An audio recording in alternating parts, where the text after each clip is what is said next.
History of Frederick the Great by Thomas Carlyle, Volume 9. Book 9. Last Stage of Friedrich's Apprenticeship. Life in Rupin. 1732 to 1736. Chapter 1. Princess Elizabeth Christina of Brunswick-Bevern. We described the Crown Prince as intent to comply, especially in all visible external particulars, with Papa's will and pleasure, to distinguish himself by real excellence in commandanship of the regiment Goltz, first of all. But before ever getting into that, there has another point risen, on which obedience, equally essential, may be still more difficult. Ever since the grand catastrophe went off without taking Friedrich's head along with it, and there began to be hopes of a pacific settlement, question has been, whom shall the Crown Prince marry? And the debates about it in the royal breast and in tobacco parliament, and rumors about it in the world at large, have been manifold and continual. In the Schulenburg letters we saw the Crown Prince himself much interested and eagerly inquisitive on that head, as was natural, but it is not in the Crown Prince's mind, it is in the tobacco parliament, and the royal breast as influenced there, that the thing must be decided. Who in the world will it be then? Crown Prince himself hears now of this party, now of that. England is quite over, and the Princess Amelia sunk below the horizon. Friedrich himself appears a little piqued that Hotham carried his nose so high, that the English would not, in those life-and-death circumstances, abate the least from their both marriages or none, thinks they should have saved Wilhelmina, and taken his word of honor for the rest. England is now out of his head. All romance is too sorrowfully swept out, and instead of the sacred air-cities of hope in this high section of his history, the young man is looking into the mean clay hamlets of reality, with an eye well recognizing them for real, with an eye and heart already tempered to the due hardness for them. Not a fortunate result, though it was an inevitable one. We saw him flirting with the beautiful wedded Reach, talking to Lieutenant General Schulenburg about marriage in a way which shook the pipe clay of that virtuous man. He knows he would not get his choice if he had one, strives not to care, nor does he in fact much care, the romance being all out of it. He looks mainly to outward advantages, to personal appearance, temper, good manners, to religious principle, sometimes rather in the reverse way, fearing an overplus rather, but always to likelihood of moneys by the match, as a very direct item. Ready command of money he feels will be extremely desirable in a wife, desirable and almost indispensable in present straitened circumstances. These are the notions of this ill-situated colobs.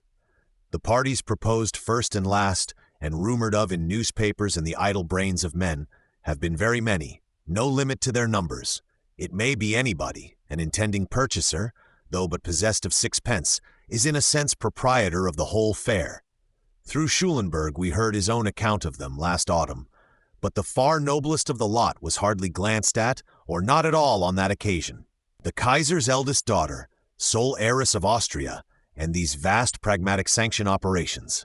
Archduchess Maria Theresa herself, it is affirmed to have been Prince Eugene's often expressed wish that the Crown Prince of Prussia should wed the future Empress Hormare, Allgemeine Geschichte der Neuesland Zeit, Wien, 1817, I-13, cited in Preuss I, which would indeed have saved immense confusions to mankind.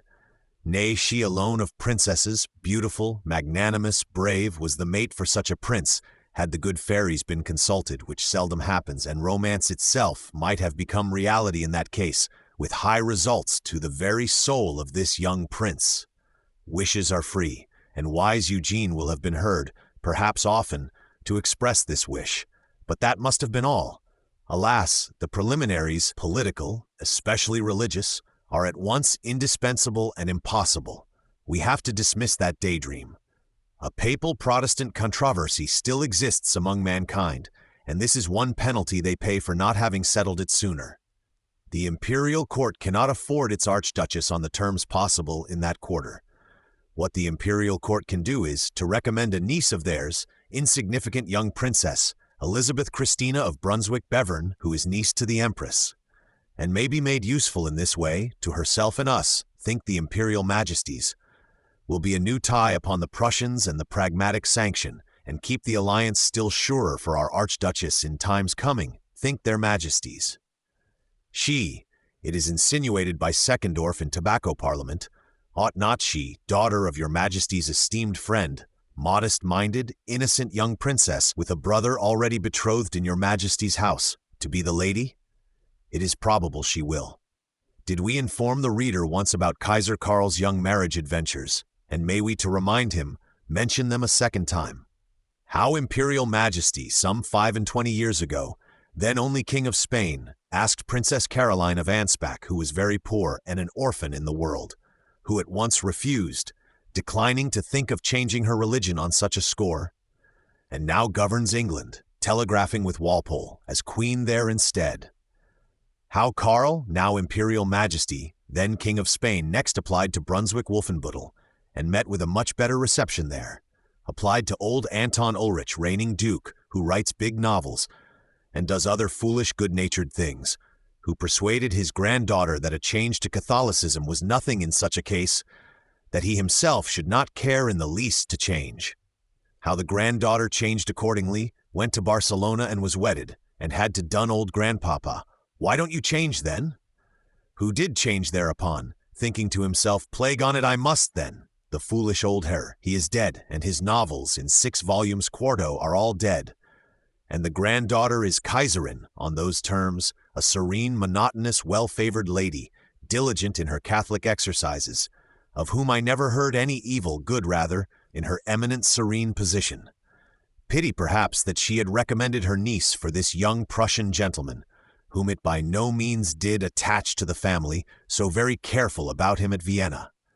But if there lay a sin, and a punishment following on it, here or elsewhere, in her imperial position, surely it is to be charged on foolish old Anton Ulrich, not on her, poor lady, who had never coveted such height, nor durst for her soul take the leap thitherward, till the serene old literary gentleman showed her how easy it was. Well, old Anton Ulrich is long since dead, 1714, age 70, Huber, T. 90, and his religious accounts are all settled beyond cavil, and only the sad duty devolves on me of explaining a little what and who his rather insipid offspring are, so far as related to readers of this history. Anton Ulrich left 2 sons, the elder of whom was duke, and the younger had an appanage, Blankenberg by name. Only this younger had children, serene Kaiserin that now is one of them. The elder died childless, 1731, Michaelis I, 132, precisely a few months before the times we are now got to. Reigning Duke of Brunswick-Wolfenbüttel, Welf Booths, hunted camp of the Welfs, according to etymology. Brunswick again is Bronswick, Braun, Brown, being an old militant Welf in those parts, who built some lodge for himself, as a convenience there. Year 880, say the uncertain old books. Hubner, T. 149, Michaelis and Ca. All but certain appanages, and does not concern us farther. To that supreme dignity the younger has now come, and his appanage of Blankenberg and children with him, so that there is now only one outstanding appanage, Bevern, not known to us yet, which also will perhaps get reunited, if we cared for it. Ludwig Rudolf is the name of this new sovereign Duke of Brunswick-Wolfenbüttel, or Duke-in-Chief. Age now 60, has a shining, bustling, somewhat irregular duchess, says Wilhelmina, and a nose, or rather almost no nose for sad reasons. Wilhelmina, T. 121. Other qualities or accidents I know not of him, except that he is father of the Vienna Kaiserin, grandfather of the princess whom Seckendorf suggests for our Friedrich of Prussia. In Ludwig Rudolph's insipid offspring our readers are unexpectedly somewhat interested. Let readers patiently attend, therefore. He had 3 daughters, never any son. 2 of his daughters, eldest and youngest, are alive still. The middle one had a sad fate long ago. She married, in 1711, Alexius the Sarowitz of Peter the Great. Foolish Charowitz, miserable and making others miserable, broke her heart by ill conduct, ill usage, in 4 years, so that she died, leaving him only a poor small Peter II, who is now dead too, and that matter ended all but the memory of it. Some accounts bear that she did not die, that she only pretended it, and ran and left her intolerable Tsarowitz. That she wedded at Paris, in deep obscurity, an officer just setting out for Louisiana, lived many years there as a thrifty soldier's wife, returned to Paris with her officer reduced to half pay, and told him, or told some select official person after him, under 7-fold oath, being then a widow and necessitous, her sublime secret. Sublime secret, which came thus to be known to a supremely select circle at Paris, and was published in books where one still reads it. No vestige of truth in it, except that perhaps a necessitous soldier's widow at Paris, considering of ways and means, found that she had some trace of likeness to the pictures of this princess, and had heard her tragic story. Ludwig Rudolph's second daughter is dead long years ago, nor has this fable as yet risen from her dust. Of Ludwig Rudolph's other two daughters, we have said that one, the eldest, was the Kaiserin, Empress Elizabeth Christina, aged now precisely 40, with two beautiful daughters, sublime Maria Theresa the elder of them, and no son that would live, which last little circumstance has caused the pragmatic sanction and tormented universal nature for so many years back. Ludwig Rudolph has a youngest daughter, also married, and a mother in Germany, to this day conspicuously so, of whom next, or rather of her husband and family circle, we must say a word. Her husband is no other than the esteemed friend of Friedrich Wilhelm, Duke of Brunswick-Bevern by title, who, as a junior branch, lives on the appanage of Bevern, as his father did, but is sure now to inherit the sovereignty and be Duke of Brunswick-Wolfenbüttel at large. He or his sons were the present incumbent, Ludwig Rudolph, once out. Present incumbent, we have just intimated, is his father-in-law, but it is not on that ground that he looks to inherit. He is nephew of old Anton Ulrich, son of a younger brother, who was also Bevern in Anton's time, and is the evident heir male. Old Anton being already fallen into the distaff, with nothing but 3 granddaughters. Anton's heir will now be this nephew. Nephew has wedded one of the granddaughters, youngest of the 3, youngest daughter of Ludwig Rudolph, sovereign duke that now is, which lady, by the family she brought him, if no otherwise, is memorable or mentionable here, and may be called a mother in Germany. Anton Ulrich, 1833 to 1714, Duke-in-Chief, that is Duke of Brunswick-Wolfenbüttel. August Wilhelm, elder son and heir, 1662, 1714, 1731, had no children. Ludwig Rudolph, the younger son, 1671, 1730 and 1735, Appanaget in Blankenburg, Duke of Brunswick-Blankenburg, became Wolfenbüttel. 1731, died 1st March 1735, no son, so that now the Beverns succeeded. 3 daughters, Elizabeth Christina, the Kaiserin, 1691, 1708, 1750. Charlotte Christina, 1694, 1711, 1715, Alexius of Russia's, had a fabulous end. Antoinette Amelia, 1695, 712, 1762, Bevern's wife, a mother in Germany. Ferdinand Albert, 1636 to 1687, his younger brother appanaged in Bevern, that is, Duke of Brunswick-Bevern. Ferdinand Albert, eldest son, an elder had perished 1704 on the Schellenberg under Marlborough, followed in Bevern 1680, 1687 to 704, 1735.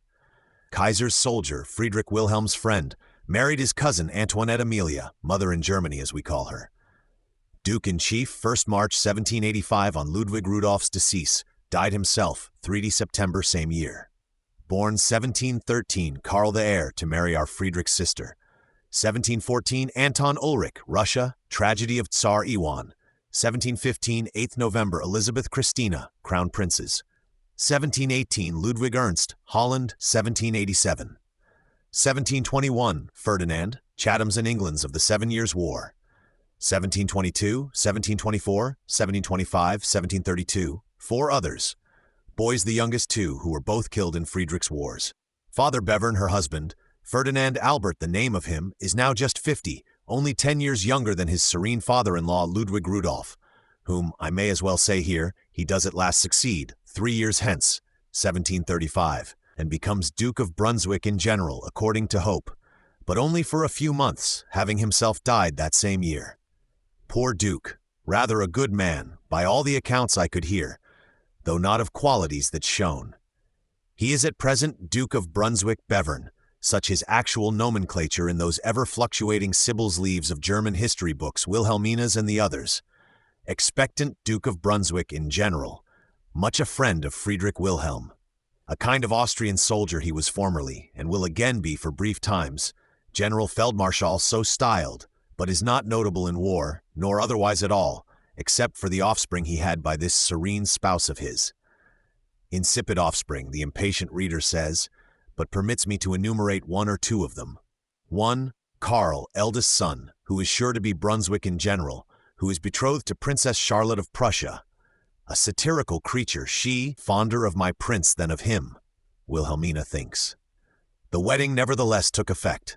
Brunswick in general duly fell in, first to the father, then in a few months more to Karl with his Charlotte, and from them proceeded in due time another Karl of whom we shall hear in this history, and of whom all the world heard much in the French Revolution wars, in 1792, and still more tragically afterwards. Shot to death or worse, at the Battle of Jena, October 1806, battle lost before it was begun, such the strategic history they give of it. He peremptorily ordered the French Revolution to suppress itself, and that was the answer the French Revolution made him. From this Karl, what new Queens Caroline of England and portentous Dukes of Brunswick, sent upon their travels through the anarchic world, profitable only to newspapers, we need not say. 2. Anton Ulrich, named after his august great-grandfather, does not write novels like him. At present, a young gentleman of 18 goes into Russia before long, hoping to beget Tsars, which issues dreadfully for himself and the potential Tsars he begot. The reader has heard of a potential Tsar Iwan, violently done to death in his room, one dim moonlight night of 1764, in the fortress of Schlüsselburg, middle of Lake Ladoga, misty moon looking down on the stone battlements, on the melancholy waters and saying nothing. But let us not anticipate. 3. Elizabeth Christina, to us more important than any of them.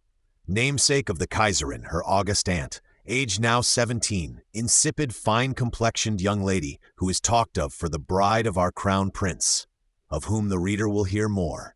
Crown Prince fears she is too religious, and will have kagats about her, solemn persons in black, highly unconscious how little wisdom they have, who may be troublesome.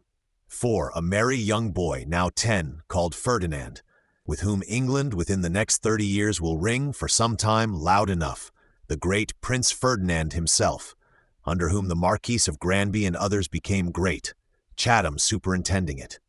This really was a respectable gentleman, and did considerable things, a Trismegistus in comparison with the Duke of Cumberland, whom he succeeded. A cheerful, singularly polite, modest, well-conditioned man withal, to be slightly better known to us if we live. He at present is a boy of 10, chasing the thistle's beard. 5. 3 other sons, all soldiers, 2 of them younger than Ferdinand, whose names were in the gazettes down to a late period, whom we shall ignore in this place. The last of them was marched out of Holland, where he had long been commander-in-chief on rather Tory principles, in the troubles of 1787. Others of them we shall see storming forward on occasion, valiantly meeting death in the field of fight, all conspicuously brave of character. But this shall be enough of them at present. It is of these that Ludwig Rudolph's youngest daughter, the serene Ferdinand Albert's wife, is mother in Germany, highly conspicuous in their day. If the question is put, it must be owned they are all rather of the insipid type. Nothing but a kind of albuminous simplicity noticeable in them, no wit, originality, brightness in the way of uttered intellect. If it is asked, how came they to the least distinction in this world? The answer is not immediately apparent, but indeed they are wealth of the wealths, in this respect as in others. One asks, with increased wonder, noticing in the wealths generally nothing but the same albuminous simplicity and poverty rather than opulence of uttered intellect or of qualities that shine, how the wealths came to play such a part for the last 1,000 years and still to be at it in conspicuous places. Reader, I have observed that uttered intellect is not what permanently makes way, but unuttered. Wit, logical brilliancy, spiritual effulgency, true or false, how precious to idle mankind, and to the newspapers and history books, even when it is false. While, again, nature and practical fact care next to nothing for it in comparison, even when it is true. 2 silent qualities you will notice, modern and ancient, which nature much values. First, consummate human courage, a noble, perfect, and as it were unconscious superiority to fear. And then secondly, much weight of mind, a noble not too conscious sense of what is right and not right, I have found in some of them, which means mostly weight or good gravitation, good observance of the perpendicular, and is called justice, veracity, high honor, and other such names. These are fine qualities indeed, especially with an albuminous simplicity as vehicle to them. If the Welfs had not much articulate intellect, Let us guess they made a good use, not a bad or indifferent, as is commoner, of what they had. Ho, His Majesty's choice is, and what the Crown Prince thinks of it. Princess Elizabeth Christina, the insipid Brunswick specimen, backed by Seckendorf and Vienna, proves on consideration the desirable to Friedrich Wilhelm in this matter. But his son's notions, who as yet knows her only by rumor, do not go that way. Insipidity, triviality, the fear of cagotage, and frightful fellows in black, supremely unconscious what blockheads they are, haunts him a good deal. And as for any money coming, her sublime aunt the Kaiserin never had much ready money. One's resources on that side are likely to be exiguous. He would prefer the Princess of Mecklenburg, semi-Russian Catherine, or Anna, of whom we have heard, would prefer the Princess of Eisenach, whose name he does not know rightly, thinks there are many princesses preferable. Most of all, he would prefer what is well known of him in tobacco parliament, but known to be impossible, this long while back, to go upon a round of travel, as for instance the Prince of Lorraine is now doing, and look about him a little. These candid considerations the Crown Prince earnestly suggests to Grumkow and the secret committee of tobacco parliament. Earnestly again and again, in his correspondence with that gentleman, which goes on very brisk at present. Much of it lost, we hear, but enough and to spare is saved. Not a beautiful correspondence, the tone of it shallow, hard of heart, tragically flippant, especially on the Crown Prince's part. Now and then even a touch of the hypocritical from him, slight touch and not with will. Alas, what can the poor young man do? Grumkow, whose ground, I think, is never quite so secure since that nasty business, professes ardent attachment to the real interests of the prince, and does solidly advise him of what is feasible, what not, in headquarters. Very exemplary attachment, credible to what length, the prince well enough knows. And so the correspondence is unbeautiful, not very descriptive even, for poor Friedrich is considerably under mask, while he writes to that address, and of Grumkow himself we want no more description, and is, in fact, on its own score, an avoidable article rather than otherwise, though perhaps the reader, for a poor involved Crown Prince's sake, will wish an exact excerpt or two before we quite dismiss it. Towards turning off the Brunswick speculation, or turning on the Mecklenburg or Eisenach or any other in its stead, the correspondence naturally avails nothing. Seckendorf has his orders from Vienna. Grumkow has his pension, his cream bowl duly set, for helping Beckendorf. Though angels pleaded, not in a tone of tragic flippancy, but with the voice of breaking hearts, it would be to no purpose. The imperial majesties have ordered, marry him to Brunswick, bind him the better to our house in time coming. Nay, the royal mind at Potsdam gravitates of itself that way, after the first hint is given. The imperial will has become the paternal one. No answer but obedience. What Grumkow can do will be, if possible, to lead or drive the Crown Prince into obeying smoothly, or without breaking of harness again, which, accordingly, is pretty much the sum of his part in this unlovely correspondence. The gee-hoing of an expert wagoner who has got a fiery young Arab thoroughly tied into his dastard sandcart and has to drive him by voice, or at most by slight crack of whip, and does it.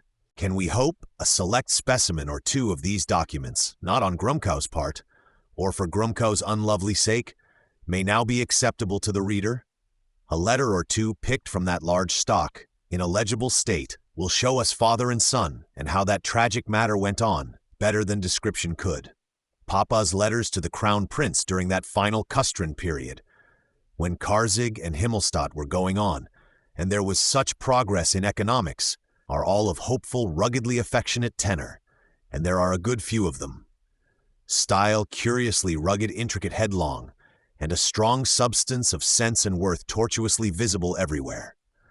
Letters so delightful to the poor retrieved Crown Prince then and there, and which are still almost pleasant reading to third parties once you introduce grammar and spelling.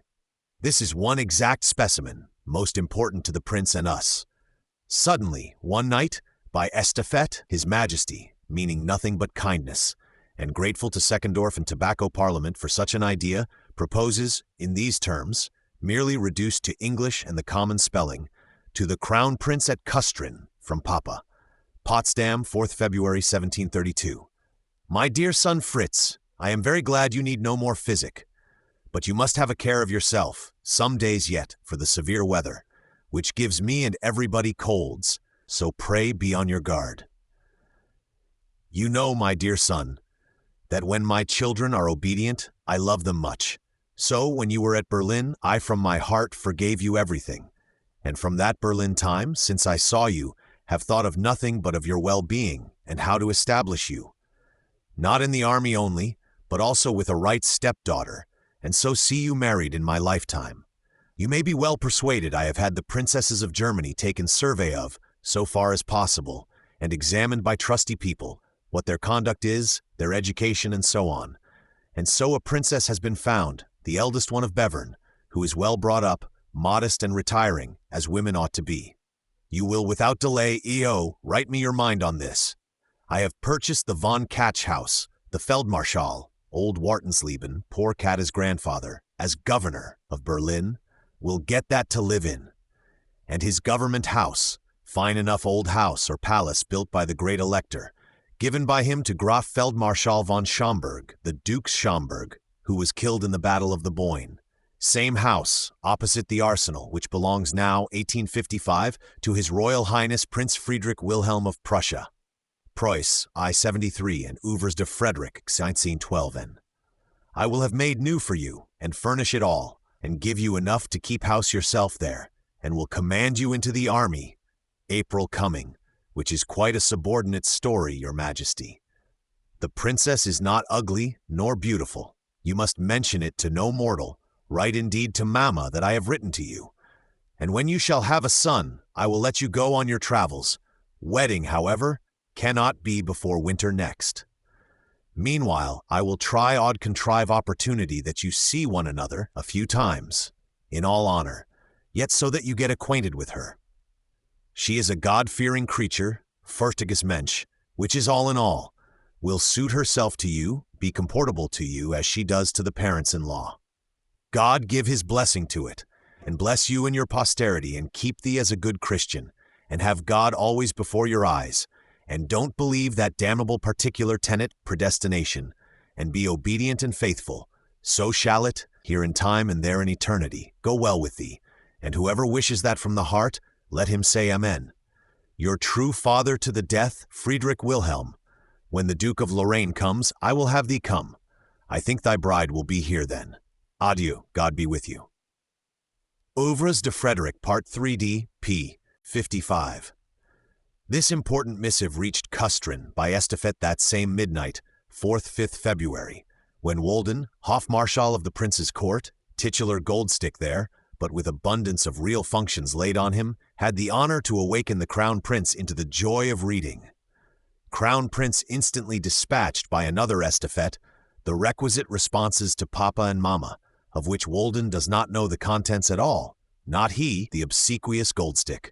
But doubtless they mean, yes, Crown Prince appearing so overjoyed at this splendid evidence of Papa's love, as the Goldstick could perceive. Wolden's letter to Friedrich Wilhelm, 5th February 1732, in Preuss, Part 2d, or Erkendenauch, p. 206. Mamma's answer to the message brought her by this return estafette, a mere formal very well, written from the fingers outward, exists, Ouvres, 65. The rest have happily vanished. What the prince's actual amount of joy was, we shall learn better from the following 3 successive utterances of his, confidentially dispatched to Grumkau in the intermediate days, before Berlin or this Duke of Lorraine, whom our readers and the Crown Prince are to wait upon, with actual sight of Papa and the intended, came in course. Grumkau's letters to the Crown Prince in this important interval are not extant, nor if they were could we stand them. From the Prince's answers, it will be sufficiently apparent what the tenor of them was. Utterance first is about a week after that of the estafette at midnight. To General Feldmarschall von Grumkow at Potsdam from the Crown Prince. Kustrin, 11th February 1732. My dear General and friend, I was charmed to learn by your letter that my affairs are on so good a footing, Papa so well satisfied with my professions of obedience, and you may depend on it, I am docile to follow your advice, will lend myself to whatever is possible for me, and provided I can secure the king's favor by my obedience, I will do all that is within my power. Nevertheless, in making my bargain with the Duke of Bevern, manage that the corpus delicti, my intended, be brought up under her grandmother, Duchess of Brunswick-Wolfenbüttel, Ludwig Rudolph's spouse, an airy coquettish lady. Let her be the tutoress and model of my intended, O General, for I should prefer being made a what shall we say, by a light wife, or to serve under the haughty Fontange, species of topknot, so named from Fontange, an unfortunate female of Louis XIV's, who invented the ornament, of my spouse, as Ludwig Rudolph does by all accounts, than to have a blockhead who would drive me mad by her ineptitudes, and whom I should be ashamed to produce. I beg you labor at this affair. When one hates romance heroines as heartily as I do, one dreads those virtues of the ferocious type, virtus ferocious, so terribly aware that they are virtuous, and I had rather marry the greatest, unnameable, in Berlin than a devotee with half a dozen ghastly hypocrites, Kegots, at her beck. If it were still möglich, possible, in German to make her Calvinist, reformee, our court creed, which might have an allaying tendency, and at least would make her go with the stream? But I doubt that. I will insist, however, that her grandmother have the training of her. What you can do to help in this, my dear friend, I am persuaded you will do. It afflicted me a little that the king still has doubts of me, while I am obeying in such a matter, diametrically opposite to my own ideas.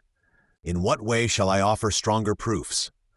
I may give myself to the devil, it will be to no purpose, nothing but the old song over again, doubt on doubt.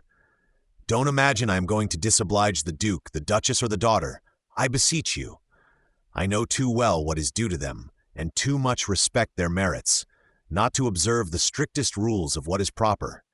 Even if I hated their progeny and them like the pestilence, I hope to speak to you with open heart at Berlin. You may think, too, how I shall be embarrassed having to do the amoroso perhaps without being it, and to take an appetite for mute ugliness, for I don't much trust Count Seckendorf's taste in this article, in spite of his testimonies in Tobacco Parliament and elsewhere. Monsieur, once more, get this princess to learn by heart the École des Maris and the École des Femmes. That will do her much more good than True Christianity by the late Mr. Arndt. Johann Arndt, late this long while back, von Waren Christentum, 1610. If besides, she would learn steadiness of humor, toujours danser sur un pied, learn music, and nota bene, become rather too free than too virtuous. Ah, then, my dear General, then I should feel some liking for her, and a Colin marrying a Phyllis, the couple would be in accordance. But if she is stupid, naturally I renounce the devil and her. It is said she has a sister who at least has common sense. Why take the eldest if so? To the king it must be all one. There is also a Princess Christina Marie of Eisenach, real name being Christina Wilhelmina, but no matter, who would be quite my fit and whom I should like to try for. In fine, I mean to come soon into your countries. Did come, 26th of February, as we shall see, and perhaps we'll say like Caesar, veni, vidi, vici. Paragraph of tragic compliments to Grumkow we omit. Letter ends in this way. Your Baruth news is very interesting. I hope, in September next, time of a grand problem coming there for Wilhelmina, my sister will recover her first health. If I go traveling, I hope to have the consolation of seeing her for a fortnight or 3 weeks. I love her more than my life, and for all my obediences to the king, surely I shall deserve that recompense. The diversions for the Duke of Lorraine are very well schemed, but what mortal can now care about them? Close and seal. Forster A. 160-162, Ouvres de Frederick, fine 37-39. As to this Duke of Lorraine just coming, he is Franz Stephan, a pleasant young man of 25, son of that excellent Duke Leopold Joseph, whom young Littleton of Hagley was so taken with while touring in those parts in the Congress of Soissons time. Excellent Duke Leopold Joseph is since dead, and this Franz has succeeded to him. What succession there was, for Lorraine as a dukedom has its neck under the foot of France this great while, and is evidently not long for this world. Old Fleury, men say, has his eye upon it, and in fact it was, as we shall see, eaten up by Fleury within 4 years' time, and this Franz proved the last of all the dukes there. Let readers notice him, a man of high destiny otherwise, of whom we are to hear much. For 10 years past he has lived about Vienna, being a born cousin of that house. Grandmother was Kaiser Leopold's own sister.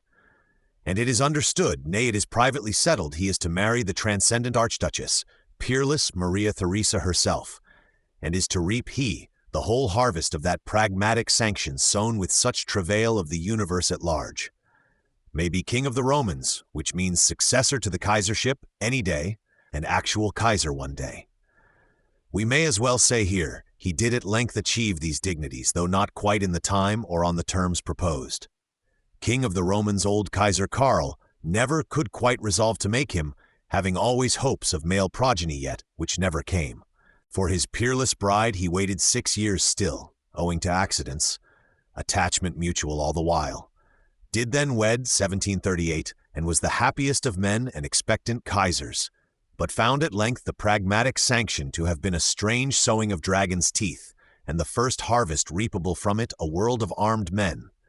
For the present he is on a grand tour, for instruction and other objects, has been in England last, and is now getting homewards again, to Vienna across Germany, conciliating the courts as he goes. A pacific-friendly eupeptic young man, Crown Prince Frederick, they say, took much to him in Berlin, did not quite swear eternal friendship, but kept up some correspondence for a while, and once sends him a present of salmon.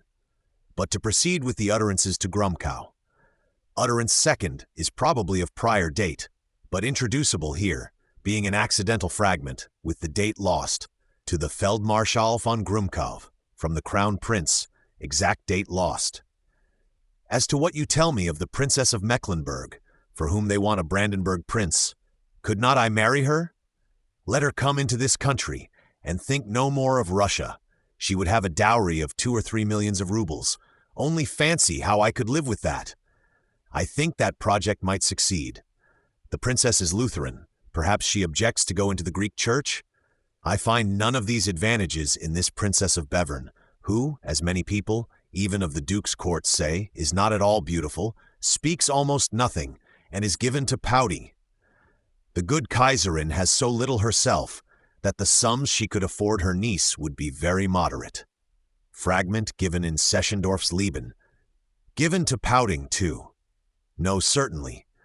Your insipidity of Brunswick without prospects of ready money, dangerous for cagotage.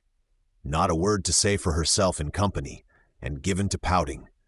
I do not reckon her the eligible article.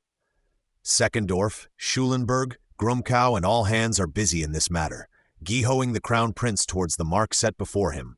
With or without explosion, arrive there he must. Other goal for him is none. In the meanwhile, it appears, illustrious Franz of Lorraine, coming on, amid the proper demonstrations, through Magdeburg and the Prussian towns, has caught some slight illness and been obliged to pause, so that Berlin cannot have the happiness of seeing him quite so soon as it expected. The high guests invited to meet Duke Franz, especially the High Brunswicks, are already there. High Brunswicks, Bevern with Duchess, and still more important, with son and with daughter. Insipid Corpusdelhurst has appeared on the scene, and Grumkow, we find, has been writing some description of her to the Crown Prince. Description of an unfavorable nature, below the truth, not above it, to avert disappointment, nay, to create some gleam of inverse joy, when the actual meeting occurs.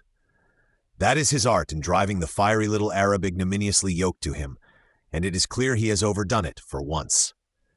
This is Friedrich's third utterance to him, much the most emphatic there is, to the General Feldmarschall von Grumkow. Kustrin, 19th February, 1732. Judge, my dear General, if I can have been much charmed with the description you give of the abominable object of my desires. For the love of God, disabuse the king in regard to her, show him that she is a fool then, and let him remember well that fools commonly are the most obstinate of creatures. Some months ago he wrote a letter to Walden, the obsequious Goldstick, of his giving me the choice of several princesses. I hope he will not give himself the lie in that. I refer you entirely to the letter, which Schulenburg will have delivered. Little Schulenburg called here, in passing your way, all hands busy. For there is no hope of wealth, no reasoning, nor chance of fortune that could change my sentiment as expressed there, namely that I will not have her, whatever become of me, and miserable for miserable, it is all one. Let the king but think that it is not for himself that he is marrying me, but for myself. Nay, he too will have 1,000 chagrins to see two persons hating one another, and the miserablest marriage in the world, to hear their mutual complaints, which will be to him so many reproaches for having fashioned the instrument of our yoke. As a good Christian, let him consider, if it is well done to wish to force people, to cause divorces, and to be the occasion of all the sins that an ill-assorted marriage leads us to commit. I am determined to front everything in the world sooner, and since things are so, you may in some good way apprise the Duke of Bevern. Happen what may, I never will have her. I have been unfortunate all my life, and I think it is my destiny to continue so. One must be patient and take the time as it comes. Perhaps a sudden tract of good fortune, on the back of all the chagrins I have made profession of ever since I entered this world, would have made me too proud. In a word, happen what will, I have nothing to reproach myself with. I have suffered sufficiently for an exaggerated crime, that of attempting to desert. Heavens, and I will not engage myself to extend my miseries, grins, into future times. I have still resources.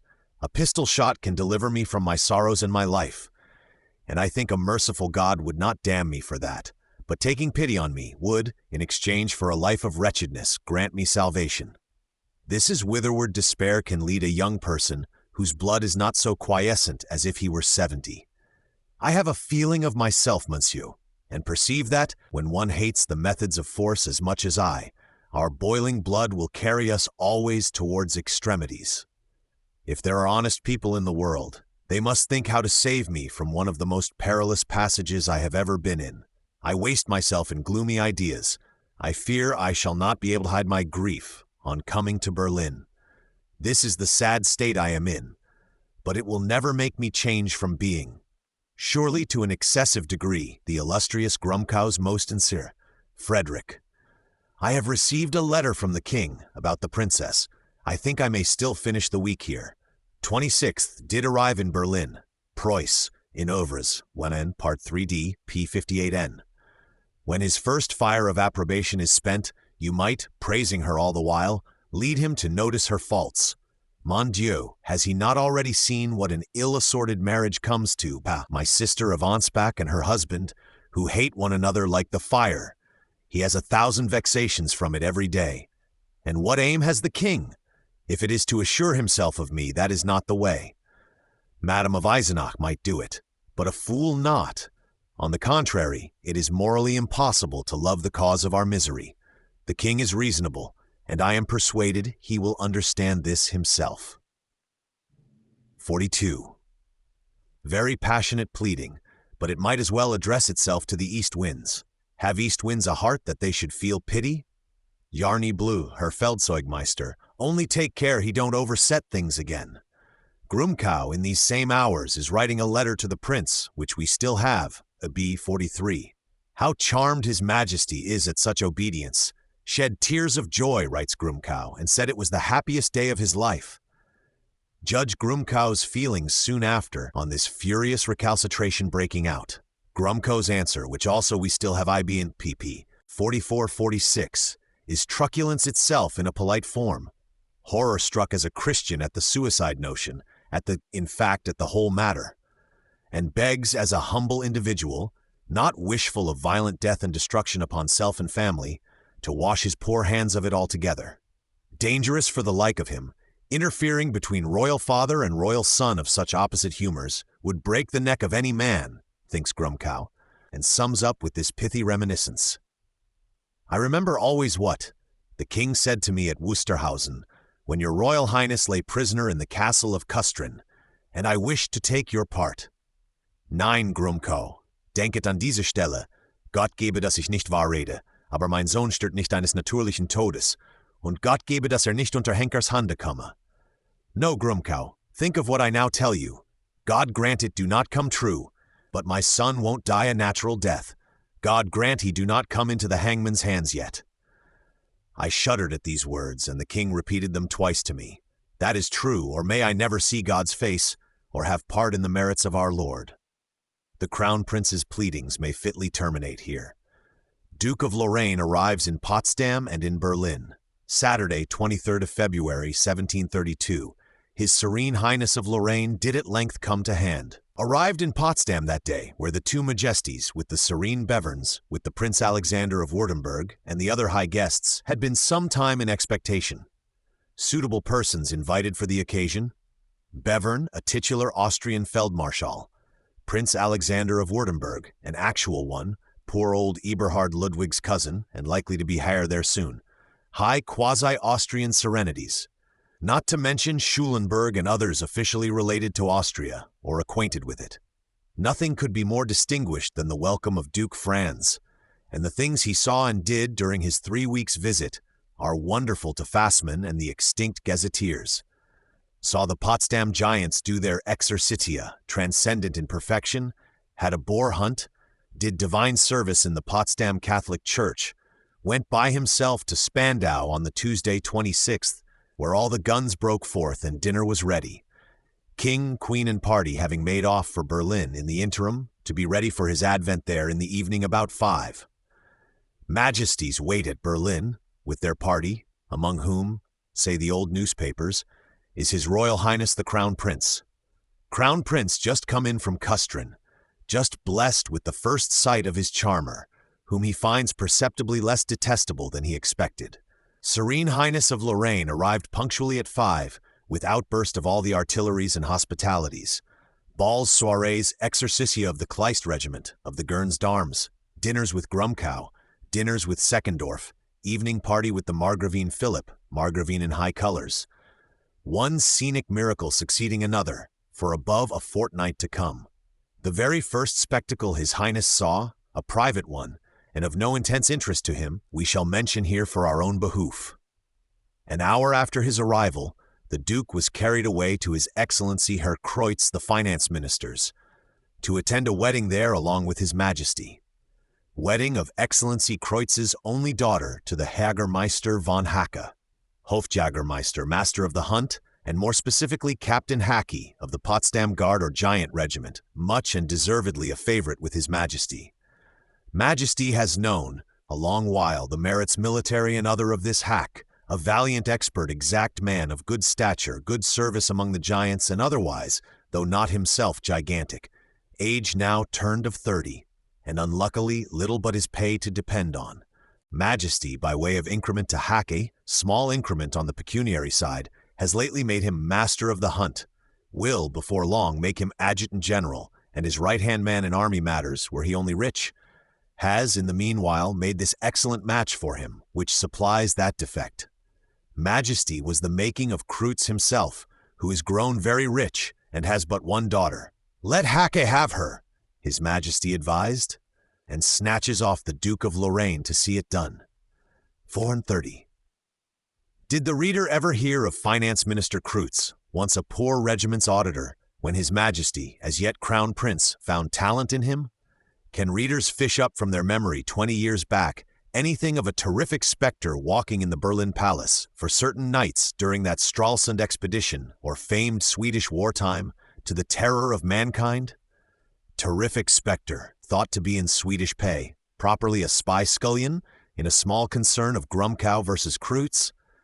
Antia, the 156 to 58 Wilhelmina. This is the same Kreutz, of whom we have never spoken more, nor shall again, now that his rich daughter is well married to Hackey, a favorite of His Majesty's and ours. It was the Duke's first sight in Berlin, February 26th, prologue to the flood of scenic wonders there. But perhaps the wonderfulest thing, had he quite understood it, was that of the 10th March, which he was invited to. Last obligation laid upon the Crown Prince to bind him to the House of Austria that evening, of which take this account, external and internal, from authentic documents in our hand. Betrothal of the Crown Prince to the Brunswick charmer, niece of Imperial Majesty, Monday evening, 10th March, 1732. Document first is of an internal nature, from the Prince's own hand, written to his sister 4 days before, to the Princess Wilhelmina at Bayreuth.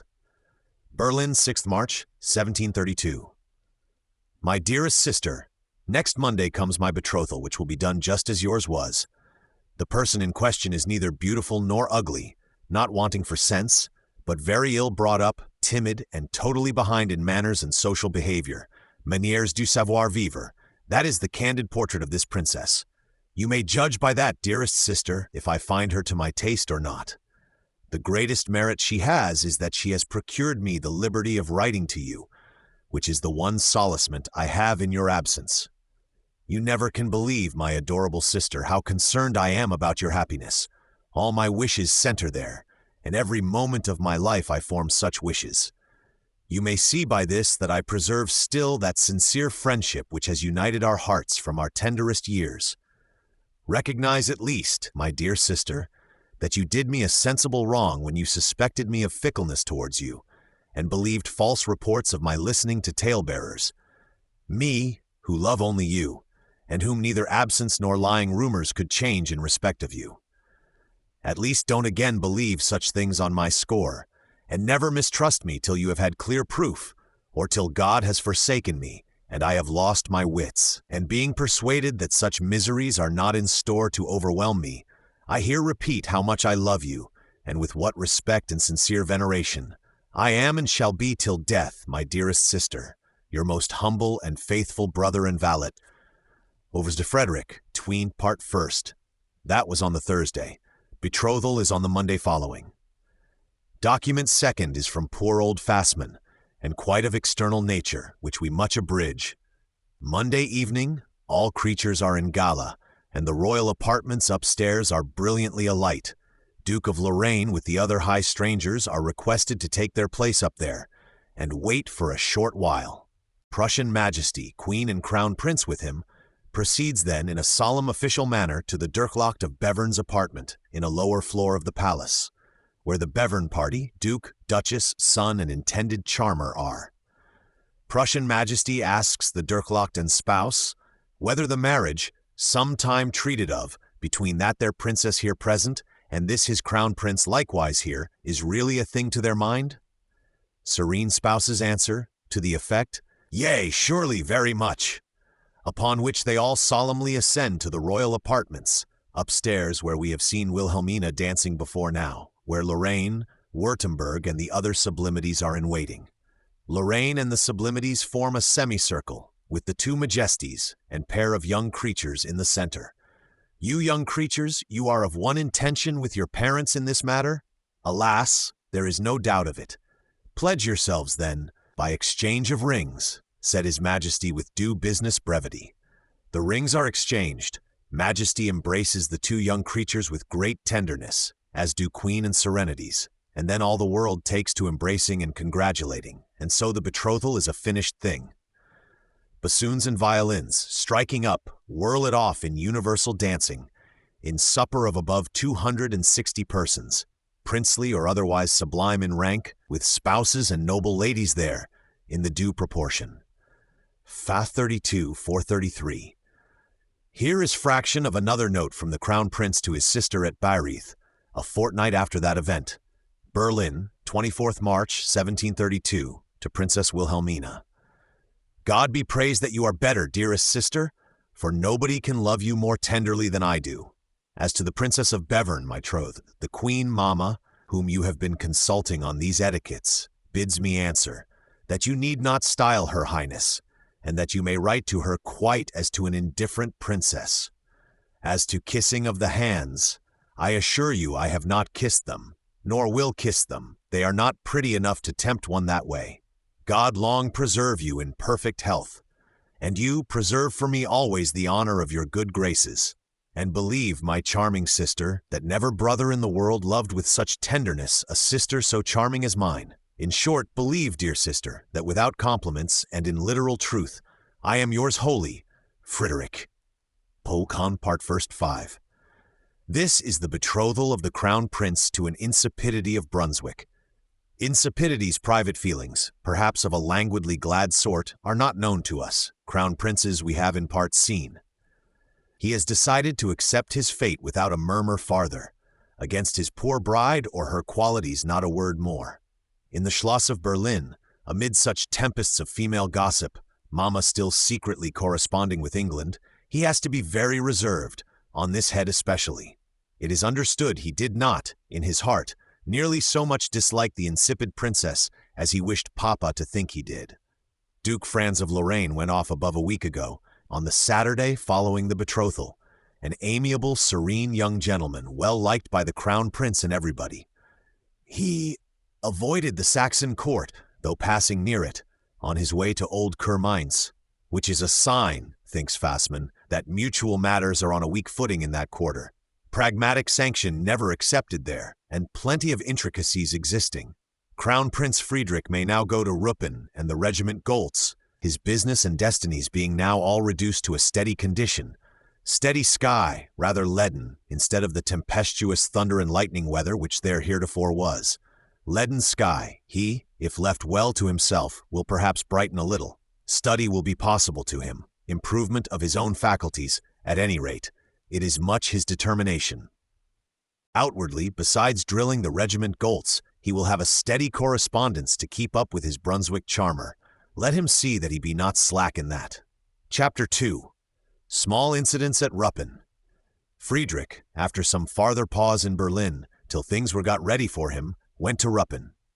This is in the spring of 1732, still in Berlin, 6th March, dates from Neuwen, in the Ruppen neighborhood, for the first time, 25th April 1732, among his letters yet extant. Preuss, Overs de Frederick, Swent, Part List, P4, V49. And he continued his residence there till August 1736. 4 important years of young life, of which we must endeavor to give, in some intelligible condition, what traces go hovering about in such records as there are. Ruppen, where lies the main part of the regiment Goltz, and where the crown prince colonel of it dwells, is a quiet, dull, little town in that northwestern region. Inhabitants, grown at this day to be 10,000, are perhaps guessable then at 2,000. Regiment Goltz daily rolls its drums in Ruppen, town otherwise lifeless enough, except on market days, and the grandest event ever known in it, this removal of the crown prince thither, which is doubtless much a theme and proud temporary miracle to Ruppen at present. Of society there or in the neighborhood, for such a resident, we hear nothing. Quiet Ruppen stands in grassy flat country, much of which is natural moor, and less of it reclaimed at that time than now. The environs, except that they are a bit of the earth, and have a bit of the sky over them, do not set up for loveliness. Natural woods abound in that region, also peat bogs not yet drained, and fishy lakes and meres of a dark complexion. Plenteous cattle there are, pigs among them, thick-souled husbandmen inarticulately toiling and moiling. Some glass furnaces, a royal establishment, are the only manufactures we hear of. Not a picturesque country, but a quiet and innocent, where work is cut out and one hopes to be well left alone after doing it.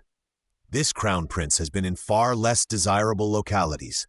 He had a reasonable house, 2 houses made into one for him, in the place. He laid out for himself a garden in the outskirts, with what they call a temple in it. Some more or less ornamental garden house, from which I have read of his letting off rockets in a summer twilight. Rockets to amuse a small dinner party, I should guess, dinner of officers, such as he had weekly or twice a week. On stiller evenings we can fancy him there in solitude, reading meditative or musically fluting, looking out upon the silent death of day, how the summer gloaming steals over the moorlands and over all lands, shutting up the toil of mortals, their very flocks and herds collapsing into silence, and the big skies and endless times overarching him and them. With thoughts perhaps somber enough now and then, but profitable if he faced them piously. His father's affection is returning, would so fain return if it durst. But the heart of Papa has been sadly torn up. It is too good news to be quite believed that he has a son grown wise and doing son-like. Rumor also is very busy, rumor and the tobacco parliament for or against. A little rumor is capable of stirring up great storms in the suspicious paternal mind. All along during Friedrich's abode at Ruppen, this is a constantly recurring weather symptom, very grievous now and then, not to be guarded against by any precaution, though steady persistence in the proper precaution will abate it, and as good as remove it, in course of time. Already Friedrich Wilhelm begins to understand that there is much in this Fritz, who knows how much, though of a different type from Papa's, and that it will be better if he and Papa, so discrepant in type and ticklishly related otherwise, live not too constantly together as heretofore. Which is emphatically the Crown Prince's notion too. I perceive he read a great deal at Ruppen. What books I know not specially, but judge them to be of more serious solid quality than formerly, and that his reading is now generally a kind of studying as well. Not the express sciences or technologies, not these in any sort except the military, and that an express exception. These he never cared for or regarded as the noble knowledges for a king or man. History and moral speculation, what mankind have done and been in this world, so far as history will give one any glimpse of that, and what the wisest men, poetical or other, have thought about mankind and their world. This is what he evidently had the appetite for, appetite insatiable, which lasted with him to the very end of his days. Fontenelle, Rollin, Voltaire, all the then French lights, and gradually others that lay deeper in the firmament. What suppers of the gods one may privately have at Ruppen, without expense of wine. Such an opportunity for reading he had never had before. In his soldier business he is punctual, assiduous, having an interest to shine that way, and is in fact approvable as a practical officer and soldier by the strictest judge then living. Reads on soldiering withal, studious to know the rationale of it, the ancient and modern methods of it, the essential from the unessential in it, to understand it thoroughly, which he got to do. One already hears of conferences, correspondences with the old Dessauer on this head, account of the siege of Stralsund, with plans, with didactic commentaries drawn up by that gunpowder sage for behoof of the Crown Prince, did actually exist, though I know not what has become of it. Now and afterwards this Crown Prince must have been a great military reader. From Caesar's commentaries and earlier, to the Chevalier Follard and the Marquis Fouquier, Memoirs sur la guerre, specially on the wars of Louis XIV, in which Fouquier had himself shown. A new book at this time, Amsterdam 1731, first complete edition is Paris 1770, 4 vols, 4-2, at Ruppen, and afterwards a chief favorite with Frederick. From Epaminondas at Leuctra to Charles XII, at Pultowa, all manner of military histories we perceive are at his finger ends, and he has penetrated into the essential heart of each and learnt what it had to teach him. Something of this, how much we know not, began at Ruppen, and it did not end again. On the whole, Frederick is prepared to distinguish himself henceforth by strictly conforming in all outward particulars possible to the paternal will and becoming the most obedient of sons, partly from policy and necessity, partly also from loyalty, for he loves his rugged father and begins to perceive that there is more sense in his peremptory notions than at first appeared. The young man is himself rather wild, as we have seen, with plenty of youthful petulance and longings after forbidden fruit. And then he lives in an element of gossip, his whole life enveloped in a vast Dionysius ear, every word and action liable to be debated in tobacco parliament. He is very scarce of money, too, Papa's allowance being extremely moderate, not above 6,000 thalers, 900 pounds, says Seckendorf once. Forster, I, 1 and 14, Seckendorf to Prince Eugene. There will be contradictions enough to settle. Caution, silence, every kind of prudence will be much recommendable. In all outward particulars the Crown Prince will conform. In the inward he will exercise a judgment, and if he cannot conform, will at least be careful to hide. To do his commandant duties at Ruppen and avoid offences is much his determination. We observe he takes great charge of his men's health, has the regiment Goltz in a shiningly exact condition at the grand reviews, is very industrious now and afterwards to get tall recruits as a dainty to Papa. Knows that nothing in nature is so sure of conciliating that strange old gentleman, corresponds accordingly in distant quarters, lays out, now and afterwards, sums far too heavy for his means upon tall recruits for Papa. But it is good to conciliate in that quarter by every method and at every expense, Argus of tobacco parliament still watching one there, and rumor needing to be industriously dealt with, difficult to keep down. Such, so far as we can gather, is the general figure of Frederick's life at Ruppen.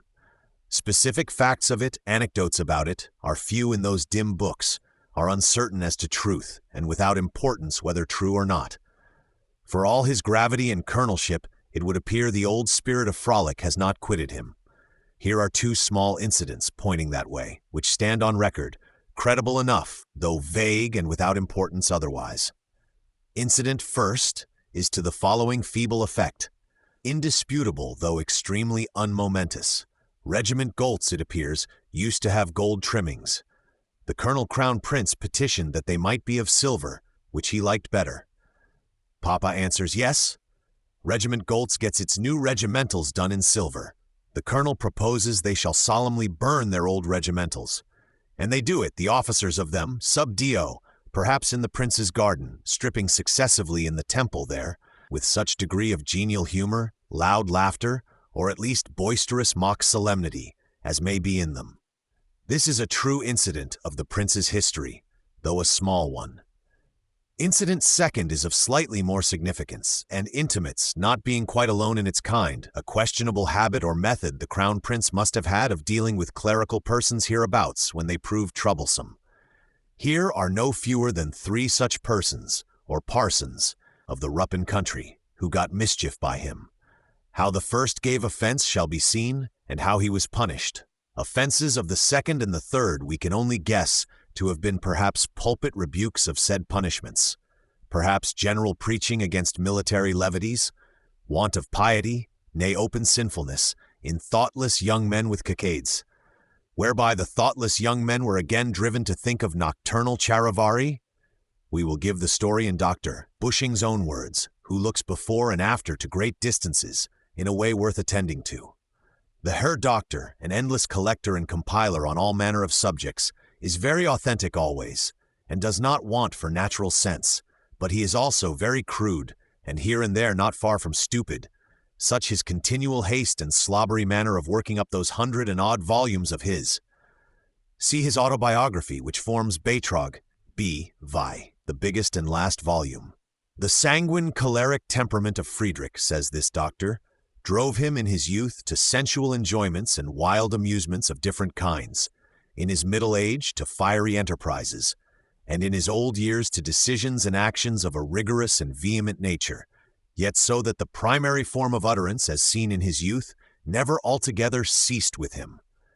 There are people still among us, 1788, who have had, in their own experience, knowledge of his youthful pranks, and yet more are living, who know that he himself at table would gaily recount what merry strokes were done by him or by his order in those young years. To give an instance or two. While he was at New Ruppen as colonel of the infantry regiment there, the chaplain of it sometimes waited upon him about the time of dinner, having been used to dine occasionally with the former colonel. The Crown Prince, however, put him always off, did not ask him to dinner, spoke contemptuously of him in presence of the officers. The chaplain was so inconsiderate, he took to girding at the Crown Prince in his sermons.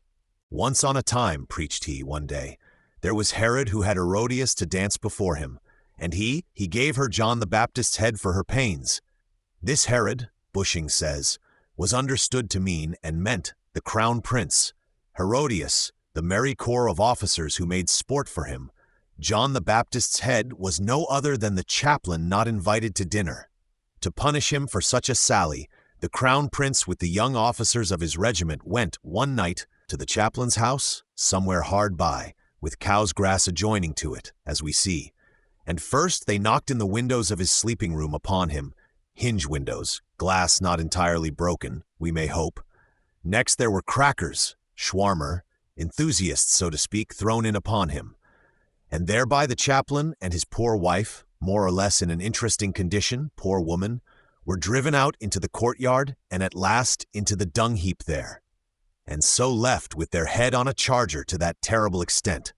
That is Bushing's version of the story, no doubt substantially correct, of which there are traces in other quarters, for it went farther than Ruppen, and the Crown Prince had like to have got into trouble from it. Here is piety, said rumor, carrying it to tobacco parliament. The Crown Prince plaintively assures Grumkow that it was the officers, and that they got punished for it. A likely story, the prince's. When King Frederick in his old days recounted this after dinner, in his merry tone, he was well pleased that the guests, and even the pages and valets behind his back, laughed aloud at it. Not a pious old king, doctor, still less an orthodox one. The doctor continues. In a like style at Nauen, where part of his regiment lay, he had, by means of Herr von der Groben, his first lieutenant. much a comrade of his as we otherwise perceive. The Diaconus of Nauen and his wife hunted out of bed and thrown into terror of their lives one night. Offense of the Diaconus not specified. Nay, he himself pitched his gold-headed stick through Salpius the church inspector's window. Offense again not specified, or perhaps merely for a little artillery practice? And the throw was so dexterous that it merely made a round hole in the glass. Stick was lying on the floor, and the prince, on some excuse or other, sent for it next morning. Margraf Heinrich of Schwedt, continues the doctor, very trustworthy on points of fact, was a diligent helper in such operations. Kaiserling, whom we shall hear of, First Lieutenant von der Groben, these were prime hands. Lieutenant Buddenbrock, old Feldmarschall's son, used in his old days when himself grown high in rank and dining with the king, to be appealed to as witness for the truth of these stories. Busching, Beitrage zu der Lebensgeschichte denkwürdiger Personen, v. 19-21. Wholly occupied with Friedrich II, King of Prussia, Halle, 1788, is accessible in French and other languages. Many detailed, as Busching's wont is, few or none not authentic, are to be found in it. A very great secret spleen against Friedrich is also traceable, for which the doctor may have had his reasons, not obligatory upon readers of the doctor. The truth is, Friedrich never took least special notice of him, merely employed and promoted him when expedient for both parties, and he really was a man of considerable worth, in an extremely crude form. These are the two incidents at Ruppen, in such light as they have, and these are all. Opulent history yields from a ton of broken nails these two brass farthings, and shuts her pocket on us again. A crown prince given to frolic, among other things, though aware that gravity would beseem him better. Much gay bantering humor in him, cracklings, radiations, which he is bound to keep well under cover in present circumstances. Chapter 3. The Salzburgers. For 3 years past there has been much rumor over Germany of a strange affair going on in the remote Austrian quarter, down in Salzburg and its fabulous Tyrolese valleys. Salzburg, city and territory, has an archbishop, not theoretically Austrian, but sovereign prince so styled. It is from him and his orthodoxies, and pranks with his sovereign crozier, that the noise originates. Strange rumor of a body of the population discovered to be Protestant among the remote mountains, and getting miserably ill-used by the right reverend father in those parts. Which rumor, of a singular, romantic, religious interest for the general Protestant world, proves to be but too well-founded. It has come forth in the form of practical complaint to the Corpus Evangelicorum at the Diet, without result from the corpus. Complaint to various persons. In fine, to His Majesty Friedrich Wilhelm, with result. With result at last, actual emigration of the Salzburgers in Germany in these very days while the Crown Prince is at Berlin betrothing himself and Franz of Lorraine witnessing the exercitia and wonders there, sees a singular phenomenon of a touching idyllic nature going on, and has not yet quite forgotten it in our days. Salzburg emigration was all in motion, flowing steadily onwards by various routes towards Berlin at the time the betrothal took place, and 7 weeks after that event, when the Crown Prince had gone to Ruppen, and again could only hear of it, the first installment of emigrants arrived bodily at the gates of Berlin, 30th April at 4 in the afternoon. Majesty himself, and all the world going out to witness it, with something of a poetic, almost of a psalmist feeling, as well as with a practical on the part of His Majesty. First installment this, copiously followed by others, all that year, and flowing on in smaller rills and drippings for several years more till it got completed. A notable phenomenon, full of lively, picturesque, and other interest to Brandenburg and Germany, which was not forgotten by the Crown Prince in coming years, as we shall transiently find, nay, which all Germany still remembers, and even occasionally sings, of which this is in brief the history. The Salzburg country, northeastern slope of the Tyrol, Donau draining that side of it, Etsch or Adige the Italian side, is celebrated by the tourist for its airy beauty, rocky mountains, smooth green valleys, and swift-rushing streams. Perhaps some readers have wandered to Bad Gastein or Ischl in these nomadic summers, have looked into Salzburg, Berchtesgaden, and the Bavarian-Austrian boundary lands, seen the wooden clock-makings, salt works, toy manufactures of those simple people in their slouch hats, and can bear some testimony to the phenomena of nature there. Salzburg is the Archbishop's city, metropolis of his bit of sovereignty that then was. Tolerable description of it in the Baron Riesbeck's Travels Through Germany, London 1787, translation by Mady, 3 vols, 8 vo, I 124-22, whose details otherwise on this emigration business are of no authenticity or value. A kind of play actor and miscellaneous newspaper man in that time, not so opulent to his class as ours is, who takes the title of Baron on this occasion of coming out with a book of imaginary travels, had personally lived practicing the miscellaneous arts about Linz and Salzburg, and may be heard on the look of the country, if on little else. A romantic city, far off among its beautiful mountains, shadowing itself in the Salza River, which rushes down into the Inn, into the Donau, now becoming great with the tribute of so many valleys. Salzburg we have not known hitherto, except as the fabulous resting place of Kaiser Barbarossa, but we are now slightly to see it in a practical light, and mark how the memory of Friedrich Wilhelm makes an incidental lodgment for itself there. It is well known there was extensive Protestantism once in those countries. Prior to the 30 Years' War, the fair chance was Austria too would all become Protestant, an extensive minority among all ranks of men in Austria too, definable as the serious intelligence of mankind in those countries, having clearly adopted it, whom the others were sure to follow. In all ranks of men, only not in the highest rank, which was pleased rather to continue official and papal. Highest rank had its 30 Years' War, its sleek fathers Lummerlein and Hyacinth in Jesuit sarge, its terrible fathers Wallenstein in chain armor. And by working late and early then and afterwards, did manage at length to trample out Protestantism. They know with what advantage by this time. Trample out Protestantism, or drive it into remote nooks, where under sad conditions it might protract an unnoticed existence. In the imperial free towns, Ulm, Augsburg, and the like, Protestantism continued, and under hard conditions contrives to continue. But in the country parts, except in unnoticed nooks, it is extinct. Salzburg country is one of those nooks, an extensive crypto-Protestantism lodging under the simple slouch hats in the remote valleys there. Protestantism peaceably kept concealed, hurting nobody, wholesomely forwarding the wooden clock manufacture and arable or grazier husbandries of those poor people. More harmless sons of Adam, probably, did not breathe the vital air than those dissentient Salzburgers, generation after generation of them giving offense to no creature. Successive archbishops had known of this crypto-Protestantism, and in remote periods had made occasional slight attempts upon it, but none at all for a long time past. All attempts that way, as ineffectual for any purpose but stirring up strife, had been discontinued for many generations. Buchholz, I 148-151. And the crypto-Protestantism was again become a mythical romantic object, ignored by official persons. However, in 1727 there came a new archbishop, one Firmian, Count Firmian by secular quality, of a strict, lean character, zealous rather than wise, who had brought his orthodoxies with him in a rigid and very lean form. Right Reverend Firmian had not been long in Salzburg till he smelt out the crypto-Protestantism and determined to haul it forth from the mythical condition into the practical, and in fact, to see his law beagles there worry it to death as they ought.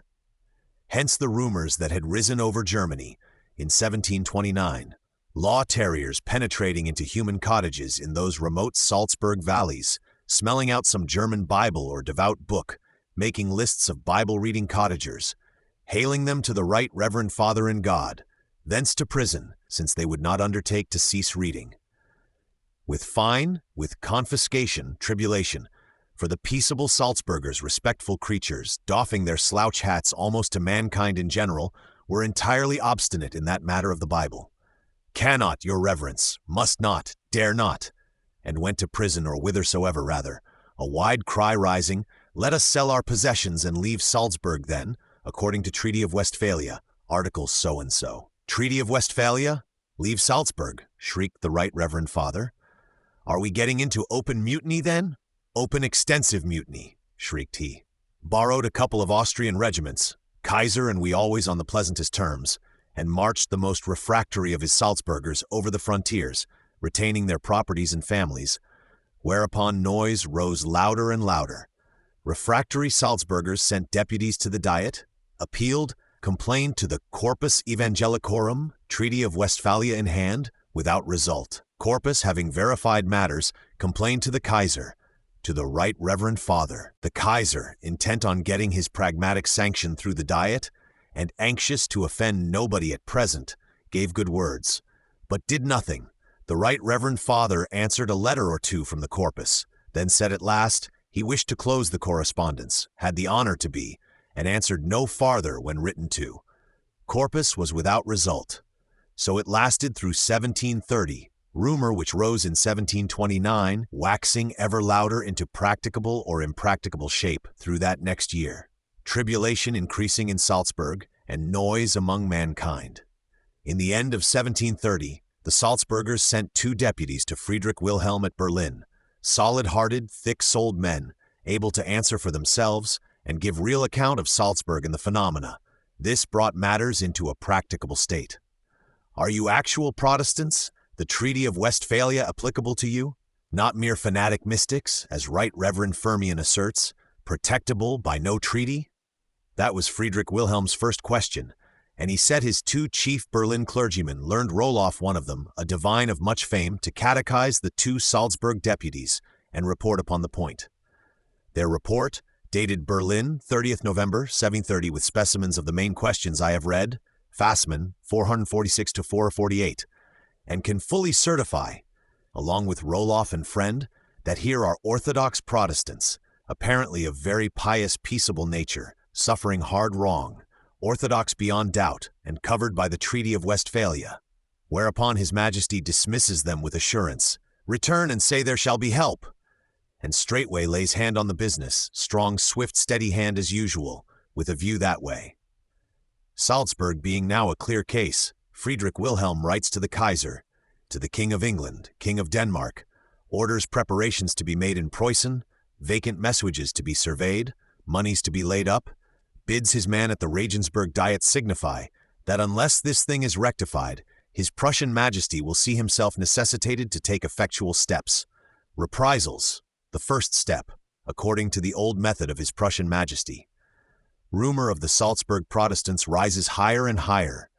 Kaiser, intent on conciliating every corpus, evangelical and other, for his pragmatic sanction's sake, admonishes Right Reverend Firmian, intimates at last to him that he will actually have to let those poor people emigrate if they demand it, Treaty of Westphalia being express.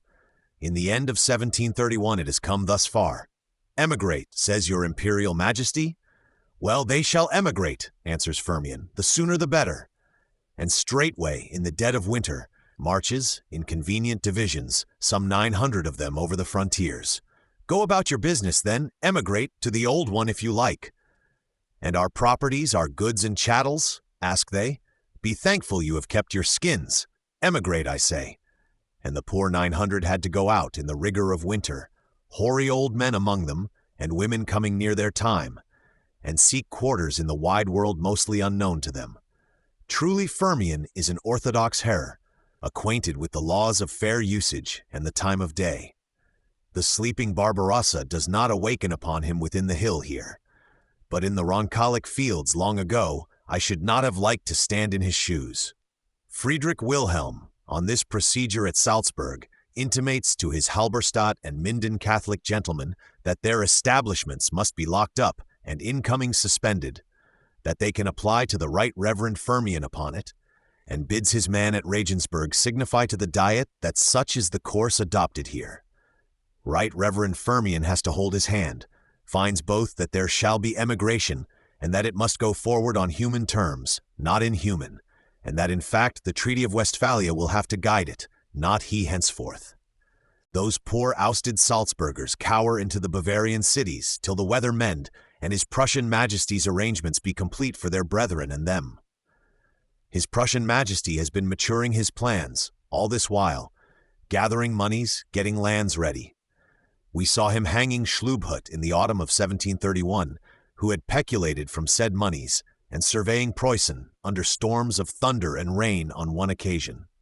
Preussen is to be the place for these people. Tilsit and Memel region, same where the big fight of Tannenberg and ruin of the Teutsch Ritters took place. In that fine, fertile country, there are homes got ready for this emigration out of Salzburg. Long ago, at the beginning of this history, did not the reader hear of a pestilence in Prussian Lithuania? Pestilence in old King Frederick's time, for which the then Crown Prince, now Majesty Frederick Wilhelm, vainly solicited help from the treasury, and only brought about partial change of ministry and no help. 52 towns were more or less entirely depopulated. Hundreds of thousands of fertile acres fell to waste again, the hands that had plowed them being swept away. The new Majesty, so soon as ever the Swedish war was got rid of, took this matter diligently in hand, built up the 52 ruined towns, issued proclamations once and again, years 1719, 1721 to the Wetterau to Switzerland, Saxony, Schwaben, Buchholz Iron 48, inviting colonists to come in on favorable terms, till and reap there. His terms are favorable, well considered, and are honestly kept. He has a fixed set of terms for colonists. Their road expenses thither, so much a day allowed each traveling soul. Homesteads, plowing implements, cattle, land await them at their journey's end. Their rent and services, accurately specified, are light not heavy. And immunities from this and that are granted them for certain years till they get well nestled. Excellent arrangements, and His Majesty has in fact got about 20,000 families in that way. And still there is room for thousands more, so that if the tyrannous Firmian took to tribulating Salzburg in that manner, heaven had provided remedies and a Prussian Majesty. Heaven is very opulent, has alchemy to change the ugliest substances into beautifulest. Privately to His Majesty for months back, this Salzburg emigration is a most manageable matter. Manage well, it will be a godsend to His Majesty, and fit, as by pre-established harmony, into the ancient Prussian sorrow, and two afflictions well put together shall become a consolation, as the proverb promises. Go along then, Right Reverend Firmian, with your emigration there, only no foul play in it, or Halberstadt and Minden get locked. For the rest of the matter we will undertake. And so February 2nd, 1732, Friedrich Wilhelm's proclamation, copy of it in Mauvelon, February 1732, 311, flew abroad over the world. Brief and businesslike, cheering to all but Firmian, to this purport: Come, ye poor Salzburgers, there are homes provided for you. Apply at Regensburg, at Halle. Commissaries are appointed, will take charge of your long march and you. Be kind, all Christian German princes. Do not hinder them and me. And in a few days farther, still early in February, for the matter is all ready before proclaiming, an actual Prussian commissary hangs out his announcements and officialities at Donauwörth, old city known to us, within reach of the Salzburg boundaries. Collects, in a week or two, his first lot of emigrants, near 1,000 strong, and fairly takes the road with them. A long road and a strange, I think above 500 miles before we get to Halle, within Prussian land, and then 700 more to our place there, in the utmost east.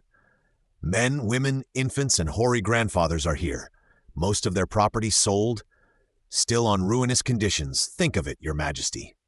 Their poor bits of preciosities and heirlooms they have with them, made up in succinct bundles stowed on ticketed baggage wains.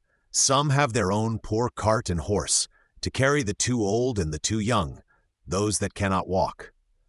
A pilgrimage like that of the children of Israel, such a pilgrim caravan as was seldom heard of in our western countries. Those poor succinct bundles, the making of them up and stowing of them, the pangs of simple hearts in those remote native valleys, the tears that were not seen, the cries that were addressed to God only, and then at last the actual turning out of the poor caravan in silently practical condition, staff in hand, no audible complaint heard from it, ready to march, practically marching here. Which of us can think of it without emotion, sad, and yet, in a sort, blessed? Every emigrant man has 4 groschen a day, 4 pence odd, allowed him for road expenses, every woman 3 groschen, every child 2, and regularity itself, in the shape of Prussian commissaries, presides over it. Such marching of the Salzburgers, host after host of them, by various routes from February onwards, above 7,000 of them this year, and 10,000 more that gradually followed, was heard of at all German firesides and in all European lands. A phenomenon much filling the general ear and imagination, especially at the first emergence of it. We will give from poor old authentic Fassmann, as if caught up by some sudden photograph apparatus, a rude but undeniable glimpse or two into the actuality of this business. The reader will in that way sufficiently conceive it for himself. Glimpse first is of an emigrant party arriving in the cold February days of 1732 at Nordlingen, Protestant free town in Bavaria. 300 of them. First section, I think, of those 900 who were packed away unceremoniously by Firmian last winter and have been wandering about Bavaria, lodging in Kaufbeuern and various preliminary towns till the Prussian arrangements became definite. Prussian commissaries are, by this time, got to Donauwörth, but these poor Salzburgers are ahead of them, wandering under the voluntary principle as yet. Nordlingen in Bavaria is an old imperial free town, Protestantism not suppressed there, as it has been all round.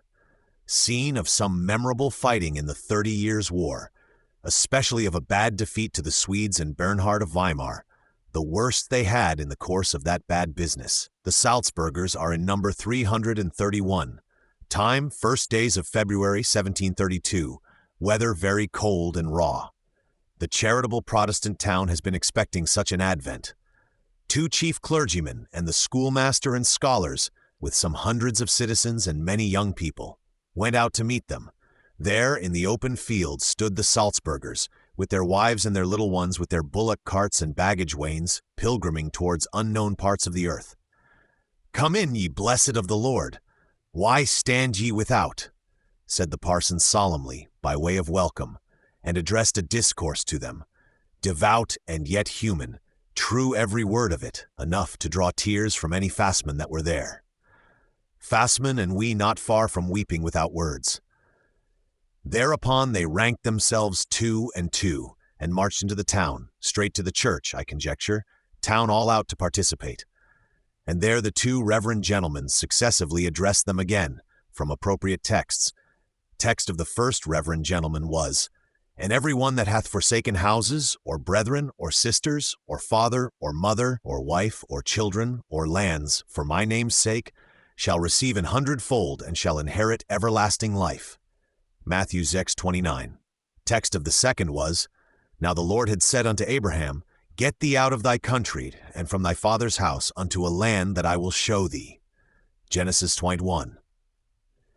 Excellent texts, well handled, let us hope, especially with brevity, after which the strangers were distributed, some into public houses, others taken home by the citizens to lodge. Out of the spittle there was distributed to each person, for the first 3 days, a half-pound of flesh meat, bread, and a measure of beer. The remaining days they got in money 6 kreutzers, 2 pence each, and bread. On Sunday at the church doors there was a collection, no less than 800 gulden, 80 pounds, population say 3,000, for this object. At sermon they were put into the central part of the church, all Nordlingen lovingly encompassing them, and were taught in 2 sermons, texts not given, what the true church is built of and ought to have, Nordlingen copiously shedding tears the while, Vila Thranen Vergossen, as it well might. Going to church and coming from it, each landlord walked ahead of his party. Party followed 2 and 2. On other days, there was much catechizing of them at different parts of the town. Orthodox enough, you see, nothing of superstition or fanaticism in the poor people. They made a good testimony of their evangelical truth. The baggage wagons which they had with them, 10 in number, upon which some of their old people sat, were brought into the town. The baggage was unloaded, and the packages, 281 of them in all, for Fassmann is photography itself, were locked in the Zoll house. Over and above what they got from the spittle, the church collection, and the town chest, citizens were liberal, daily sent them food, or daily had them by 4s and 5s to their own houses to meet. And so let them wait for the Prussian commissary, who is just at hand. They would not part from one another, these 331, says Fassmann, though their reunion was but of that accidental nature. Fassmann, pp. 439, 440. Glimpse second, not dated, perhaps some 10 days later, and a Prussian commissary with this party. On their getting to the Ansbach territory, there was so incredible a joy at the arrival of these exiled brothers in the faith, that in all places, almost in the smallest hamlets, the bells were set a-tolling, and nothing was heard but a peal of welcome from far and near. Prussian commissary, when about quitting Anspach, asked leave to pass through Bamberg. Bishop of Bamberg, too orthodox a gentleman, declined, so the commissary had to go by Nuremberg and Bayreuth. Ask not if his welcome was good in those Protestant places. At Erlangen, 15 miles from Nuremberg, where are French Protestants and a dowager Margravine of Bayreuth, widow of Wilhelmina's father-in-law's predecessor, if the reader can count that, daughter of Weissenfels, who was for marrying Wilhelmina not long since. At Erlangen, the serene dowager snatched up 50 of them into her own house for Christian refection, and burghers of means had 12, 15, and even 18 of them, following such example set.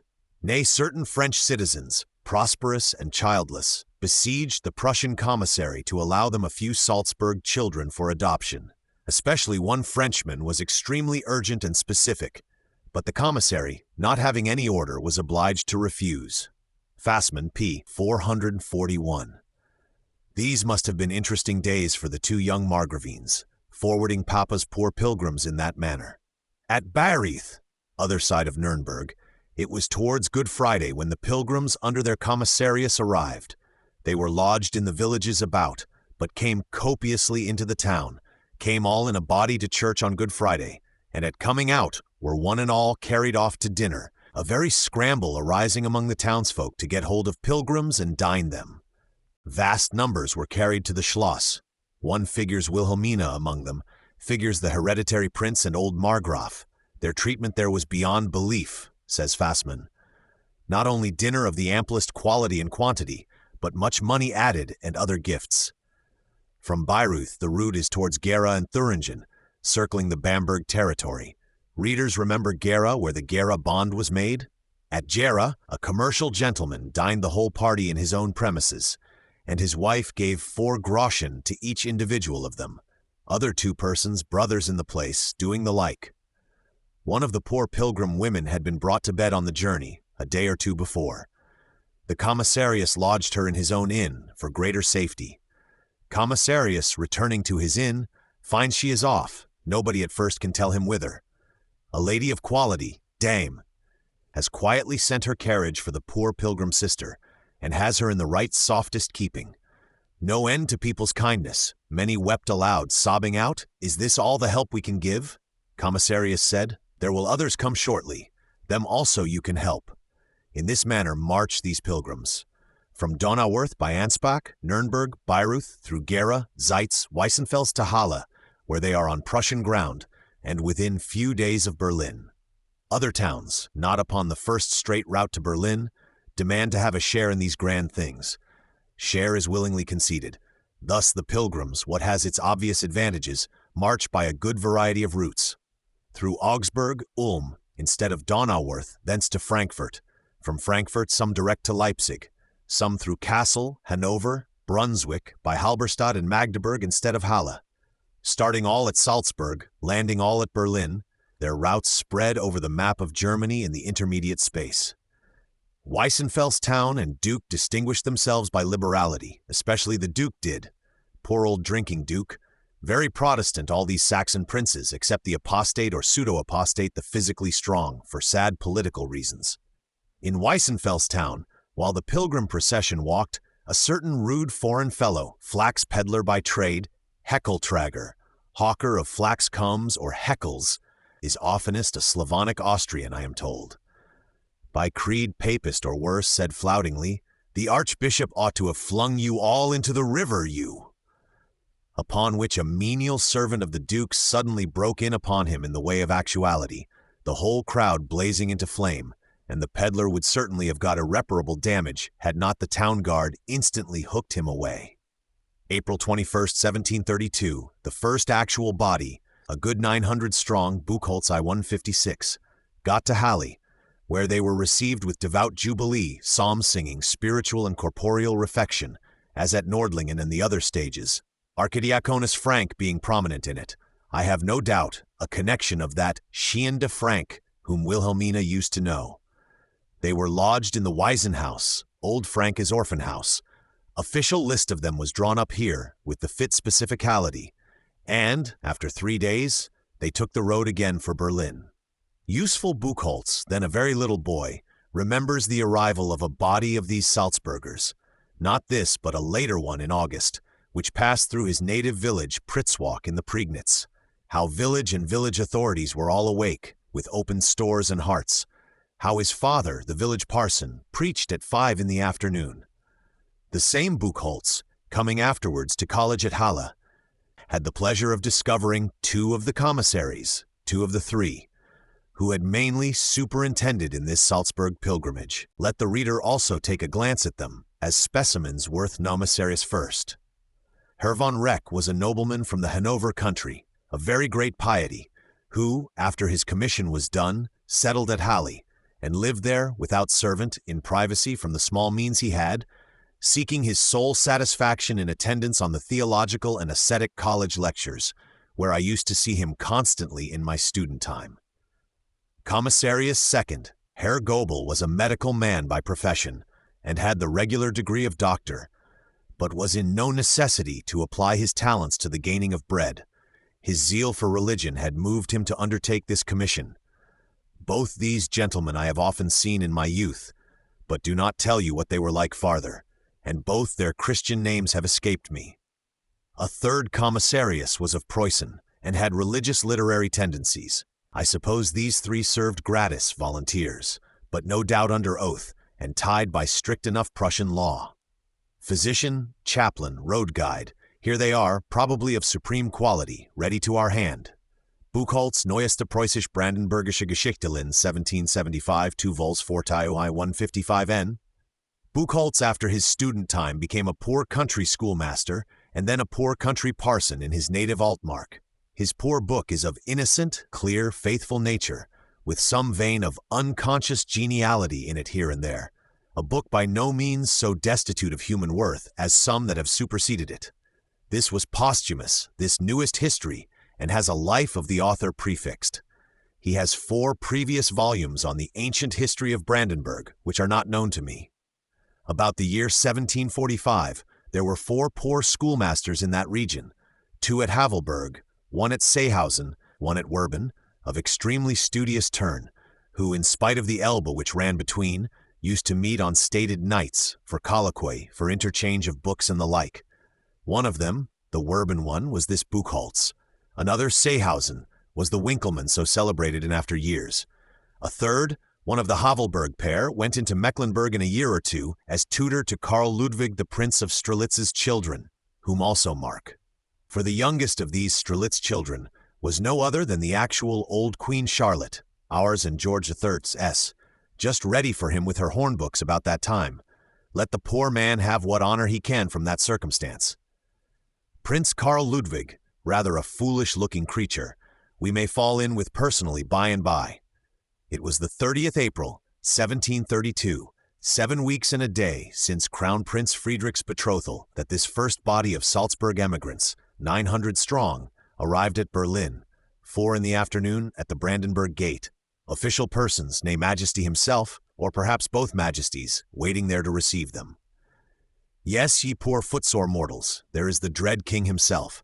Stoutish, short figure in blue uniform and white wig, straw-colored waistcoat and white gaiters. Stands uncommonly firm on his feet, reddish, blue-reddish face, with eyes that pierce through a man. Look upon him, and yet live if you are true men. His Majesty's reception of these poor people could not but be good, nothing now wanting in the formal kind. But better far in all the essentialities of it, there had not been hitherto, nor was henceforth the least flaw. This Salzburg pilgrimage has found for itself, and will find, regulation, guidance, ever a stepping stone at the needful place, a paved road so far as human regularity and punctuality could pave one. That is His Majesty's shining merit. Next Sunday, after sermon, this first lot of Salzburgers, were publicly catechized in church, and all the world could hear their pertinent answers, given often in the very scripture texts, or express words of Luther. His Majesty more than once took survey of these pilgrimage divisions when they got to Berlin, a pleasant sight if there were leisure otherwise. On various occasions, too, Her Majesty had large parties of them over to Montbijou to supper there in the fine gardens, and gave them Bibles, among other gifts, if in want of Bibles through Firmian's industry. Her Majesty was charity itself, charity and grace combined among these pilgrims. On one occasion, she picked out a handsome young lass among them and had painter Pesny over to take her portrait. Handsome lass, by Pesny, in her Tyrolese hat, shone thenceforth on the walls of Montbijou, and fashion thereupon took up the Tyrolese hat, which has been much worn since by the beautiful part of the creation, says Buchholz. But how many changes they have introduced in it, no pen can trace. At Berlin, the commissarius ceased, and there was usually given the pilgrims a candidatus theologiae, who was to conduct them the rest of the way and be their clergyman when once settled. 500 long miles still. Some were shipped at Stettin, mostly they marched, stage after stage, 4 groschen a day.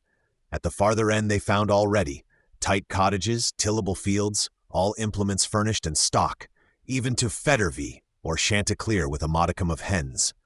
Old neighbors, and such as liked each other, were put together. Fields grew green again, desolate scrubs and scrags yielding to grass and corn. Wooden clocks even came to view, for Berchtesgaden neighbors also emigrated, and Swiss came, and Bavarians and French, and old trades were revived in those new localities.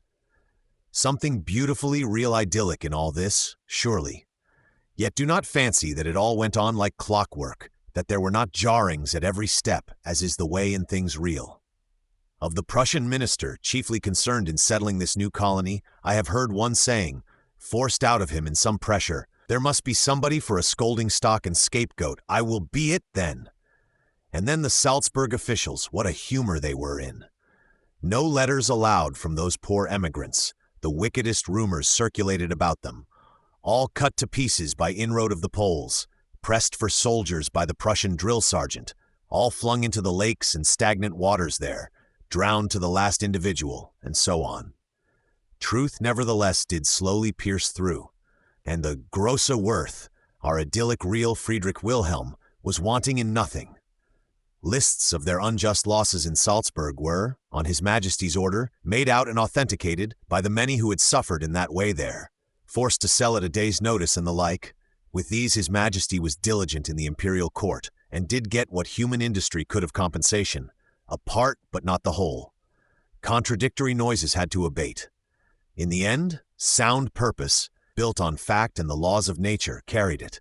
Lies, vituperations, rumors, and delusions sank to zero, and the true result remained.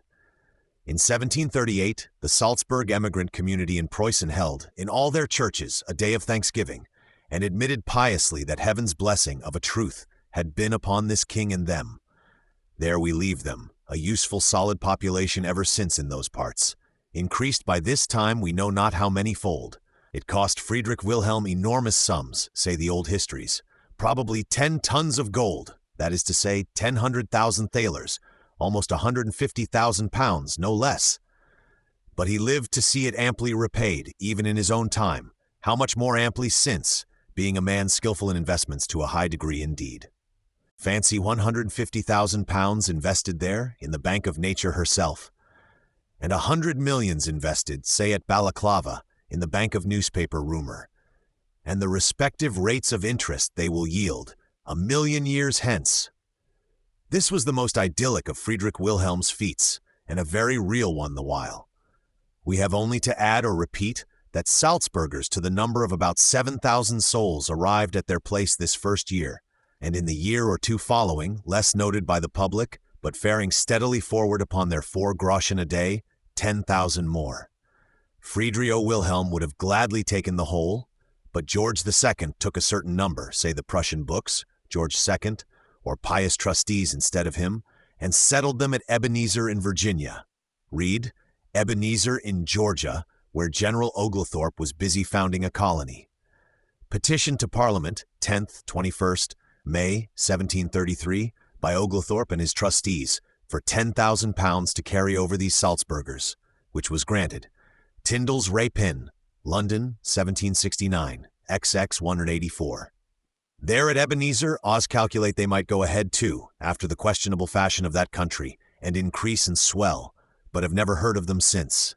Salzburg emigration was a very real transaction on Friedrich Wilhelm's part, but it proved idyllic too, and made a great impression on the German mind. Readers know of a book called Hermann and Dorothea? It is written by the great Goethe and still worth reading. The great Goethe had heard, when still very little, much talk among the elders about this Salzburg pilgrimage, and how strange a thing it was 20 years ago and more. 1749 was Goethe's birth year. In middle life he threw it into hexameters, into the region of the air, and did that unreal shadow of it, a pleasant work in its way, since he was not inclined for more. Chapter 4. Prussian Majesty visits the Kaiser. Majesty seeing all these matters well in train, Salzburgers under way, Crown Prince betrothed according to his Majesty's and the Kaiser's, not to her Majesty's, and high-flying little George of England, my brother the comedian's, mind and will, begins to think seriously of another enterprise, half business, half pleasure, which has been hovering in his mind for some time. Visit to my daughter at Bayreuth, he calls it publicly, but it means intrinsically excursion into Böhmen, to have a word with the Kaiser, and see his Imperial Majesty in the body for once. Too remarkable a thing to be omitted by us here. Crown Prince does not accompany on this occasion. Crown Prince is with his regiment all this while, busy minding his own affairs in the Ruppen quarter, only hears, with more or less interest, of these Salzburg pilgrim movements, of this excursion into Böhmen. Here are certain scraps of letters, which, if once made legible, will assist readers to conceive his situation and employments there. Letters otherwise of no importance, but worth reading on that score. The first, or rather first three, which we huddle into one, is from Nauen, few miles off Ruppen, where one of our battalions lies, requiring frequent visits there. 1. To Grumkow, at Berlin, from the Crown Prince. Nauen, 26th April, 1732.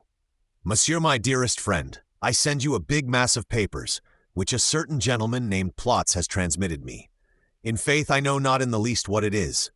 I pray you present it to His Majesty, or in the proper quarter, and make me rid of it.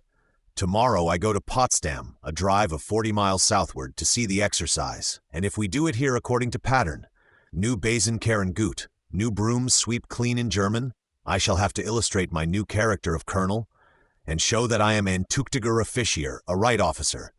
Be what I may, I shall to you always be. Nauen, 7th May 1732. Thousand thanks for informing me how everything goes on in the world. Things far from agreeable, those leagues imaginary in tobacco parliament, suspected to be forming against our house. But if the Kaiser don't abandon us, if God second the valor of 80,000 men resolved to spend their life, let us hope there will nothing bad happen. Meanwhile, till events arrive, I make a pretty stir here, vermucid importance, to bring my regiment to its requisite perfection, and I hope I shall succeed. The other day I drank your dear health, monsieur, and I wait only the news from my cattle stall that the calf I am fattening there is ready for sending to you. I unite Mars and housekeeping, you see. Send me your secretary's name, that I may address your letters that way, our correspondence needing to be secret in certain quarters. With a truly infinite esteem, Frederick. Nauen, 10th May, 1732. You will see by this that I am exact to follow your instruction, and that the Schultz of Tremen, village in the Brandenburg quarter, with a Schultz or mayor to be depended on, becomes for the present the mainspring of our correspondence. I return you all the things, pieces, you had the goodness to communicate to me, except Charles Douze, Voltaire's new book, lately come out, Bale, 1731, which attaches me infinitely. The particulars hitherto unknown which he reports, the greatness of that prince's actions, and the perverse singularity, bizarrerie, of his fortune. All this, joined to the lively, brilliant, and charming way the author has of telling it, renders this book interesting to the supreme degree. I send you a fragment of my correspondence with the most illustrious Sir Crochet, some French envoy or emissary, I conclude. You perceive we go on very sweetly together, and are in a high strain. I am sorry I burnt one of his letters, wherein he assured me he would in the Versailles antechamber itself speak of me to the king, and that my name had actually been mentioned at the king's levee. It certainly is not my ambition to choose this illustrious mortal to publish my renown. On the contrary, I should think it soiled by such a mouth, and prostituted if he were the publisher. But enough of the Crochet. The kindest thing we can do for so contemptible an object is to say nothing of him at all. Ouvres de Frederick, seats 4951. Letter second is to Jagermeister Hacke, captain of the Potsdam Guard, who stands in great nearness to the King's Majesty, and in fact is fast becoming his factotum in army details. We, with the Duke of Lorraine and Majesty in person, saw his marriage to the Excellency Kreutz's Fraulein daughter not long since, who we trust has made him happy. Rich he is at any rate, and will be adjutant general before long. Powerful in such intricacies as this that the prince has fallen into. The letter has its obscurities, turns earnestly on recruits tall and short, nor have idle editors helped us by the least hint towards reading it with more than the eyes. Old Dessauer at this time is commandant at Magdeburg. Buddenbrock, perhaps now passing by Ruppin, we know for a high old general, fit to carry messages from Majesty, or likelier, it may be Lieutenant Buddenbrock, his son, merely returning to Ruppin? We can guess that the flattering Dessauer has sent His Majesty 5 gigantic men from the Magdeburg regiments, and that Frederick is ordered to hustle out 30 of insignificant stature from his own, by way of counter-gift to the Dessauer, which Frederick does instantly, but cannot for his life see how, being totally cashless, he is to replace them with better, or replace them at all. 2. To Captain Hacke of the Potsdam Guard. Ruppin, 15th July 1732. Mein Gott, what a piece of news Buddenbrock has brought me. I am to get nothing out of Brandenburg, my dear Hacke. 30 men I had to shift out of my company in consequence of Buddenbrock's order, and where am I now to get other 30? I would gladly give the king tall men as the Dessauer at Magdeburg does, but I have no money, and I don't get or set up for getting 6 men for 1, 30 short for 5 tall as he does. So true is that scripture, to him that hath shall be given, and from him that hath not shall be taken away even that he hath. Small art that the Prince of Dessau's and the Magdeburg regiments are fine when they have money at command, and 30 men gratis over and above. I, poor devil, have nothing, nor shall have all my days. Prithee, dear Hacke, bitte ihn, lieber Hacke, think of all that, and if I have no money allowed, I must bring Asmus, recruit unknown to me alone as recruit next year, and my regiment will to a certainty be rubbish. Once I had learned a German proverb, Versprechen und halten, to promise and to keep, ziemt wohl jungen und alten, is pretty for young and for old. I depend alone on you, dear Hack. Unless you help, there is a bad outlook. Today I have knocked again, written to Papa for money, and if that does not help, it is over. If I could get any money to borrow, it would do. But I need not think of that. Help me then, dear Hacke. I assure you I will ever remember it, who at all times am my dear Herr Captain's devoted Ergebener servant and friend, Frederick. In German, Ouvres, Part 3d, p. 177. To which add only this note 2 days later to Seckendorf, indicating that the process of borrowing has already in some form begun, process which will have to continue, and to develop itself, and that His Majesty, as Seckendorf well knows, is resolved upon his Bohemian journey. 3. To the General Feldzugmeister Graf von Seckendorf, Ruppin, 17th July 1732. My very dear General, I have written to the King that I owed you 2,125 thalers for the recruits, of which he says there are 600 paid. There remain, therefore, 1,525, which he will pay you directly. The King is going to Prague. I shall not be of the party, as you will. To say truth, I am not very sorry, for it would infallibly give rise to foolish rumors in the world. At the same time, I should have much wished to see the Emperor, Empress, and Prince of Lorraine, for whom I have a quite particular esteem. I beg you, monsieur, to assure him of it, and to assure yourself that I shall always be, with a great deal of consideration, monsieur, mon très cher général, and Cedric. And now, for the Bohemian journey, visit at Kladrup, as they call it, Ruppin being left in this assiduous and wholesome, if rather hampered condition. Kaiser Karl and his Empress in this summer of 1732 were at Carlsbad, taking the waters for a few weeks.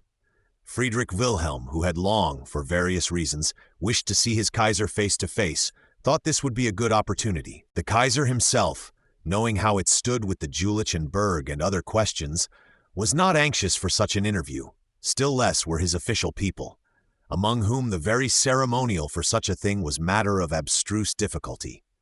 Seckendorf accordingly had been instructed to hunt wide, and throw in discouragements so far as possible, which he did, but without effect. Friedrich Wilhelm had set his heart upon the thing, wished to behold for once a head of the Holy Roman Empire, and supreme of Christendom, also to see a little with his own eyes into certain matters imperial.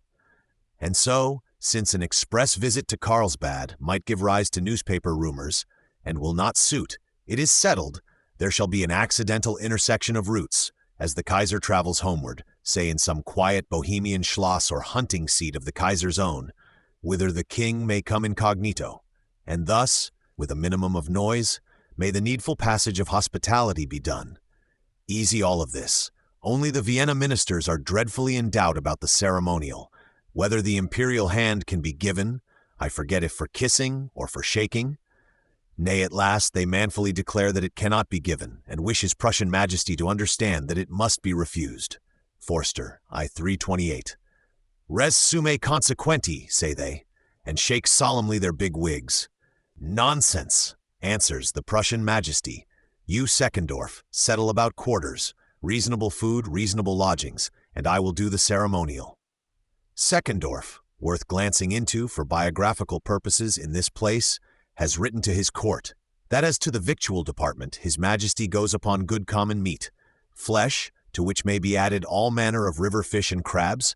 Sound old Rhenish is his drink, with supplements of brown and of white beer. Dinner table to be spread always in some airy place, garden house, tent, big clean barn.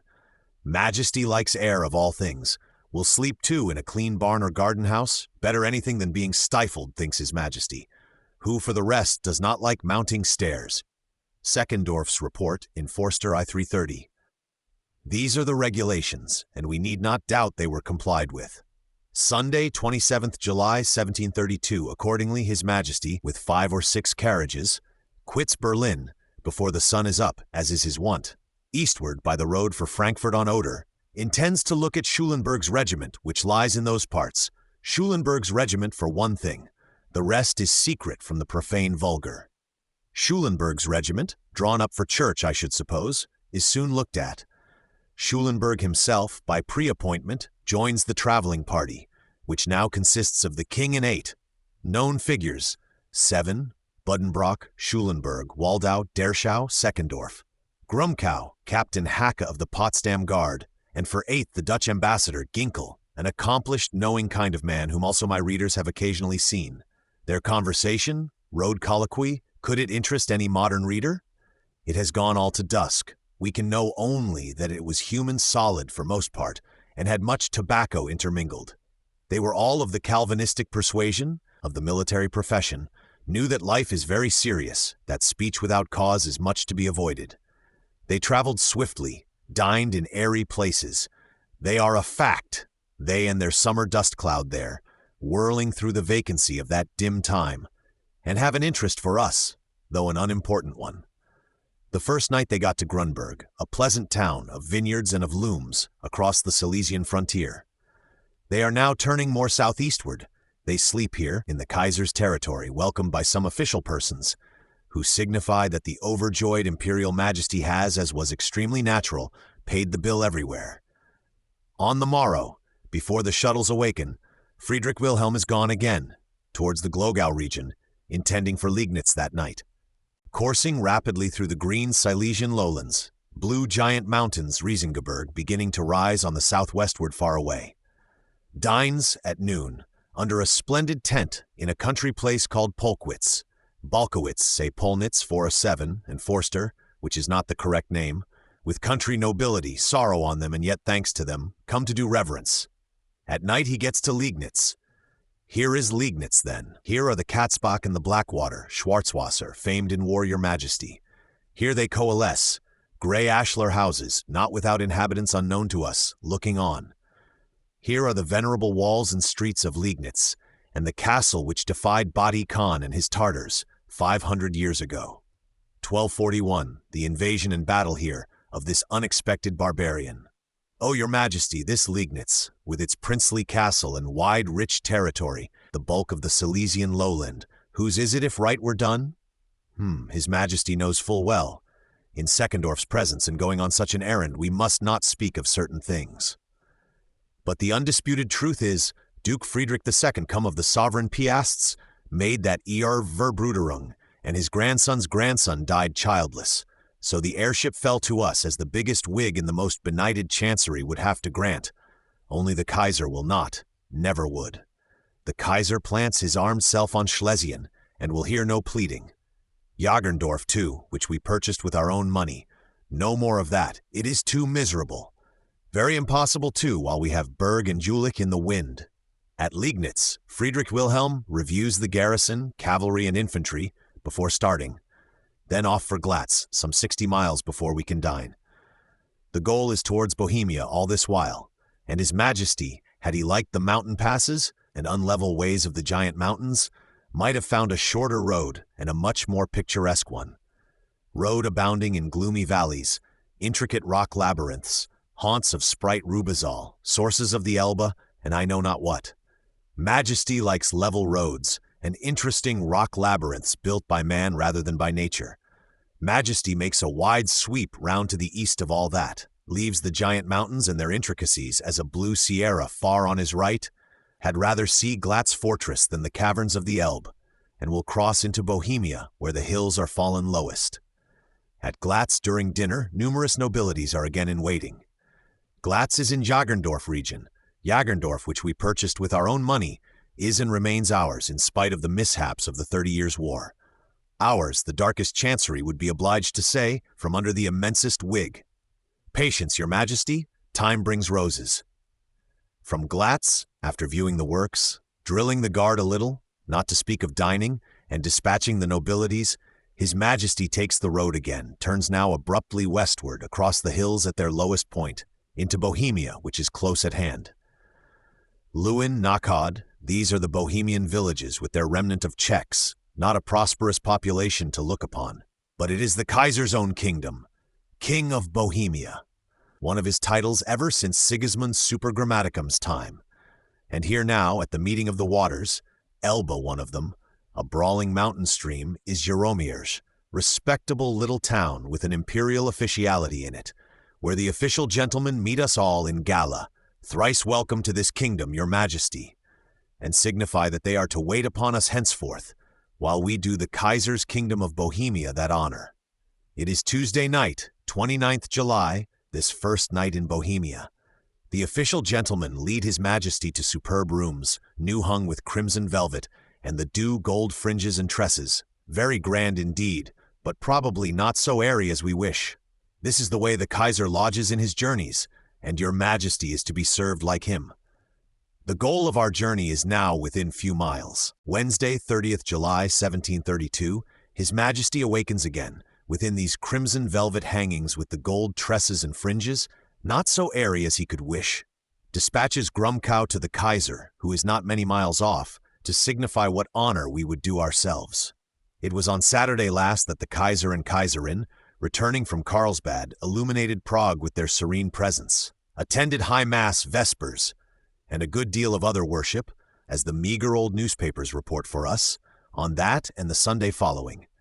And then, on Monday at 6 in the morning, both the Majesties left Prague for a place called Klumetz, southwestward 30 miles off in the Elbe region, where they have a pretty hunting castle.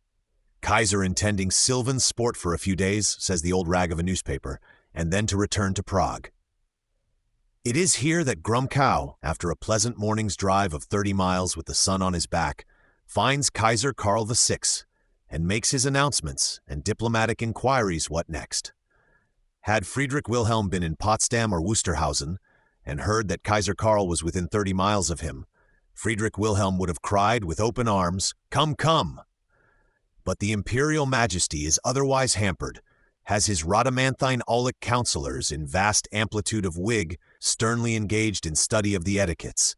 They have settled that the meeting cannot be in Klumetz, lest it might lead to night's lodgings and to intricacies. Let it be at Kladrup, say the ample-wigged. Kladrup, an imperial stud or horse farm, half a dozen miles from this, where there is room for nothing more than dinner. There let the meeting be tomorrow at a set hour, and, in the meantime, we will take precautions for the etiquettes. So it is settled, and Grumkow returns with the decision in a complimentary form. Through Königsgrätz, down the right bank of the upper Elbe, on the morrow morning, Thursday, 31st of July, 1732, Friedrich Wilhelm rushes on towards Kladrup, finds that little village, with the horse edifices, looking snug enough in the valley of Elbe, alights, welcomed by Prince Eugenio von Savoy, with word that the Kaiser is not come, but steadily expected soon. Prince Eugenio von Savoy. Ach Gott! It is another thing, your highness, than when we met in the Flanders wars long since, at Malplaquet that morning, when your highness had been to Brussels, visiting your lady mother in case of the worst. Slightly grayer your highness is grown. I too am nothing like so nimble. The great duke, poor man, is dead. Prince Eugenio von Savoy, we need not doubt, took snuff, and answered in a sprightly appropriate manner. Kladrup is a country house as well as a horse farm. A square court is the interior, as I gather, the horse buildings at a reverent distance forming the fourth side. In the center of this court, see what a contrivance the Aulic councillors have hit upon. There is a wooden stand built with 3 staircases leading up to it, 1 for each person, and 3 galleries leading off from it into suites of rooms. No question of precedence here, where each of you has his own staircase and own gallery to his apartment. Friedrich Wilhelm looks down like a rhinoceros on all those cobwebberies. No sooner are the Kaiser's carriage wheels heard within the court than Friedrich Wilhelm rushes down, by what staircase is readiest, forward to the very carriage door, and flings his arms about the Kaiser, embracing and embraced, like mere human friends glad to see one another. On these terms, they mount the wooden stand, Majesty of Prussia, Kaiser, Kaiserin, each by his own staircase. See, for a space of 2 hours, the Kaiser's foals and horses led about, which at least fills up any gap in conversation that may threaten to occur. The Kaiser, a little man of high and humane air, is not bright in talk. The Empress, a Brunswick princess of fine carriage, granddaughter of old Anton Ulrich who wrote the novels, is likewise of mute humor in public life. But old Norddeutschland, cradle of one's existence, Brunswick reminiscences, news of your Imperial Majesty's serene father, serene sister, brother-in-law, the Feldmarschall, and insipid niece whom we have had the satisfaction to betroth lately, furnish small talk where needful. Dinner being near, you go by your own gallery to dress. From the drawing-room, Friedrich Wilhelm leads out the Kaiserin. The Kaiser, as head of the world, walks first, though without any lady. How they drank the healths, gave and received the ewers and towels, is written duly in the old books, but was as indifferent to Friedrich Wilhelm as it is to us. What their conversation was, let no man presume to ask. Dullish, we should apprehend, and perhaps better lost to us? But where there are tongues, there are topics. The loom of time wags always, and with it the tongues of men. Kaiser and Kaiserin have both been in Carlsbad lately. Kaiser and Kaiserin both have sailed to Spain in old days, and been in sieges and things memorable. Friedrich Wilhelm, solid squire western of the north, does not want for topics, and talks as a solid rustic gentleman will. Native politeness he knows on occasion. To etiquette, so far as concerns his own pretensions, he feels callous altogether, dimly sensible that the 18th century is setting in, and that solid musketeers and not gold sticks are now the important thing. I felt mad to see him so humiliate himself, said Grumkow afterwards to Wilhelmina. J'enrage ma peau. Why not? Dinner lasted 2 hours. The Empress rising, Friedrich Wilhelm leads her to her room, then retires to his own, and in a quarter of an hour is visited there by the Kaiser, who conducts him, in so many minutes exact by the watch, back to the Empress, for a sip of coffee, as one hopes, which may wind up the interview well. The sun is still a good space from setting when Friedrich Wilhelm, after cordial adieus, neglectful of etiquette, is rolling rapidly towards Nymburk, 30 miles off on the Prague highway, and Kaiser Karl with his spouse move deliberately towards Klumetz to hunt again. In Nymburk, Friedrich Wilhelm sleeps that night. Imperial majesties in a much-tumbled world of wild horses, ceremonial ewers, and Eugenios of Savoy and Malplaquet probably peopling his dreams. If it please heaven, there may be another private meeting a day or 2 hence. Nymburk, your majesty, son Fritz will have a night in Nymburk too, riding slowly thither amid the wrecks of Kolin battle, not to sleep well, but that happily is hidden from your majesty. Kolin, Chasla sits, Elbetinitz, here in this Kladrup region, Your Majesty is driving amid poor villages which will be very famous by and by. And Prague itself will be doubly famed in war if your Majesty knew it, and the Ziskaberg be of bloodier memory than the Weissenberg itself.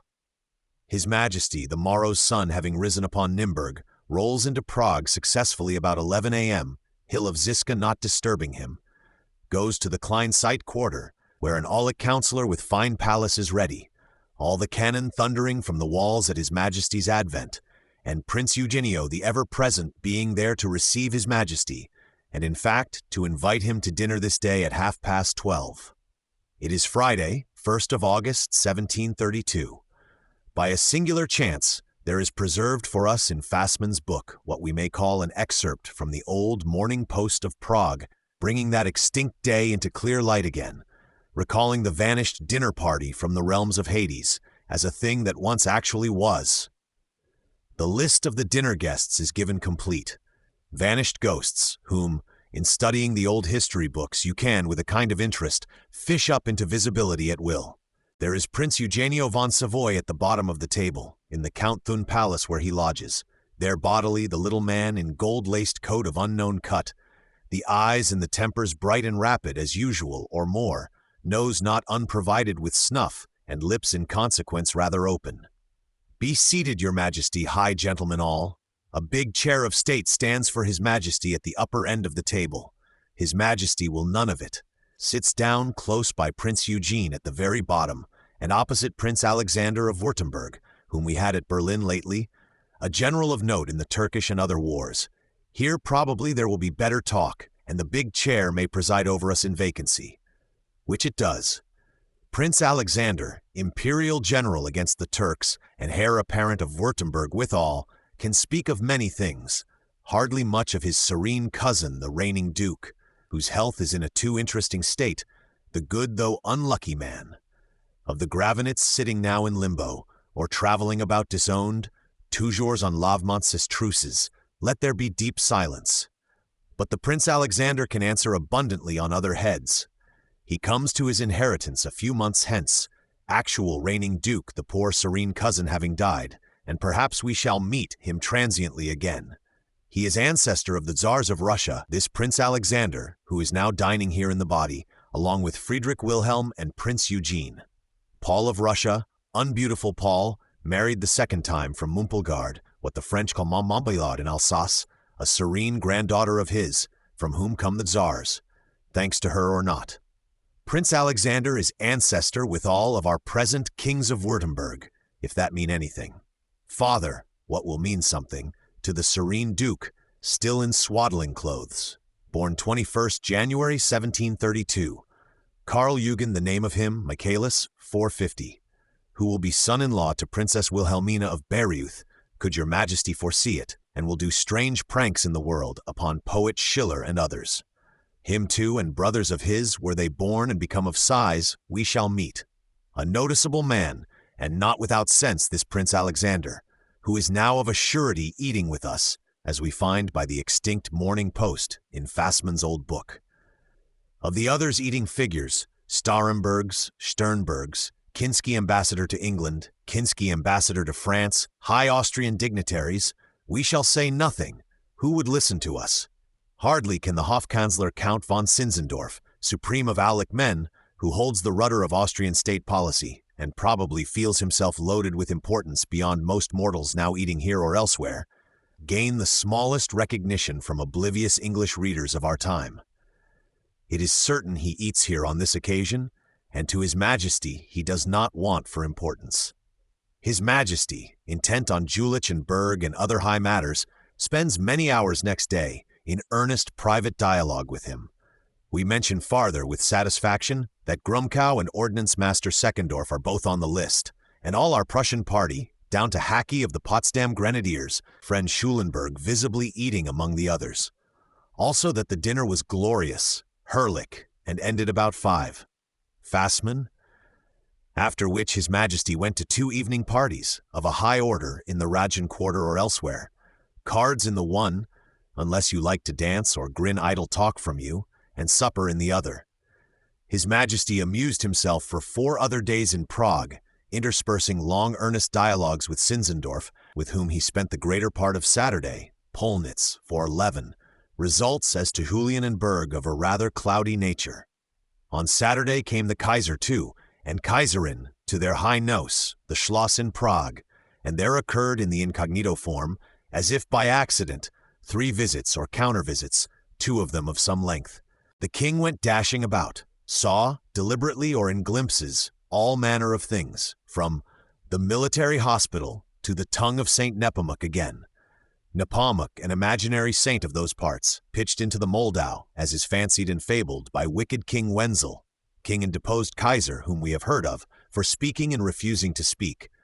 Nepomuk is now become the patron of bridges, in consequence, stands there in bronze on the bridge of Prague, and still shows a dried tongue in the world.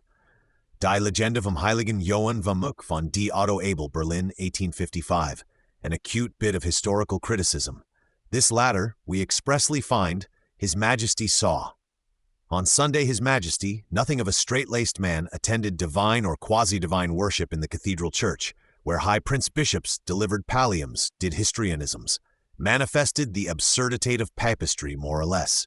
Coming out of the church, he was induced to step in and see the rooms of the Schloss, or Imperial Palace. In one of the rooms, as if by accident, the Kaiser was found lounging. Extremely delighted to see your Majesty, and they had the first of their long or considerable dialogues together. Purport has not transpired.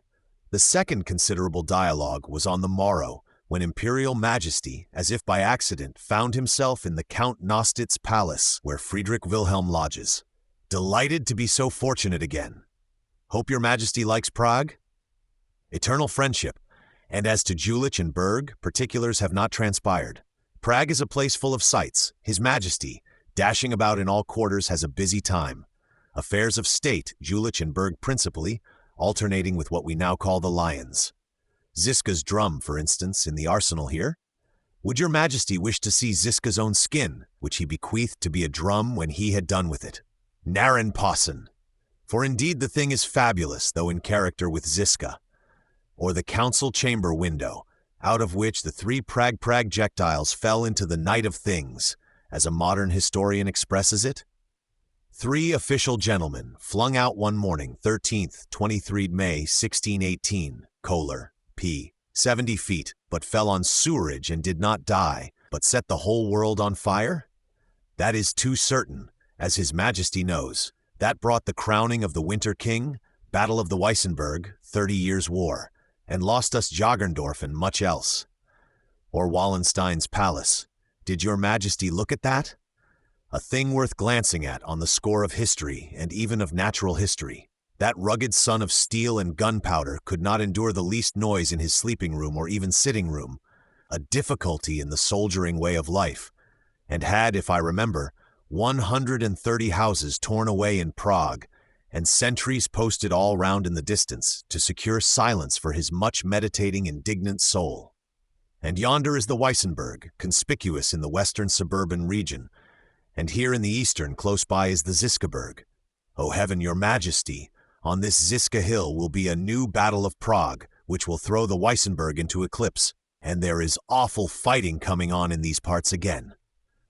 The third of the considerable dialogues in Prague was on this same Monday night, when His Majesty went to wait upon the Kaiserin, and the Kaiser soon accidentally joined them. Precious gracious words passed. On Berg and Jülich nothing particular that we hear, and the high personages, with assurances of everlasting friendship, said adieu, and met no more in this world. On his toilet table, Friedrich Wilhelm found a gold tobacco box, sent by the highest lady extant. Gold tobacco box, item gold tobacco stopper or pipe picker, such the parting gifts of Her Imperial Majesty. Very precious indeed, and grateful to the honest heart, yet testifying too, as was afterward suggested to the royal mind, what these high people think of a rustic Orson king, and how they fling their nose into the air over his tabagies and him. On the morrow morning early, Friedrich Wilhelm rolls away again homewards by Carlsbad, by Bayreuth, all the cannon of Prague saying thrice, "Good speed to him." "He has had a glorious time," said the Berlin court lady to Queen Sophie one evening. "No end of kindness from the Imperial Majesties. But has he brought Berg and Jülich in his pocket?" Alas, not a fragment of them, nor of any solid thing whatever, except it be the gold tobacco box, and the confirmation of our claims on East Friesland. Cheap liberty to let us vindicate them if we can, if you reckon that a solid thing. These two imperial gifts, such as they are, he has consciously brought back with him. And perhaps, though as yet unconsciously, a third gift of much more value, once it is developed into clearness, some dim trace of insight into the no meaning of these high people, and how they consider us as mere Orsons and wild bisons, whom they will do the honor to consume as provision if we behave well. The great King Frederick, now Crown Prince at Rupin, writing of this journey long afterwards, hastily, incorrectly, as his wont is, in regard to all manner of minute outward particulars, and somewhat maltreating, or at least misplacing, even the inward meaning which was well known to him without investigation, but which he is at no trouble to date for himself, and has dated at random, says, in his thin, rapid way, with much polished bitterness. His King Friedrich Wilhelm's experience on this occasion served to prove that good faith and the virtues, so contrary to the corruption of the age, do not succeed in it.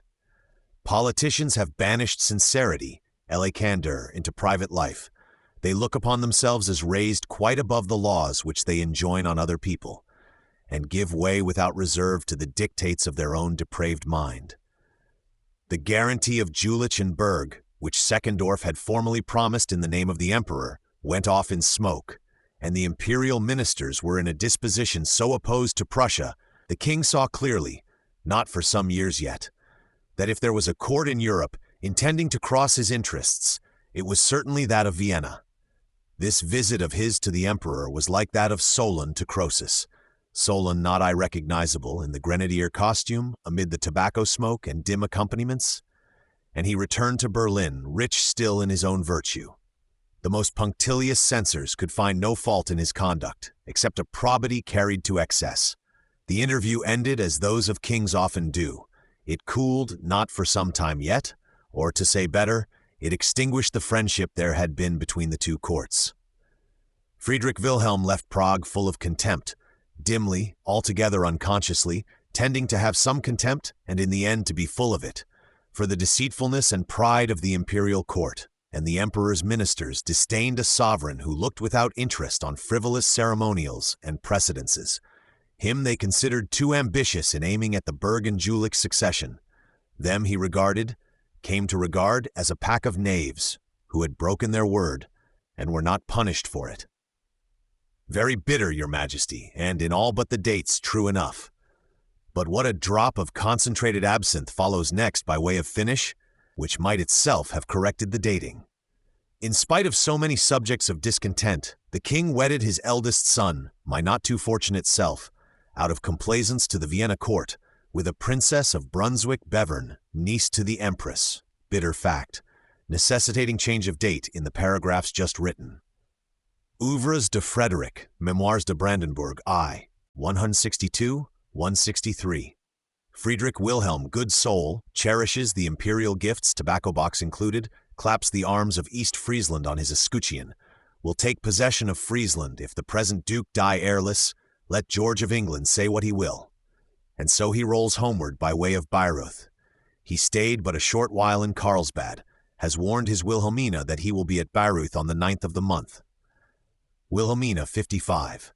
Wilhelmina is very poorly, near her time, as wives say, rusticating in the Hermitage, a country house in the vicinity of Bayreuth.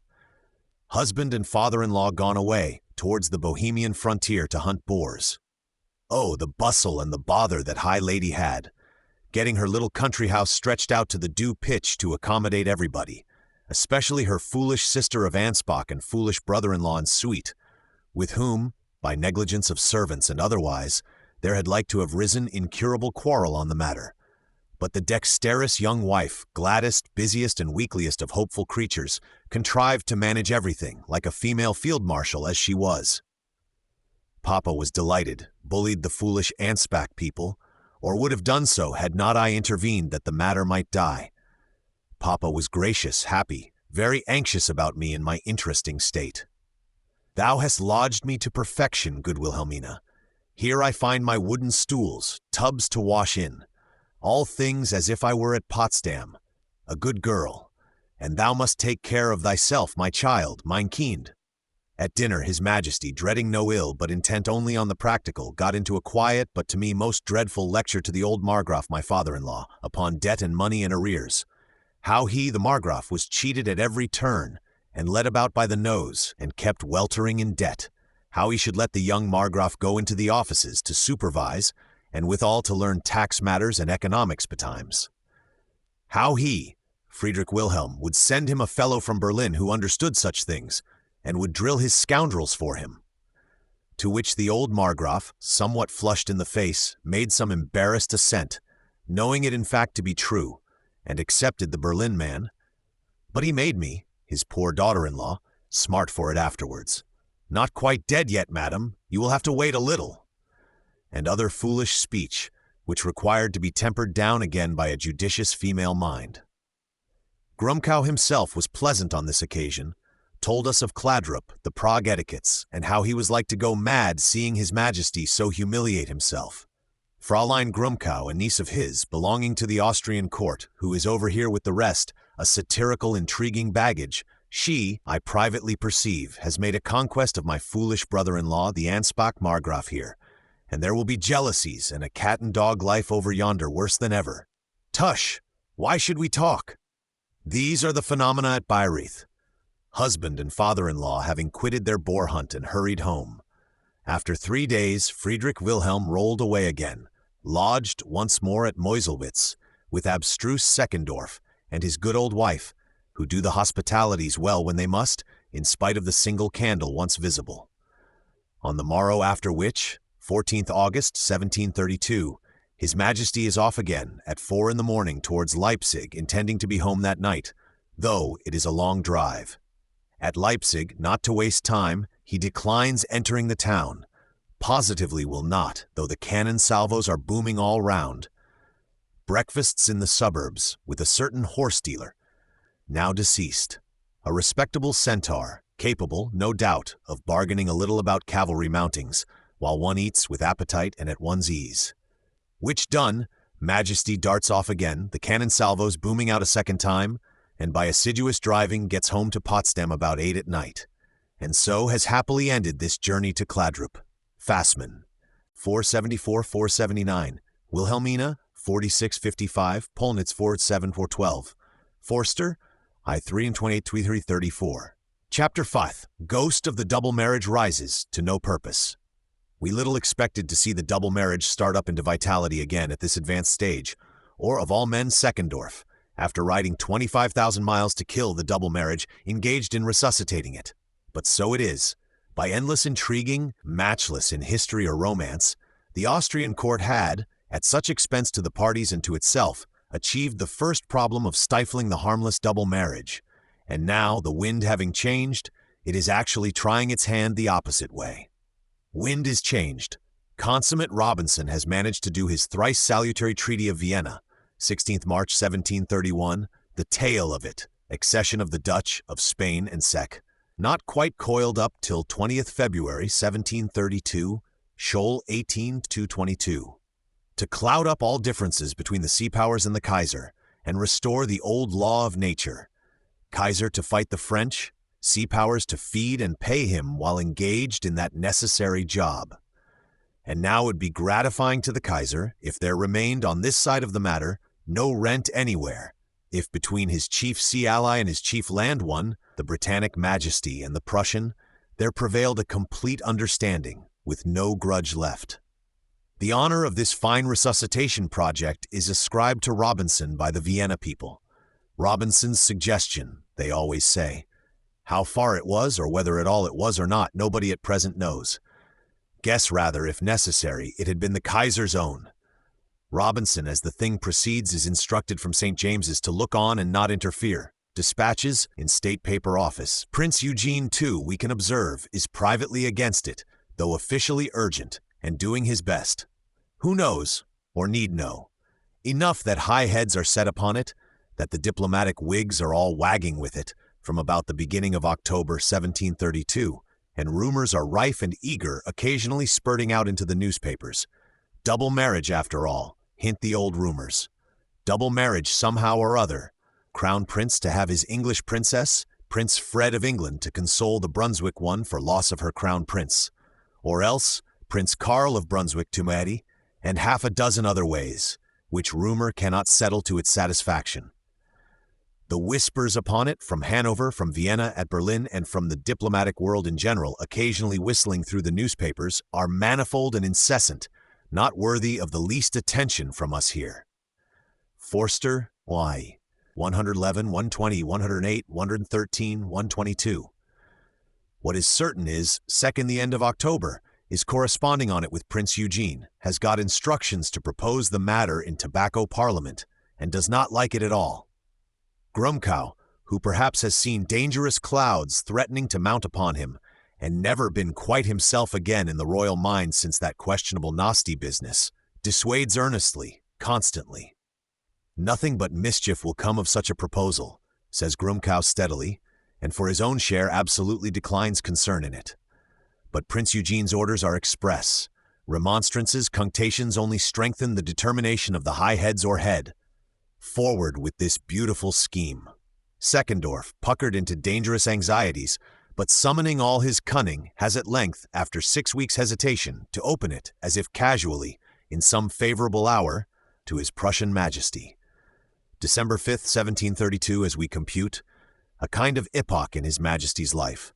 Prussian Majesty stares wide-eyed, the breath as if struck out of him, repeats, Jülich and Berg absolutely secured, say you? But, nah! And has not yet taken in the unspeakable dimensions of the occurrence. What? Imperial Majesty will make me break my word before all the world? Imperial Majesty has been whirling me about, face now to the east, face straightway round to the west. Imperial Majesty does not feel that I am a man and king at all, takes me for a mere machine, to be seesawed and whirled hither and thither, like a rotatory clothes horse, to dry his Imperial Majesty's linen upon. Tausend Himmel! The full dimensions of all this did not rise clear upon the intellect of Prussian Majesty, a slow intellect, but a true and deep, with terrible earthquakes and poetic fires lying under it, not at once or for months, perhaps years to come. But they had begun to dawn upon him painfully here. They rose gradually into perfect clearness, all things seen at last as what they were, with huge submarine earthquake for consequence, and total change of mind towards Imperial Majesty and the drying of his pragmatic linen in Friedrich Wilhelm. Amiable Orson, true to the heart, amiable though terrible when too much put upon. This dawning process went on for above 2 years to come, painfully, reluctantly, with explosions, even with tears. But here, directly on the back of Seckendorf's proposal and recorded from a sure hand, is what we may call the peep of day in that matter. First session of Tobacco Parliament, close after that event. Event is on the 5th December 1732. Tobacco session is of the 6th. Glimpse of it is given by Speaker Grumkow himself, authentic to the bone. Session of Tobacco Parliament, 6th December 1732. Grumkow, shattered into headache by this session, writes report of it to Seckendorf before going to bed. Look, reader, into one of the strangest political establishments, and how a strange majesty comports himself there, directly after such proposal from Vienna to marry with England still. Schwerin is incidentally in from Frankfurt on Oder, where his regiment and business usually lie. The other honorable members we sufficiently know. Majesty has been a little out of health lately, perceptibly worse the last 2 days. Syberg is a gold cook, alchemical gentleman, of very high professions, came to Berlin some time ago, whom His Majesty, after due investigation, took the liberty to hang. Readers can now understand what Speaker Grumkow writes and dispatches by his lackey in such haste. I never saw such a scene as this evening. Derschau, Schwerin, Buddenbrock, Rokow, Flans were present. We had been about an hour in the Red Room, languidly doing our tobacco off and on, when he, the king, had us shifted into the little room, drove out the servants, and cried, looking fixedly at me, "No, I cannot endure it any longer. Ich stosset mir das Herz ab," cried he, breaking into German. "It crushes the heart out of me, to make me do a bit of scoundrelism, me. I say no, never. Those damned intrigues, may the devil take them." Ego, Grumkow. Of course I know of nothing, but I do not comprehend your Majesty's inquietude, coming thus on the sudden after our common indifferent mood. King. What, make me a villain? I will tell it right out. Certain damned scoundrels have been about betraying me. People that should have known me better have been trying to lead me into a dishonorable scrape. Here I called in the hounds. Je rompis les chiens, reports Grumcow, for he was going to blab everything. I interrupted, saying, Ego. But, your majesty, what is it ruffles you so? I know not what you talk of. Your majesty has honorable people about you, and the man who lets himself be employed in things against your majesty must be a traitor. Yes, JJ, I will do things that will surprise them. And, in short, a torrent of exclamations, which I strove to soften by all manner of incidents and contrivances, succeeding at last, by dexterity and time. But at this point, the light is now blown out, and we see no more, so that he grew quite calm again, and the rest of the evening passed gently enough. Well, you see what the effect of your fine proposal is, which you said he would like. I can tell you it is the most detestable incident that could have turned up. I know you had your orders, but you may believe and depend on it. He has got his heart driven rabid by the business, and says, who knows now whether that villain Cyberg gold cook that was hanged the other day was not set on by some people to poison me? In a word, he was like a madman. What struck me most was when he repeated, only think, think, who would have expected it of people that should have known me, and whom I know and have known better than they fancy. Pleasant passage for Seckendorf to chew the cud upon through the night watches. In fine, as I was somewhat confused, and anxious above all to keep him from exploding with the secret, I cannot remember everything. But Derschau, who was more at his ease, will be able to give you a full account. He the king said more than once, this was his sickness, the thing that ailed him, this, it gnawed his heart, and would be the death of him. He certainly did not affect, he was in a very convulsive condition. Yarny Blow, here is a piece of work, Herr Seckendorf. Adieu, I have a headache. Whereupon to bed. Forster ein 135-136. This Hansard report went off direct to Prince Eugene and ought to have been a warning to the high Vienna heads in him. But they persisted not the less to please Robinson or themselves, considering his Prussian Majesty to be in fact a mere rotatory clothes horse for drying the imperial linen on, and to have no intellect at all, because he was without guile and had no vulpanism at all, in which they were very much mistaken indeed. History is proud to report that the guileless Prussian Majesty, steadily attending to his own affairs in a wise manner, though hoodwinked and led about by black artists as he had been, turned out, when fact and nature subsequently pronounced upon it, to have had more intellect than the whole of them together, to have been, in a manner, the only one of them that had any real intellect, or insight into fact and nature at all. Consummate black art diplomacies overnetting the universe went entirely to water, running down the gutters to the last drop, and a prosperous drilled Prussia, compact organic in every part, from diligent plow-sock to shining bayonet and iron ramrod, remained standing. A full treasury and 200,000 well-drilled men would be the one guarantee to your pragmatic sanction, Prince Eugene had said. But that bit of insight was not accepted at Vienna. Black art and diplomatic spiderwebs from pole to pole being thought the preferable method.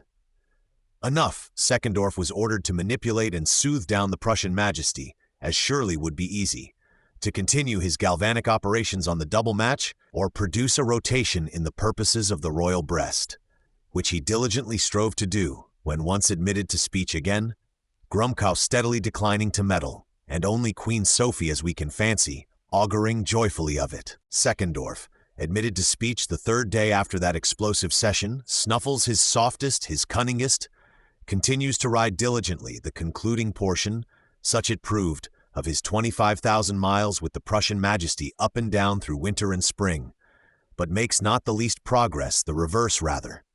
Their dialogues and arguings on the matter, here and elsewhere, are lost in air, or gone wholly to a single point unexpectedly preserved for us. One day, riding through some village, prior some say His Majesty calls it, some give another name, Advocate Seckendorf, in the fervor of pleading and arguing, said some word, which went like a sudden flash of lightning through the dark places of His Majesty's mind, and never would go out of it again while he lived after. In passionate moments, His Majesty spoke of it sometimes, a clangorous pathos in his tones, as of a thing hideous, horrible, never to be forgotten, which had killed him. Death from a friend's hand. It was the 17th of April, 1733. All the books, Forster 142 for 1, mention this utterance of His Majesty, on what occasion we shall see farther on, and give the date 1732, not 1733, but except as amended above, it refuses to have any sense visible at this distance. The village of Priort is in the Potsdam region. Riding through Priort, a man said something to me. It was as if you had turned a dagger about in my heart. That man was he that killed me. There and then I got my death. A strange passion in that utterance, the deep dumb soul of His Majesty, of dumb poetic nature, suddenly brought to a fatal clearness about certain things. O Kaiser, Kaiser of the Holy Roman Empire, and this is your return for my loyal faith in you? I had nearly killed my Fritz, my Wilhelmina, broken my Feeken's heart and my own, and reduced the world to ruins for your sake. And because I was of faith more than human, you took me for a dog? O Kaiser, Kaiser! Poor Friedrich Wilhelm, he spoke of this often in excited moments in his later years, the tears running down his cheeks, and the whole man melted into tragic emotion. But if Fritz were there, the precious Fritz whom he had almost killed for their sake, he would say, flashing out into proud rage, "There is one that will avenge me, though, that one. Da steht einer, der mich rächen wird." Yes, your Majesty, perhaps that one, and it will be seen whether you were a rotatory clothes horse to dry their pragmatic linen upon, or something different a good deal. Chapter 6. King August meditating great things for Poland. In the New Year's days of 1733, the topic among diplomatic gentlemen, which set many big wigs wagging, and even tremulously came out in the grey leaves of gazetteers and garretteers of the period, was a royal drama, dimly supposed to be getting itself up in Poland at this time. Nothing known about it for certain, much guessed. Something in the rumor, nods this wig. Nothing, wags that, slightly oscillating, and gazetteers who would earn their wages and have a peck of coals apiece to glad them in the cold weather, had to watch with all eagerness the movements of King August, our poor old friend, the dilapidated Strong, who is in Saxony at present, but bound for Warsaw shortly, just about lifting the curtain on important events. It is thought and not thought. Here are the certainties of it, now clear enough, so far as they deserve a glance from us. January 10th, 1733. August the dilapidated Strong of Poland has been in Saxony, looking after his poor electorate a little, and is on the road from Dresden homewards again. Will cross a corner of the Prussian dominions, as his wont is on such occasions.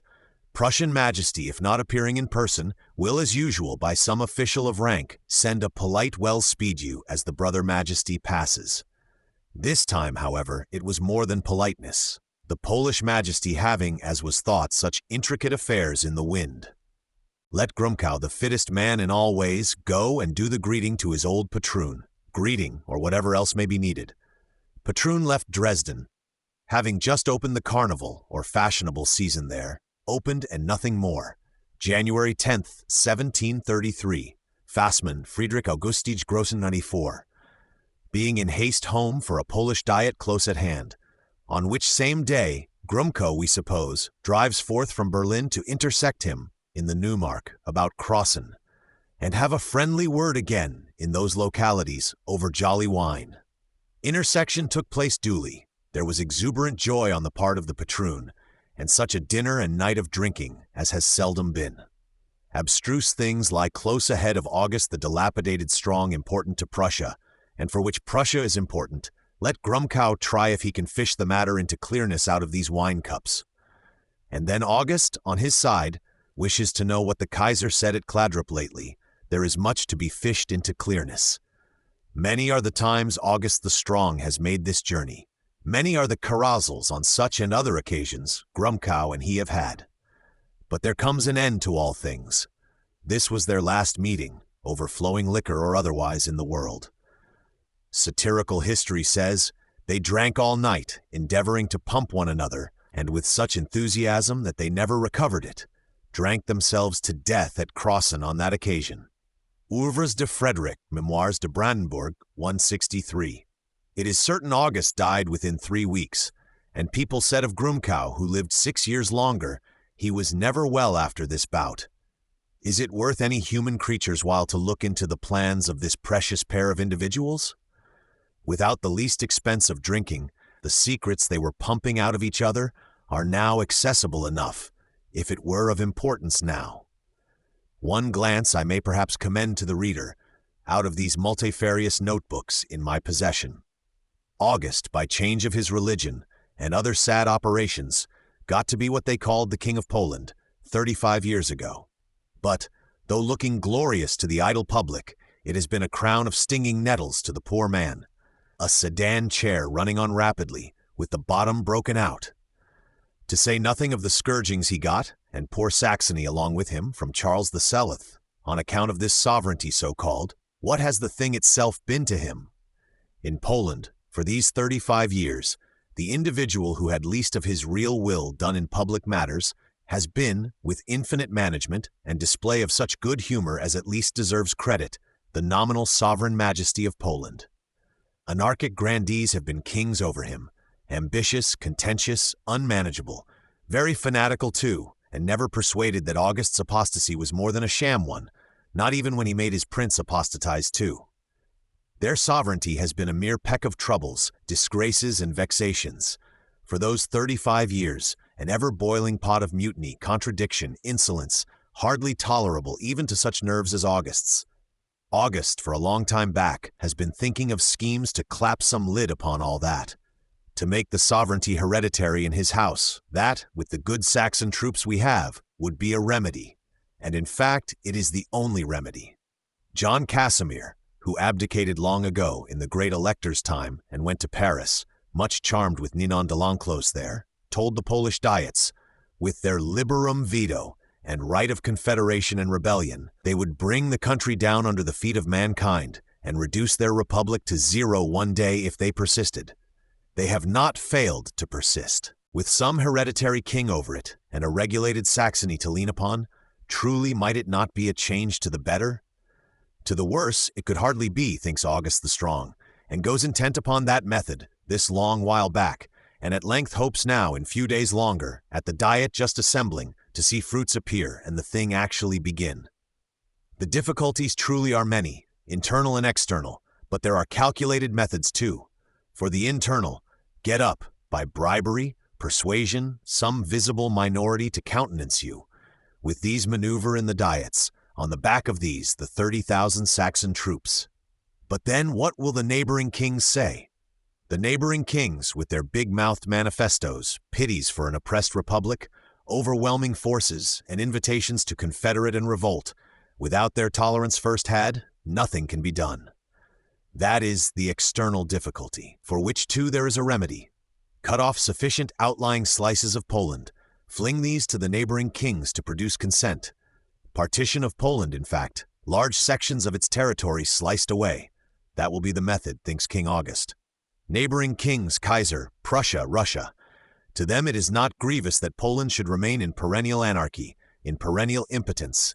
The reverse rather, a dead horse, or a dying in the next stall. He at least will not kick upon us, think the neighboring kings.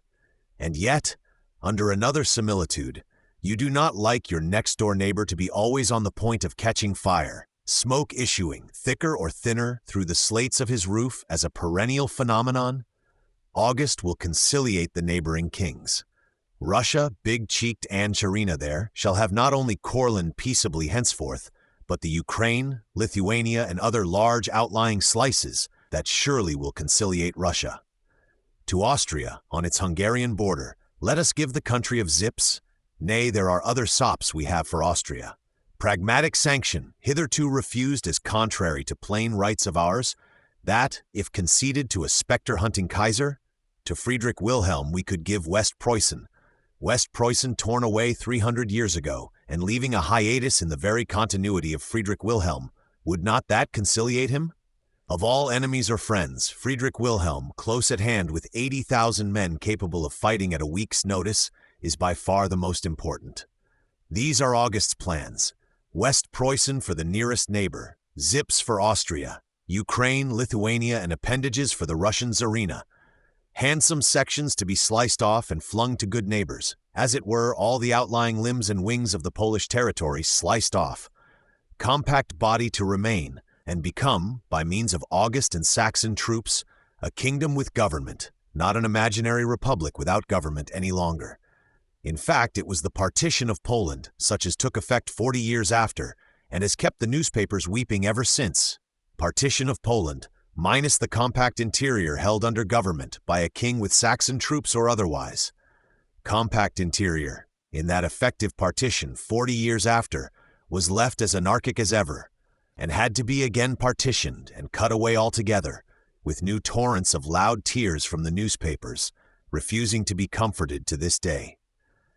It is not said that Friedrich Wilhelm had the least intention of countenancing August in these dangerous operations, still less of going shares with August, but he wished much, through Grumkow, to have some glimpse into the dim program of them, and August wished much to know Friedrich Wilhelm's and Grumkow's humor towards them. Grumkow and August drank copiously, or copiously pressed drink on one another, all night, 11th to 12th January 1733, as I compute. Some say at Crossen, some say at Frauendorf, a royal domain nearby, with the view of mutually fishing out those secrets, and killed one another in the business, as is rumored. What were Grumkow's news at homecoming I did not hear, but he continues very low and shaky, refuses, almost with horror, to have the least hand in Seckendorf's mad project of resuscitating the English double marriage and breaking off the Brunswick one at the 11th hour and after word pledged. Seckendorf himself continues to dislike and dissuade, but the high heads at Vienna are bent on it and command new strenuous attempts, literally at the last moment, which is now come. Chapter 7. Crown Prince's Marriage. Since November last, Wilhelmina is on visit at Berlin, first visit since her marriage. She stays there for almost 10 months, not under the happiest auspices, poor child. Mamma's reception of her, just off the long winter journey, and extenuated with fatigues and sickly chagrins, was of the most cutting cruelty. "What do you want here? What is a mendicant like you come hither for?" And next night, when Papa himself came home, it was little better. "Ha ha," said he, "here you are. I am glad to see you." Then holding up a light, to take view of me, "How changed you are," said he. "What is little Frederica, my little baby at Bayreuth, doing?" And on my answering, continued, "I am sorry for you, on my word. You have not bread to eat, and but for me you might go begging. I am a poor man myself, not able to give you much, but I will do what I can. I will give you now and then a 20 or a 30 shillings, florins, as my affairs permit. It will always be something to assuage your want. And you, madam," said he, turning to the queen, "you will sometimes give her an old dress, for the poor child hasn't a shift to her back." Wilhelmina, 85. This rugged paternal banter was taken too literally by Wilhelmina in her weak state, and she was like to burst in her skin, poor princess. So that, except her own good hereditary prince, who was here over from Passewalk and his regimental duties, waiting to welcome her, in whose true heart, full of honest human sunshine towards her, she could always find shelter and defense. Native country and court offer little to the brave Wilhelmina. Chagrins enough are here. Chagrins also were there. At Bayreuth our old Father Margraf has his crotchets, his infirmities and outbreaks, takes more and more to liquor, and does always keep us frightfully bare in money. No help from Papa here either on the finance side, no real hope anywhere, thinks Seckendorf, when we consult him, except only in the Margraf's death. Old Margraf will soon drink himself dead, thinks Seckendorf, and in the meanwhile there is Vienna, and a noble Kaiserin who knows her friends in case of extremity, thinks he.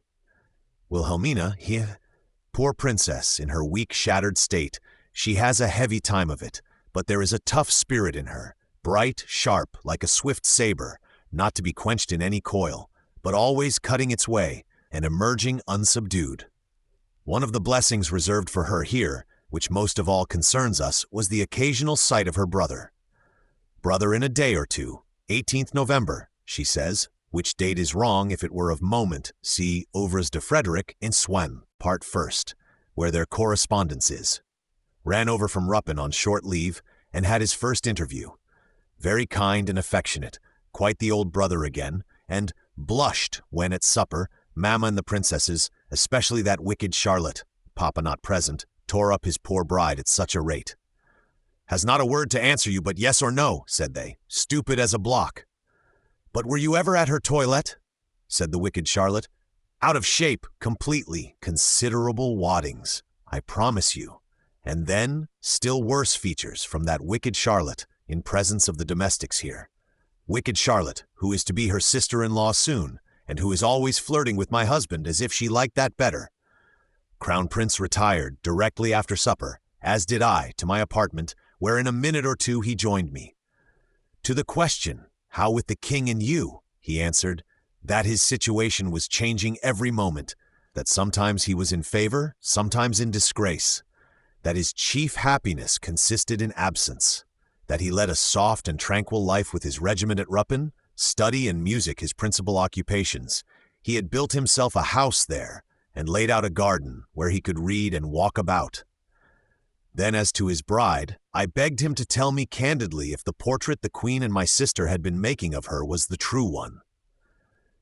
"We are alone," replied he, "and I will conceal nothing from you. The Queen, by her miserable intrigues, has been the source of our misfortunes. Scarcely were you gone when she began again with England, wished to substitute our sister Charlotte for you, would have had me undertake to contradict the king's will again, and flatly refuse the Brunswick match, which I declined. That is the source of her venom against this poor princess. As to the young lady herself, I do not hate her so much as I pretend. I affect complete dislike that the king may value my obedience more. She is pretty, a complexion lily and rose, her features delicate, face altogether of a beautiful person. True, she has no breeding and dresses very ill, but I flatter myself when she comes hither, you will have the goodness to take her in hand. I recommend her to you, my dear sister, and beg your protection for her." It is easy to judge my answer would be such as he desired. Wilhelmina, 89. For which small glimpse of the fact itself, at first hand, across a whirlwind of distracted rumors new and old about the fact, let us be thankful to Wilhelmina. Seckendorf's hopeless attempts to resuscitate extinct English things and make the Prussian Majesty break his word continue to the very last, but are worth no notice from us. Grumkow's drinking bout with the dilapidated Strong at Crossen, which follows now in January, has been already noticed by us, and the dilapidated Strong's farewell next morning. "Adieu, dear Grumkow. I think I shall not see you again," as he rolled off towards Warsaw and the Diet, "will require farther notice, but must stand over till this marriage be got done." Of which latter event, Wilhelmina once more kindling the old dark books into some light for us. The essential particulars are briefly as follows. Monday, 8th June, 1733. The Crown Prince is again over from Ruppen. King, Queen, and Crown Prince are rendezvoused at Potsdam, and they set off with due retinues towards Wolfenbüttel, towards Salzdahlem, the ducal Schloss there. Sister Wilhelmina sending blessings, if she had them, on a poor brother in such interesting circumstances. Mamma was plunged in black melancholy, King not the least. In the Crown Prince nothing particular to be remarked. They reached Salzdahlem, Duke Ludwig Rudolph, the grandfather's palace, one of the finest palaces, with gardens, with antiques, with picture galleries no end, a mile or two from Wolfenbüttel, built by old Anton Ulrich and still the ornament of those parts. Reached Salzdahlem Wednesday the 10th, where bride with father, mother, much more grandfather, grandmother, and all the sublimities interested are waiting in the highest gala. Wedding to be on Friday next. Friday morning, this incident fell out, notable and somewhat contemptible. Seckendorf, who is of the retinue, following his bad trade, visits His Majesty, who is still in bed. "Pardon, Your Majesty, what shall I say for excuse? Here is a letter just come from Vienna, in Prince Eugene's hand. Prince Eugene or a higher will say something while it is still time." Majesty, not in impatience, reads the little prince's and the Kaiser's letter. "Give up this, we entreat you for the last time, marry with England after all." Majesty reads, quiet as a lamb, lays the letter under his pillow, will himself answer it, and does straightway, with much simple dignity, to the effect, "For certain, never, my always respected prince." Account of the interview by Seckendorf, in Forster Re. 148 to 155. Copy of the answer itself is in the State Paper Office here. Seckendorf, having thus shot his last bolt, does not stay many hours longer at Salzdahlem, may as well quit Friedrich Wilhelm altogether, for any good he will henceforth do upon him. This is the one incident between the arrival at Salzdahlem and the wedding there. Same Friday, 12th June 1733, at a more advanced hour, the wedding itself took effect. Wedding which, in spite of the mad rumors and whispers, in the newspapers, diplomatic dispatches, and elsewhere, went off, in all respects, precisely as other weddings do, a quite human wedding now and afterwards. Officiating clergyman was the Reverend Herr Mosheim. Readers know with approval the ecclesiastical history of Mosheim. He, in the beautiful chapel of the Schloss, with majesties and Brunswick sublimities looking on, performed the ceremony, and Crown Prince Friedrich of Prussia has fairly wedded the serene Princess Elizabeth Christina of Brunswick-Bevern, age 18 coming, manners rather awkward, complexion Lillian Rose, and history is right glad to have done with the wearisome affair, and know it settled on any tolerable terms whatever. Here is a note of Friedrich's to his dear sister, which has been preserved, to Princess Wilhelmina of Bayreuth at Berlin. Salzdahlem, noon 19th June 1733. My dear sister, a minute since, the whole ceremony was got finished, and God be praised it is over. I hope you will take it as a mark of my friendship that I give you the first news of it. I hope I shall have the honor to see you again soon, and to assure you, my dear sister, that I am wholly yours, tout à vous. I write in great haste, and add nothing that is merely formal. Adieu. Woverds Twemp, Part 1st, P9, Frederick. One Kieserling, the prince's favorite gentleman, came over express with this letter and the more private news, Wilhelmina being full of anxieties.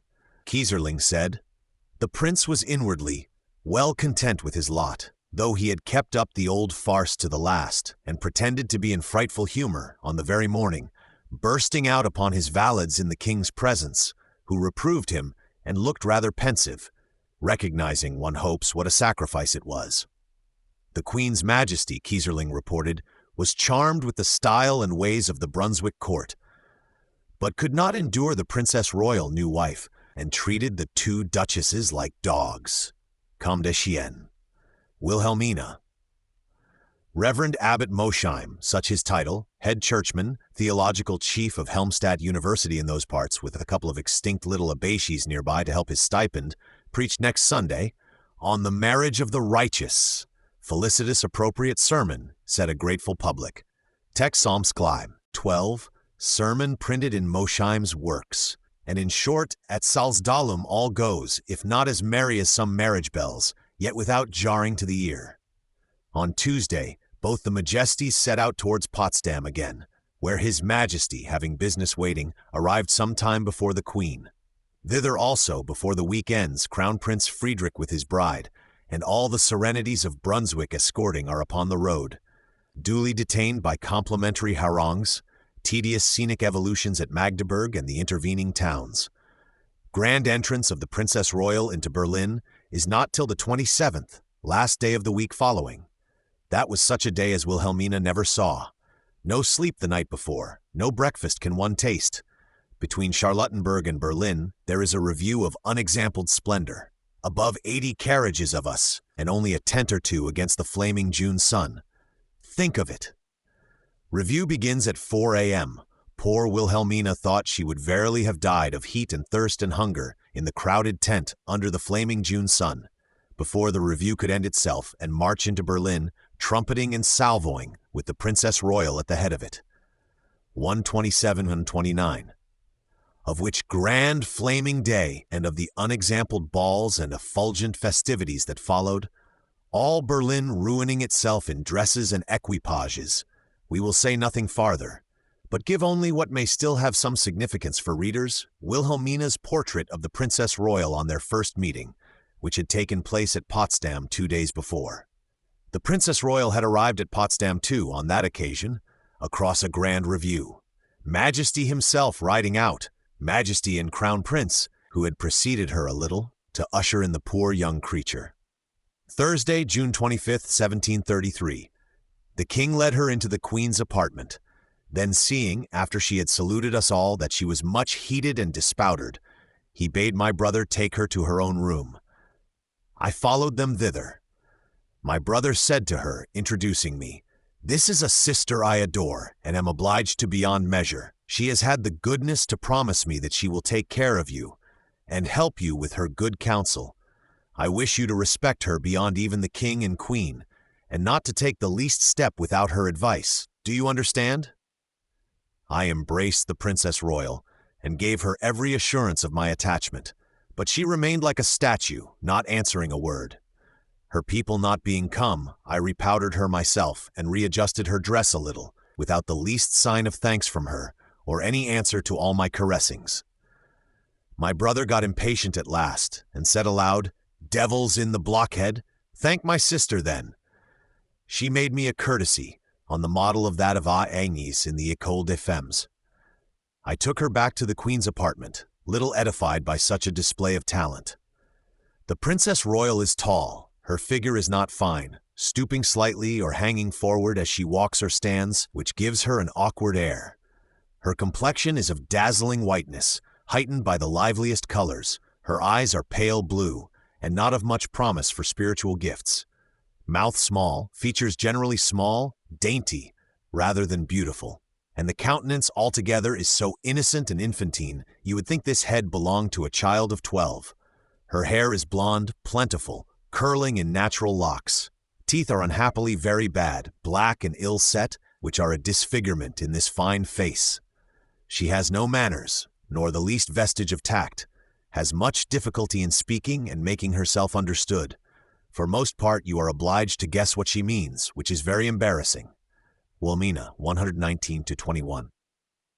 The Berlin gaieties, for Karl, heir apparent of Brunswick, brother to this Princess Royal, wedded his Charlotte too, about a week hence, July 1733, did not end, and the serene guests disappear till far on in July, after which an inspection with Papa, and then Frederick got back to Ruppen and his old way of life there. Intrinsically the old studious, quietly diligent way of life, varied by more frequent excursions to Berlin, where as yet the Princess Royal usually resides, till some fit residence be got ready in the Ruppen country for a wedded crown prince and her.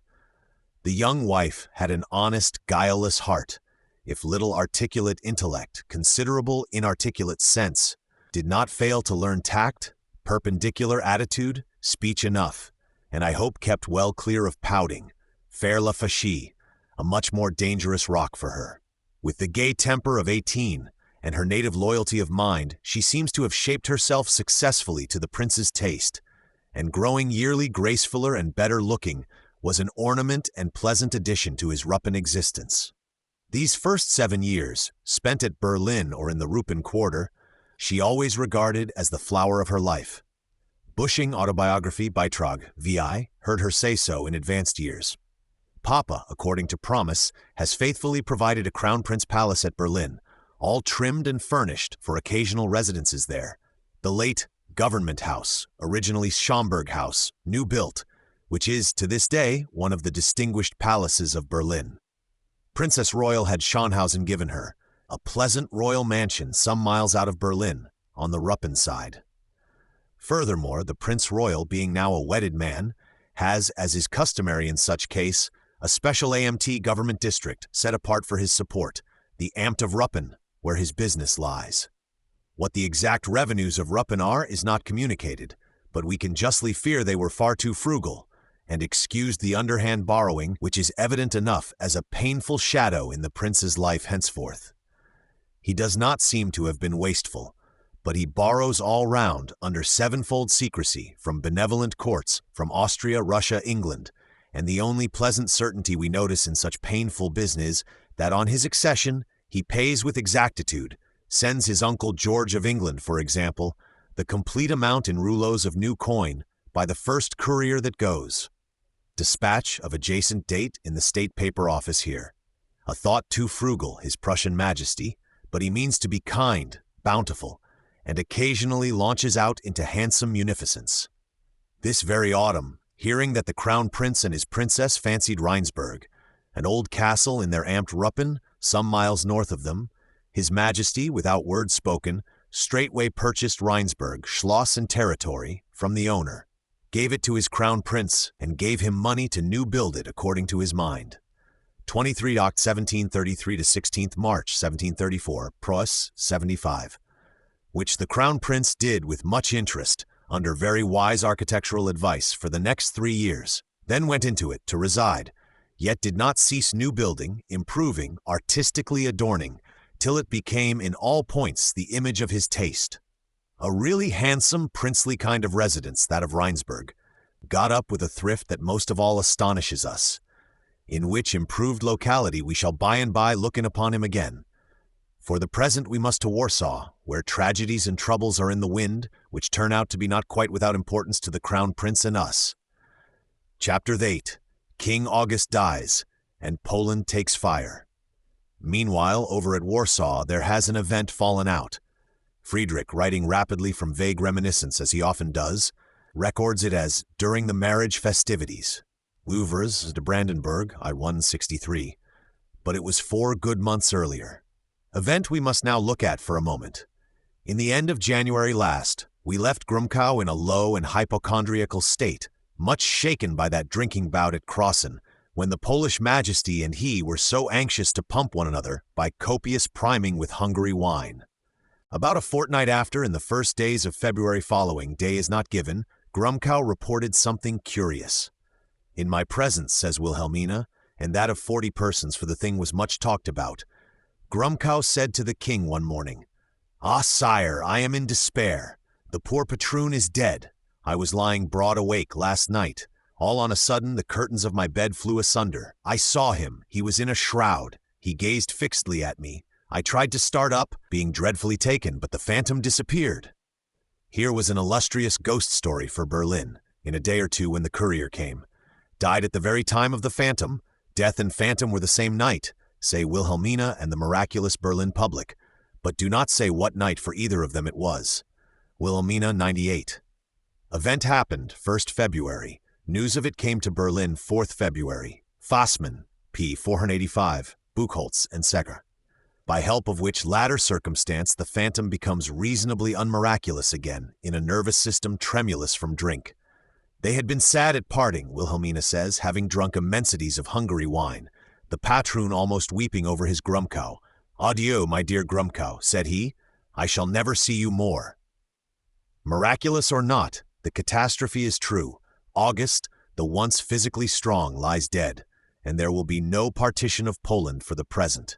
He had the Diet ready to assemble, waiting for him at Warsaw, and good trains laid in the Diet, capable of fortunate explosion under a good engineer. Engineer, alas! The Grumkow drinking bout had awakened that old sore in his foot. He came to Warsaw eager enough for business, but with his stock of strength all out, and death now close upon him. The Diet met 26th-27th January, engineer all alert about the good trains laid and the fortunate exploding of them, when, almost on the morrow, "Inflammation has come on," said the doctors, and were futile to help farther. The strong body and its life was done, and nothing remained but to call in the Archbishop with his extreme unctions and sole apparatus. August made no moaning or recalcitrating, took on the prescribed terms the inevitable that had come. "Has been a very great sinner," he confesses to the Archbishop.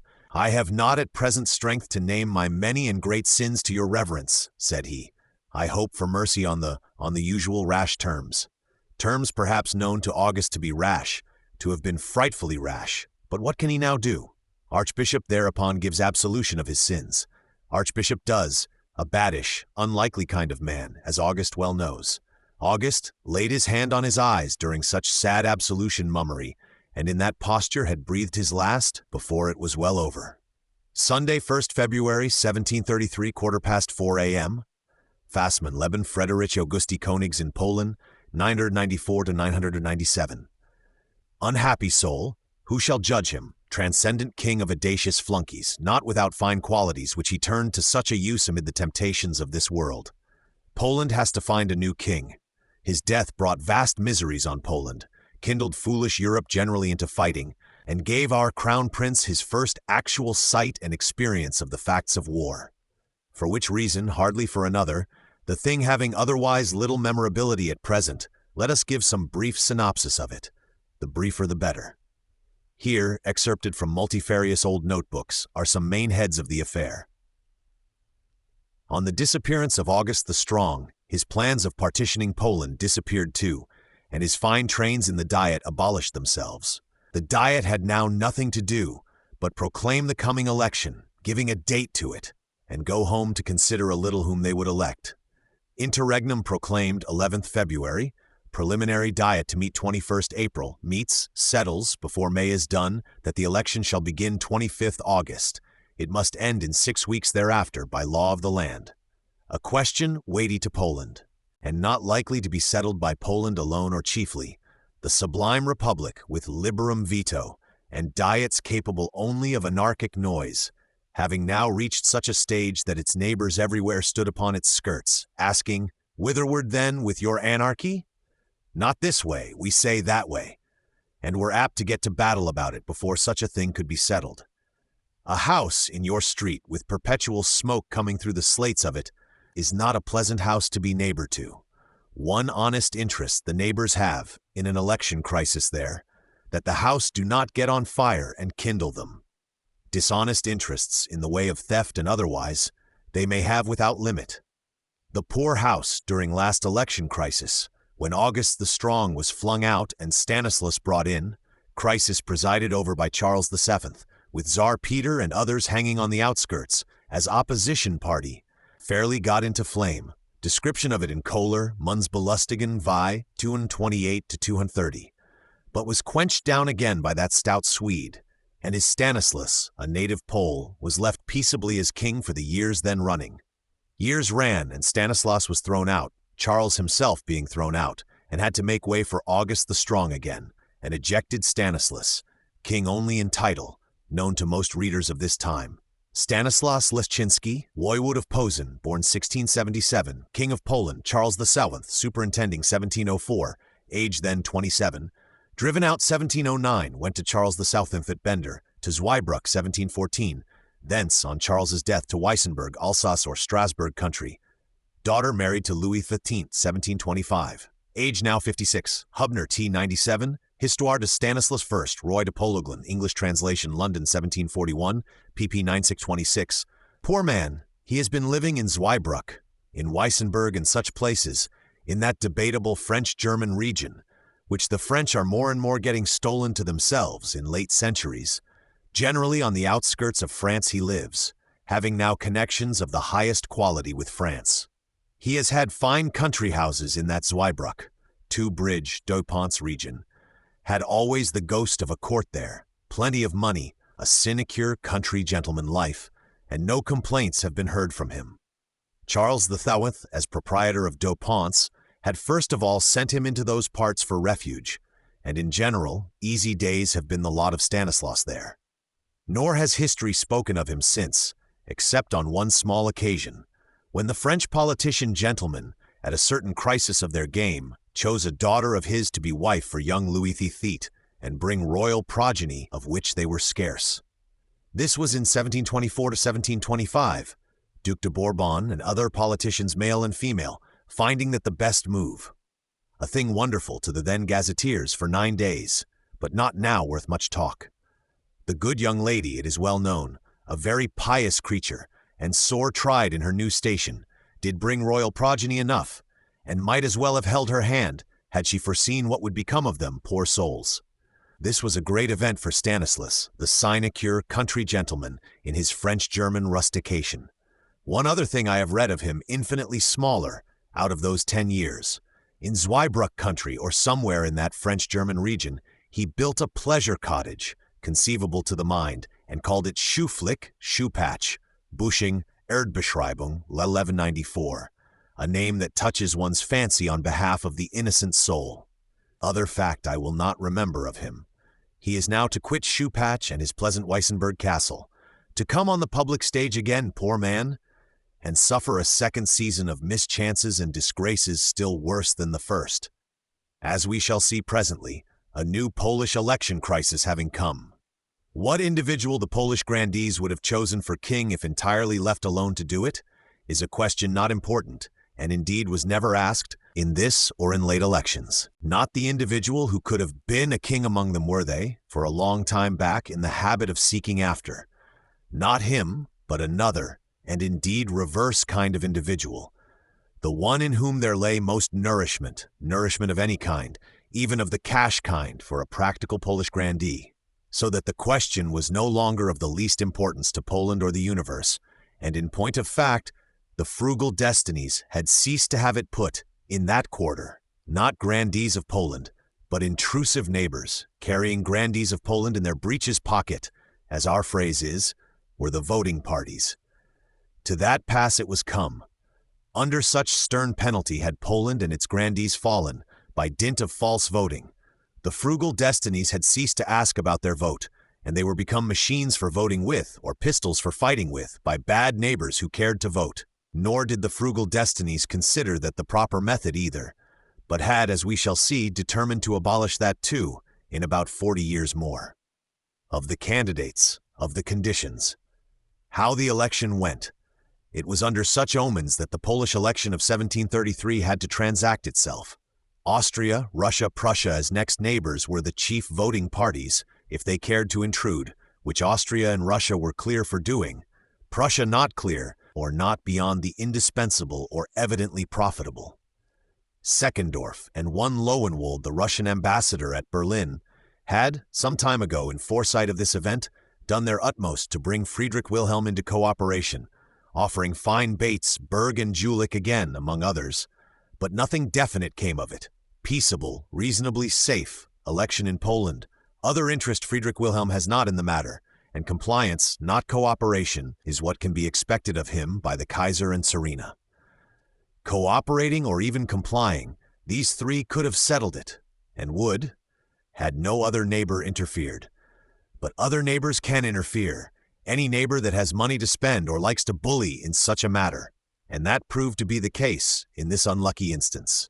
Austria awed Russia with Prussia complying, had, a year ago, before the late August's decease, his life seeming then an extremely uncertain one, and foresight being always good, privately come to an understanding, 31st December 1731, Treaty of Lowenwald, which never got completed or became valid, Scholl 223, in case of a Polish election.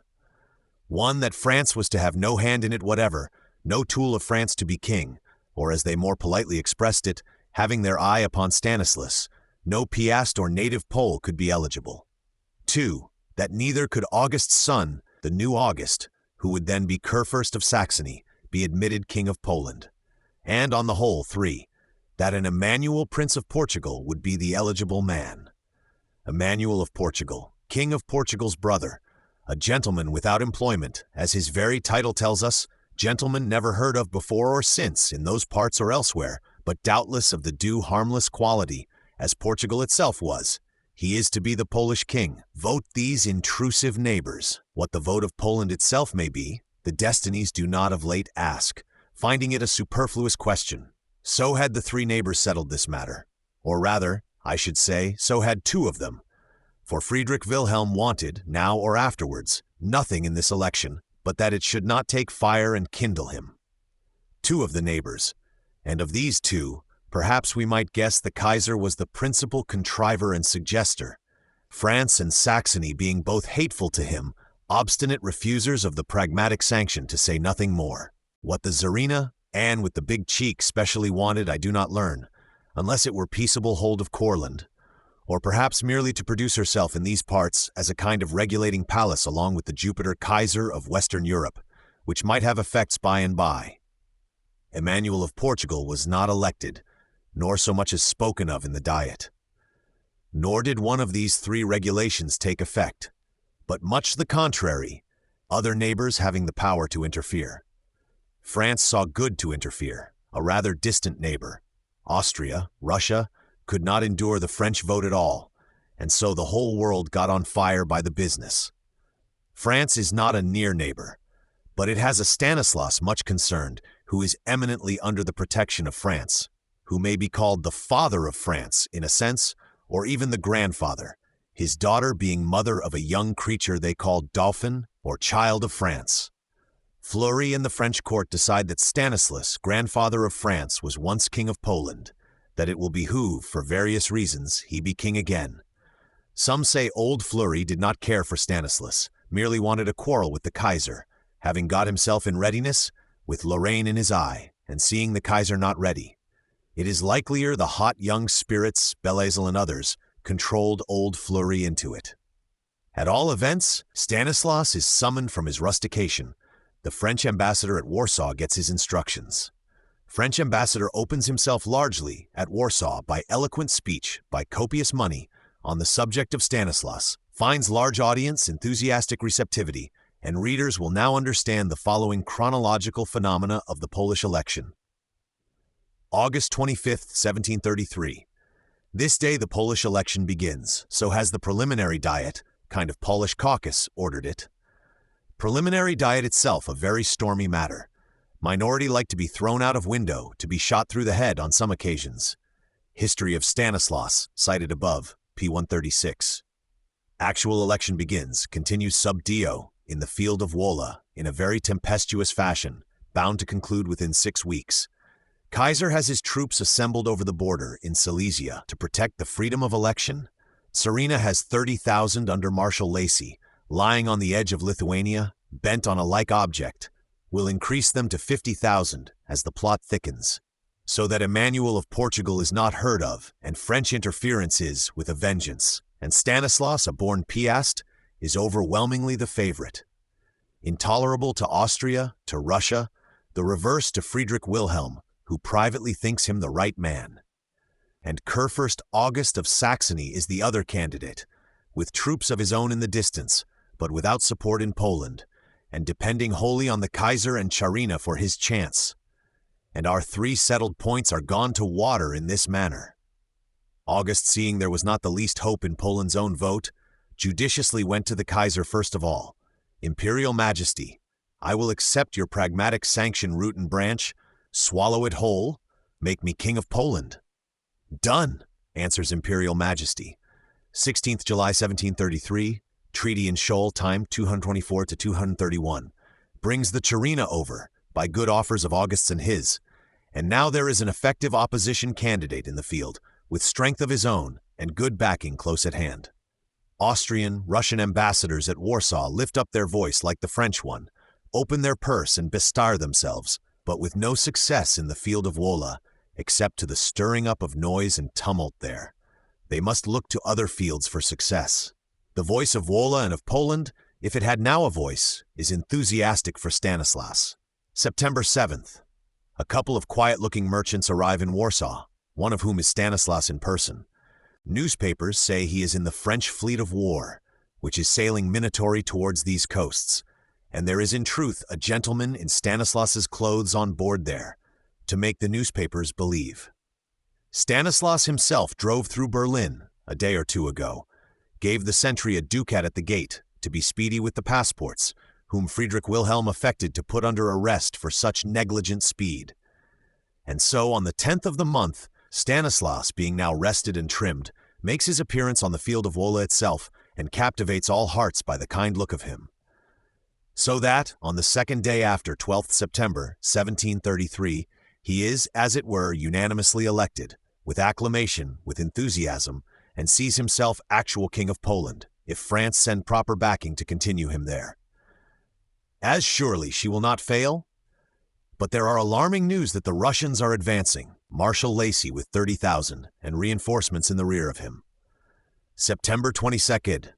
Russians advancing more and more, no French help arrived yet, and the enthusiastic Polish chivalry being good for nothing against regular musketry, King Stanislas finds that he will have to quit Warsaw and seek covert somewhere. Quits Warsaw this day, gets covert in Danzig. And in fact, from this 22nd of September, day of the autumnal equinox, 1733, is a fugitive, blockaded, besieged Stanislas, an imaginary king thenceforth. His real kingship had lasted precisely 10 days. October 3rd, Lacy and his Russians arrive in the suburbs of Warsaw, intent upon protecting freedom of election. Bridges being broken, they do not yet cross the river, but invite the free electors to come across and vote. A real king is very necessary. Stanislas being an imaginary one, brought in by compulsion, by threats of flinging people out of window and the like. The free electors do not cross, whereupon a small handful, now free enough, and not to be thrown out of window, whom Lacy had about him, proceed to elect August of Saxony. He, on the 5th of October, still one day within the legal 6 weeks, is chosen and declared the real king. 12 senators and about 600 gentlemen voting for him there. Free they in Lacy's quarters, the rest of Poland having lain under compulsion when voting for Stanislas. That is the Polish election, so far as Poland can settle it. We said the destinies had ceased some time since to ask Poland for its vote. It is other people who have now got the real power of voting. But that is the correct state of the poll at Warsaw, if important to anybody. August is crowned in Krakow before long. August the 3rd, whom we shall meet again in important circumstances. Lacy and his Russians have voted for August, able they to disperse all manner of enthusiastic Polish chivalry, which indeed, we observe, usually stands but one volley from the Russian musketry, and flies elsewhither to burn and plunder its own domestic enemies. Far and wide, robbery and arson are prevalent in Poland. Stanislas lying under covert, in Danzig, an imaginary king ever since the equinox, but well trusting that the French will give him a plumper vote. French war fleet is surely underway hither. Poland on fire. Danzig stands siege. These are the news our crown prince hears at Ruppin, in the first months of his wedded life there. With what interest we may fancy, Brandenburg is next neighbor, and these Polish troubles reach far enough, the ever-smoking house having taken fire, and all the street threatening to get on blaze. Frederick Wilhelm, nearest neighbor, stands anxious to quench, carefully sweeping the hot coals across again from his own borders, and will not interfere on one or the other side for any persuasion. Danzig, strong in confidence of French help, refuses to give up Stanislas when summoned, will stand siege rather. Stand siege, furious lengthy siege, with enthusiastic defense, a lady of rank firing off the first gun against the Russian batteries.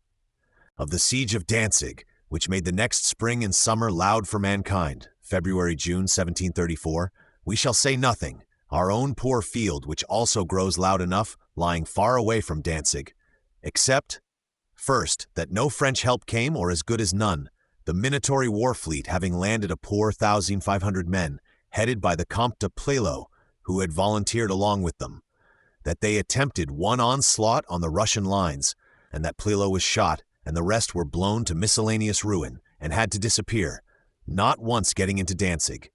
Secondly, that the Saxons under Weissenfels, our poor old friend, with proper siege artillery, though not with enough, did, by effort, end of May, get upon the scene, in which this is to be remarked, that Weissenfels' siege artillery came by post.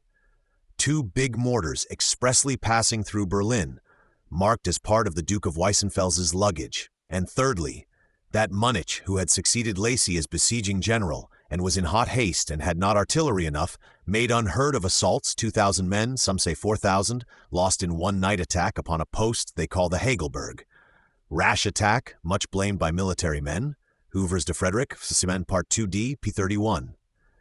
But nevertheless, having now, by Russian fleet, middle of June, got siege artillery enough, advances irrepressibly day by day. So that at length, things being now desperate, Stanislas, disguised as a cattle dealer, privately quitted Danzig, night of 27th June 1734, got across the intricate mud and water difficulties of the Weichsel and its mouths, flying perilously towards Preußen and Friedrich Wilhelm's protection. Narrative by himself in History, p. 235-48. Whereby the siege of Danzig ended in Chamaid, and levying of penalties severe to a degree, though Friedrich Wilhelm interceded what he could. And with the siege of Danzig, the blazing Polish election went out in like manner, clear account, especially of siege in Manstein, 71-83, who was there as Munich's aide-de-camp, having already kindled in quarters far away from it, conflagrations quite otherwise interesting to us. Whitherward we now hasten. Chapter 9. Kaiser's shadow hunt has caught fire. Franz of Lorraine, the young favorite of fortune, whom we once saw at Berlin on an interesting occasion, was about this time to have married his imperial archduchess. Kaiser's consent to be formally demanded and given, nothing but joy and splendor looked for in the court of Vienna at present. Nothing to prevent it, had there been no Polish election, had not the Kaiser, in his shadow hunt, coursing the pragmatic sanction chiefly, as he has done these 20 years past, gone rashly into that combustible foreign element. But so it is. This was the fatal limit. The poor Kaiser's shadow hunt, going scot-free this long while, and merely tormenting other people, has at this point, by contact with inflammable Poland, unexpectedly itself caught fire, goes now plunging, all in mad flame, over precipices one knows not how deep, and there will be a lamentable singeing and smashing before the Kaiser get out of this, if he ever get. Kaiser Karl, from this point, plunges down and down all his days, and except in that shadow of a pragmatic sanction, if he can still save that, has no comfort left. Marriages are not the thing to be thought of at present. Scarcely had the news of August's election and Stanislas's flight to Danzig reached France, when France, all in a state of readiness, informed the Kaiser, ready for nothing, his force lying in Silesia, doing the election functions on the Polish borders there. That he, the Kaiser, had, by such treatment of the grandfather of France and the Polish kingdom, fairly fallen to him, insulted the most Christian majesty.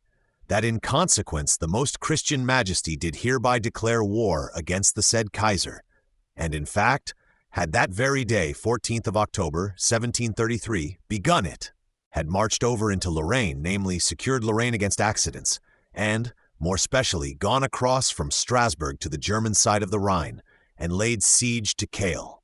Kehl Fortress, a dilapidated outpost of the Reich there, which cannot resist many hours. Here is news for the Kaiser, with his few troops all on the Polish borders, minding his neighbor's business or chasing pragmatic sanction in those inflammable localities. Pacific Fleury, it must be owned, if he wanted a quarrel with the Kaiser, could not have managed it on more advantageous terms. Generals, a Duc de Berwick, a Noailles, Belleisle, generals, troops, artillery, munitions, nothing is wanting to Fleury. To the Kaiser all things. It is surmised the French had their eye on Lorraine, not on Stanislas from the first. For many centuries, especially for these last two, ever since that siege of Metz which we once saw under Kaiser Karl Fath and Albert Alcibiades, France has been wrenching and screwing at this Lorraine, wriggling it off bit by bit, till now, as we perceived on Littleton Jr. of Hagley's visit, Lorraine seems all lying unscrewed, and France, by any good opportunity, could stick it in her pocket. Such opportunity sly Fleury contrived, they say, or more likely it might be Belleisle and the other adventurous spirits that urged it on Pacific Fleury, but at all events, he has got it. Dilapidated Kehl yields straightway, 29th October, 1733. Memoirs du Maréchal de Berwick, in Petit Tot Collection, Paris, 1828, 303. Sardinia, Spain, declare alliance with Fleury. And not Lorraine only, and the Swabian provinces, but Italy itself lies at his discretion, owing to your treatment of the grandfather of France and these Polish elective methods.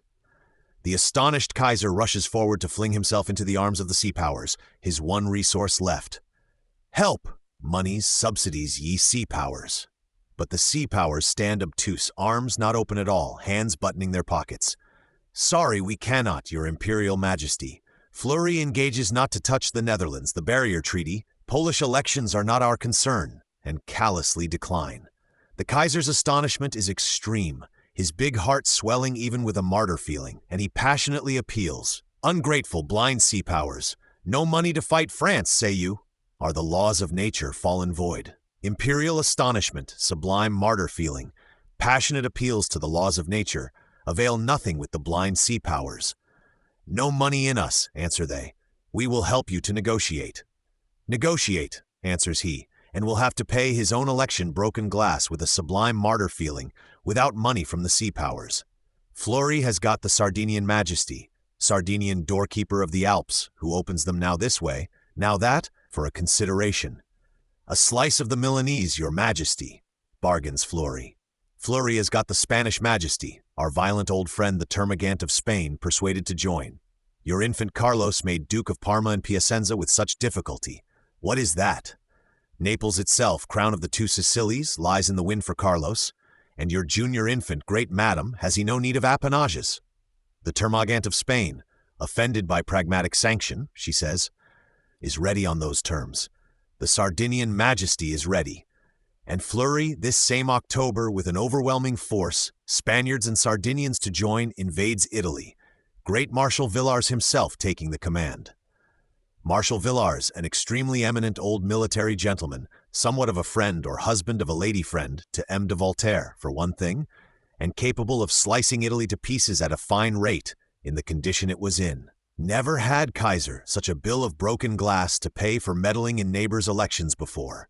The year was not yet ended when Villars and the Sardinian Majesty had done their stroke on Lombardy, taken Milan Citadel, taken Pizzighettone, the Milanese in whole, and appropriated it, swept the poor unprepared Kaiser clear out of those parts.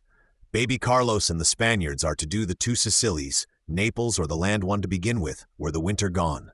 For the present, Louis Folt sings Te Deum at Paris, 23 December, 1733. Fastus du règne de Louis XIV. Villars, now above fourscore, soon died of those fatigues. Various marshals, Broglie, Noailles, succeeding him, some of whom are slightly notable to us, and there was one Maillebois, still a subordinate under them, whose name also may reappear in this history. Subsequent course of the war, in the Italian part of it. The French-Austrian War, which had now broken out, lasted a couple of years, the Kaiser steadily losing, though he did his utmost. Not so much a war, on his part, as a being beaten and being stripped. The scene was Italy and the Upper Rhine country of Germany. Italy the deciding scene, where, except as it bears on Germany, our interest is nothing, as indeed in Germany too it is not much.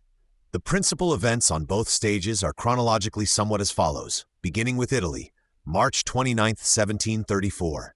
Baby Carlos with the Duke of Montemar for general, a difficult, impetuous gentleman, very haughty to the French allies and others, lands in Naples territory, intending to seize the two Sicilies, according to bargain. They find the Kaiser quite unprepared and their enterprise extremely feasible. May 10th. Baby Carlos, whom we ought to call Don Carlos, who is now 18 gone, and able to ride the great horse, makes triumphant entry into Naples, having easily swept the road clear, styles himself King of the two Sicilies, Papa having surrendered him his right there, whom Naples, in all ranks of it, willingly homages as such. Wrecks of Kaiser's forces entrench themselves rather strongly at a place called Betantulia, not far off. May 25th. Montemar, in an impetuous manner, storms them there, which feat procures for him the title Duke of Betanto, and finishes off the first of the Sicilies. And indeed, we may say, finishes both the Sicilies, our poor Kaiser having no considerable force in either, nor means of sending any, the sea powers having buttoned their pockets, and the combined fleet of France and Spain being on the waters there. We need only add on this head that, for 10 months more, Baby Carlos and Montemar went about besieging Gaeta, Messina, Syracuse, and making triumphal entries, and that on the 30th of June, 1735, Baby Carlos had himself fairly crowned at Palermo. Fastus de Louis XVIII, King of the two Sicilii facto, in which eminent post he and his continue, not with much success to this day. That will suffice for the two Sicilies. As to Lombardy again, now that Villars is out of it, and the Coignes and Broglios have succeeded. June 29, 1734. Kaiser, rallying desperately for recovery of the Milanese, has sent an army thither, Graf von Mercy leader of it, Battle of Parma between the French and it, 29th June, totally lost by the Kaiser's people after furious fighting, Graf von Mercy himself killed in the action. Graf von Mercy, and what comes nearer us, a Prince of Kulmbach, amiable uncle of our Wilhelmina's husband, a brave man and Austrian soldier, who was much regretted by Wilhelmina and the rest, his death and obsequies making a melancholy court of Bayreuth in this agitated year. The Kaiser, doing his utmost, is beaten at every point. September 15th. Surprisal of the Secchia. Kaiser's people rally, under a General Graf von Koenigsegg worth noting by us, and after some maneuvering, in the Guastalla-Modena region, on the Secchia and Po rivers there, dexterously steal across the Secchia that night, 15th September, cutting off the small guard party at the ford of the Secchia, then waiting silently, and burst in upon the French camp in a truly alarming manner. Hormer, X. 84, Fastus, as it is liable to do, misstates, so that Broglio, in command there, had to gallop with only one boot on, some say in his shirt, till he got some force rallied, and managed to retreat more Parthian-like upon his brother Marical's division. Artillery, war chest, secret correspondence, King of Sardinia's tent, and much cheering plunder beside Broglio's odd boot were the consequences. The Kaisers won success in this war, abolished, unluckily, in 4 days. The Broglio who here gallops is the second French Mareschal of the name, son of the first, a military gentleman whom we shall but too often meet in subsequent stages. A son of this one's, a third Mareschal Broglio, present at the Secchia that bad night, is the famous war god of the Bastille time, 55 years hence, unfortunate old war god, the Titans being all up about him. As to Broglio with the one boot, it is but a triumph over him till September 19th, Battle of Guastalla that day. Battle lost by the Kaiser's people after 8 hours, hot fighting, who are then obliged to hurry across the Secchia again, and in fact do not succeed in fighting any more in that quarter, this year or afterwards. For next year, 1735, Montemar is so advanced with the two Sicilies, he can assist in these northern operations, and Noailles, a better Marechal, replaces the Broglio and Coigny there, who with learned strategic movements, sieges, threatenings of siege, sweeps the wrecks of Austria to a satisfactory degree into the Tyrol without fighting or event mentionable thenceforth. This is the Kaiser's war of 2 campaigns in the Italian, which was the decisive part of it, a continual being beaten, as the reader sees, a being stripped till one was nearly bare in that quarter. Course of the war in the German part of it. In Germany the mentionable events are still fewer, and indeed, but for one small circumstance binding on us, we might skip them altogether, for there is nothing comfortable in it to the human memory otherwise. Mareschal Duc de Berwick, a cautious, considerable general, Marlborough's nephew, on what terms is known to readers, having taken Kehl and plundered the Swabian outskirts last winter, had extensive plans of operating in the heart of Germany and ruining the Kaiser there. But first he needs, and the Kaiser is aware of it, a basis on the Rhine. Free bridge over the Rhine, not by Strasbourg and Kehl alone, and for this reason he will have to besiege and capture Philipsburg first of all. Strong town of Philipsburg, well down towards Speyer and Heidelberg quarter on the German side of the Rhine. See map, here will be our bridge. Lorraine is already occupied since the first day of the war. Trarbach, strong place of the Moselle and electorate of Trier, cannot be difficult to get. Thus were the Rhine country on the French side secure to France, and so Berwick calculates he will have a basis on the Rhine, from which to shoot forth into the very heart of the Kaiser. Berwick besieged Philipsburg accordingly, summer and autumn, Kaiser doing his feeble best to hinder. At the siege, Berwick lost his life, but Philipsburg surrendered to his successor, all the same, Kaiser striving to hinder, but in a most paralyzed manner, and to no purpose whatever. And this properly was the German war, the sum of all done in it during those 2 years. Seizure of Nancy, that is of Lorraine, seizure of Kehl we already heard of.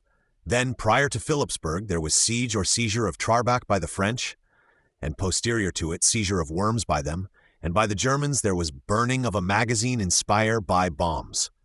And in brief, on both sides, there was marching and maneuvering under various generals, our old rusty Seckendorf one of them, till the end of 1735 when the Italian decision arrived, and truce and peace along with it.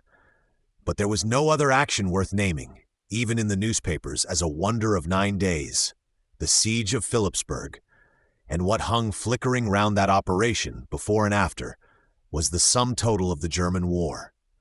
Philipsburg, key of the Rhine in those parts, has had many sieges, nor would this one merit the least history from us, were it not for one circumstance, that our crown prince was of the opposing army, and made his first experience of arms there. A siege of Philipsburg slightly memorable to us on that one account. What Frederick did there, which in the military way was as good as nothing, what he saw and experienced there, which, with some 80 princes of the Reich, a Prince Eugene for general, and 3 months under canvas on the field, may have been something. This, in outline, by such obscure indications as remain, we would fain make conceivable to the reader. Indications, in the history books, we have as good as none, but must gather what there is from Wilhelmina and the Crown Prince's letters, much studying to be brief, were it possible. Chapter X. Crown Prince goes to the Rhine campaign. The Kaiser, with Kehl snatched from him, the Rhine open, and Louis V, singing Te Deum in the Christmas time for what Villars in Italy had done, applied, in passionate haste, to the Reich. The Reich, though Fleury tried to cajole it and apologize for taking Kehl from it, declares for the Kaiser's quarrel, war against France on his behalf. 13th March 1734, Buchholz, I-131. It was in this way that Friedrich Wilhelm and our Crown Prince came to be concerned in the Rhine campaign. The Kaiser will have a Reich's army, were it good for much, as is not likely, to join to his own Austrian one. And if Prince Eugene, who is Reich's Feldmarschall, one of the Tabu Feldmarschalls, get the generalship as men hope, it is not doubted but there will be great work on the Rhine this summer of 1734. Unhappily, the Reich's army, raised from multifarious contingents and guided and provided for by many heads, is usually good for little. Not to say that old Kurpfalz, with an eye to French help in the Berg and Jülich matter, old Kurpfalz and the Bavarian set, Kur Bayern and Kur Köln, Bavaria and Cologne, who are brothers and of old cousinship to Kurpfalz, quite refuse their contingents, protest in the Diet, and openly have French leanings. These are bad omens for the Reich's army. And in regard to the Reich's Feldmarschall office, there also is a difficulty. The Reich, as we hinted, keeps two supreme Feldmarschalls, one Catholic, one Protestant, for equilibrium's sake. Illustrious Prince Eugenio von Savoy is the Catholic, but as to the Protestant, it is a difficulty worth observing for a moment. Old Duke Eberhard Ludwig of Württemberg, the unfortunate old gentleman bewitched by the Gravenitz, deliver us from evil, used to be the Reich's Feldmarschall of Protestant persuasion, commander-in-chief for the Reich when it tried fighting. Old Eberhard had been at Blenheim and had marched up and down. I never heard he was much of a general, perhaps good enough for the Reich, whose troops were always bad. But now that poor duke, as we intimated once or more, is dead, there must be, of Protestant type, a new Reich's Feldmarschall had. One Catholic unequaled among captains we already have, but where is the Protestant, Duke Eberhard being dead? Duke Eberhard's successor in Württemberg, Karl Alexander by name, whom we once dined with at Prague on the Klodrup journey, he, a general of some worth, would be a natural person. Unluckily, Duke Karl Alexander had, while an Austrian officer and without outlooks upon Protestant Württemberg, gone over to papacy and is now Catholic. Two Catholic Feldmarschalls, cries the Corpus Evangelicorum. That will never do. Well, on the other or Protestant side there appear two candidates, one of them not much expected by the reader, no other than Ferdinand Duke of Brunswick-Bevern, our Crown Prince's father-in-law, whom we knew to be a worthy man, but did not know to be much of a soldier or capable of these ambitious views. He is candidate first. Then there is a second, much more entitled, our gunpowder friend the old Dessauer, who, to say nothing of his soldier qualities, has promises from the Kaiser. He surely were the man, if it did not hurt other people's feelings. But it surely does and will. There is Ferdinand of Bevern applying upon the score of old promises too. How can people's feelings be saved? Protestants, these two last, but they cannot both have it, and what will Württemberg say to either of them? The Reich was in very great affliction about this preliminary matter. But Friedrich Wilhelm steps in with a healing recipe. Let there be 4 Reich's Feldmarschalls, said Friedrich Wilhelm, 2 Protestant and 2 Catholic. Won't that do? Excellent, answers the Reich, and there are 4 Feldmarschalls for the time being, no lack of commanders to the Reich's army. Brunswick-Bevern tried it first, but only till Prince Eugene were ready, and indeed he had of himself come to nothing before that date. Prince Eugene next, then Karl Alexander next, and in fact they all might have had a stroke at commanding, and at coming to nothing or little. Only the old Dessauer sulked at the office in this its fourfold state, and never would fairly have it, till, by decease of occupants, it came to be twofold again. This glimpse into the distracted effete interior of the poor old Reich and its politics, with friends of ours concerned there, let it be welcome to the reader. Leopoldi von Anhalt-Dessau Leben, by Ranft, p. 127, Buchholz I 131. Friedrich Wilhelm was without concern in this war, or in what had led to it. Practical share in the Polish election, after that preliminary theoretic program of the Kaisers and Tsarinas went to smoke, Friedrich Wilhelm steadily refused to take, though considerable offers were made him on both sides. Offer of West Preussen, Polish part of Prussia, which once was known to us on the French side. By de la Chatardie, French ambassador at Berlin, Buchholz I 130. But his primary fixed resolution was to stand out of the quarrel, and he abides by that, suppresses any wishes of his own in regard to the Polish election, keeps ward on his own frontiers with good military besom in hand to sweep it out again if it intruded there. What king you like, in God's name, only don't come over my threshold with his brabbles and him. But seeing the Kaiser got into actual French war, with the Reich consenting, he is bound by treaty of old date older than Wusterhausen, though it was confirmed on that famous occasion, to assist the Kaiser with 10,000 men, and this engagement he intends amply to fulfill. No sooner, therefore, had the Reich given sure signs of assenting, Reich's assent is the condition of the 10,000, than Friedrich Wilhelm's orders were out. Be in readiness. Friedrich Wilhelm, by the time of the Reich's actual assent, or declaration of war on the Kaiser's behalf, has but to lift his finger. Squadrons and battalions, out of Pommern, out of Magdeburg, out of Preußen, to the due amount, will get on march whitherward you bid, and be with you there at the day you indicate, almost at the hour. Captains, not of an imaginary nature, these are always busy, and the king himself is busy over them. From big guns and wagon horses down to gun flints and gaiter straps, all is marked in registers. Nothing is wanting, nothing out of its place at any time in Friedrich Wilhelm's army. From an early period, the French intentions upon Philipsburg might be foreseen or guessed, and in the end of March, Marshal Berwick, in 3 divisions, fairly appears in that quarter, his purpose evident. So that the Reich's army, were it in the least ready, ought to rendezvous and reinforce the handful of Austrians there. Friedrich Wilhelm's part of the Reich's army does accordingly straightway get on march, leaves Berlin after the due reviewing, 8th April, Fassmann, 495. 8 regiments of it, 3 of horse and 5 of foot, Golt's foot regiment one of them, a General Roeder, unexceptionable general to command-in-chief, and will arrive, though the farthest off, first of all the Reich's contingents, 7th of June, namely. The march straight south must be some 400 miles. Besides the official generals, certain high military dignitaries, Schulenburg, Bredau, Majesty himself at their head, propose to go as volunteers, especially the Crown Prince, whose eagerness is very great, has got liberty to go. As volunteer he too, as colonel of Goltz, it might have had its unsuitabilities, in etiquette and otherwise. Few volunteers are more interested than the Crown Prince. Watching the great war theater uncurtain itself in this manner, from Danzig down to Naples, and what his own share in it shall be, this, much more than his marriage, I suppose, has occupied his thoughts since that event. Here out of Ruppen, dating 6 or 7 weeks before the march of the 10,000, is a small sign, one among many, of his outlooks in this matter. Small note to his cousin, Margraf Heinrich, the ill-behaved Margraf, much his comrade, who is always falling into scrapes, and whom he has just, not without difficulty, got delivered out of something of the kind. Ouvres de Frederick, PD 89.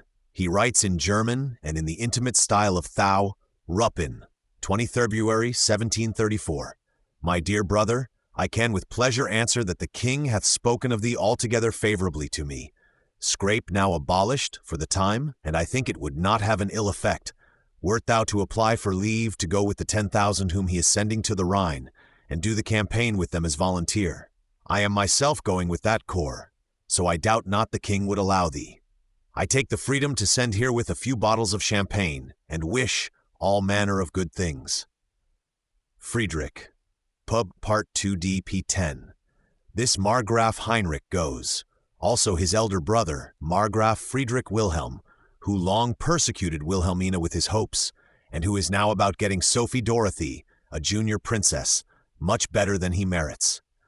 Betrothal is the week after these 10,000 march, 16th April 1734, 1st P 14N. He 30, she 15. He too will go, as will the other pair of cousin Margraves, Karl, who was once our neighbor in Kustrin, and the younger Friedrich Wilhelm, whose fate lies at Prague if he knew it. Majesty himself will go as volunteer. Are not great things to be done with Eugene for general? To understand the insignificant siege of Philipsburg, sum total of the Rhine campaign, which filled the crown princes and so many other minds brimful, that summer, and is now wholly out of every mind, the following excerpt may be admissible. The unlucky little town of Philipsburg, key of the Rhine in that quarter, fortified under difficulties by old bishops of Speyer, who sometimes resided there. Münzbelustigungen v. 169 has been dismantled and refortified, has had its Rhine bridge torn down and set up again, been garrisoned now by this party, now by that, who had right of garrison there. Nay, France has sometimes had the right of garrison, and the poor little town has suffered much, and been tumbled sadly about in the succession wars and perpetual controversies between France and Germany in that quarter. In the time we are speaking of, it has a flying bridge of I know not what structure, with fortified bridgehead, tête de pont, on the western or France-ward side of the river. Town's bulwarks and complex engineering defenses are of good strength, all put in repair for this occasion. Reich and Kaiser have an effective garrison there, and a commandant determined on defense to the uttermost. What the unfortunate inhabitants, perhaps 1,000 or so in number, thought or did under such a visitation of ruin and bombshells, history gives not the least hint anywhere. Quite used to it, thinks history, and attends to other points. The Rhine Valley here is not of great breadth. Eastward the heights rise to be mountainous in not many miles. By way of defense to this valley, in the Eugene-Marlborough Wars, there was about 40 miles southward, or higher up the river than Philipsburg, a military line or chain of posts, going from Stollhofen, a boggy hamlet on the Rhine, with cunning indentations and learned concatenation of bog and bluff, up into the inaccessibilities, lines of Stollhofen, the name of it, which well-devised barrier did good service for certain years. It was not till I think the 4th year of their existence, year 1707, that Villars, the same Villars who is now in Italy, stormed the lines of Stollhofen, which made him famous that year. The lines of Stollhofen have now, in 1734, fallen flat again, but Eugene remembers them, and I could guess it was he who suggests a similar expedient. At all events, there is a similar expedient fallen upon. Lines of Ettlingen this time, one half nearer Philipsburg, running from Mühlberg on the Rhine brink up to Ettlingen in the hills. See map.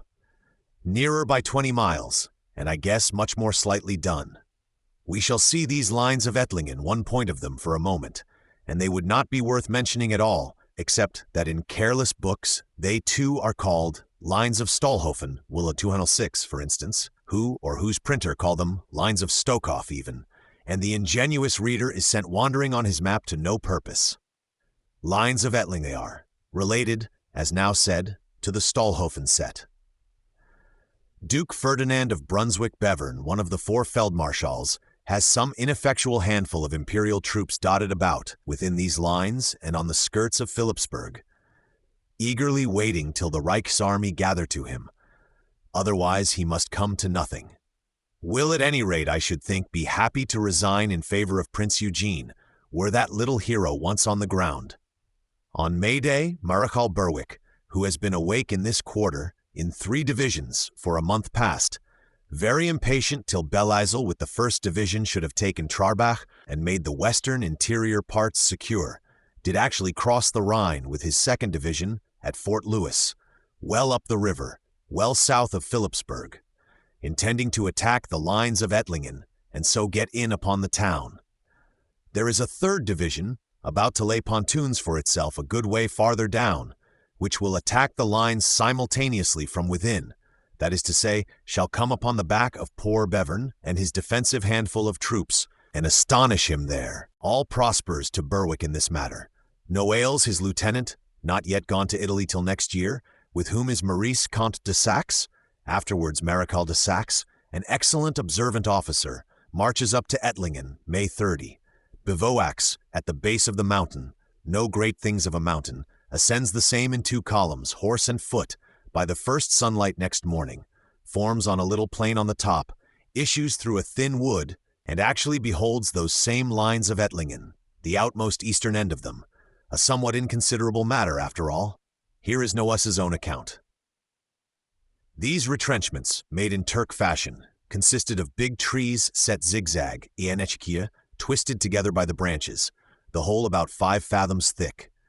Inside of it were a small forlorn of Austrians. These steadily await our grenadiers, and do not give their volley till we are close. Our grenadiers receive their volley, clear the intertwisted trees. After receiving a second volley, total loss 75 killed and wounded, and the enemy quits his post, and the lines of Ettlingen are stormed. Noé's Memoirs, in Petitot's collection, Re 207. This is not like storming the lines of Stolhofen, a thing to make Noé's famous in the newspapers for a year, but it was a useful small feat and well enough performed on his part. The truth is, Berwick was about attacking the lines simultaneously on the other or Mühlberg end of them, had not Noailles, now victorious, galloped to forbid. And what was far more considerable, those other French, to the northward, upon pontoons, are fairly across, like to be upon the back of Duke Ferdinand and his handful of defenders. Duke Ferdinand perceives that he has come to nothing, hastily collects his people from their various posts, retreats with them that same night, unpursued, to Heilbronn, and gives up the command to Prince Eugene, who has just arrived there, who took quietly 2 pinches of snuff on hearing this news of Ettlingen, and said, "No matter, after all." Berwick now forms the siege at his discretion, invests Philipsburg, 13th May.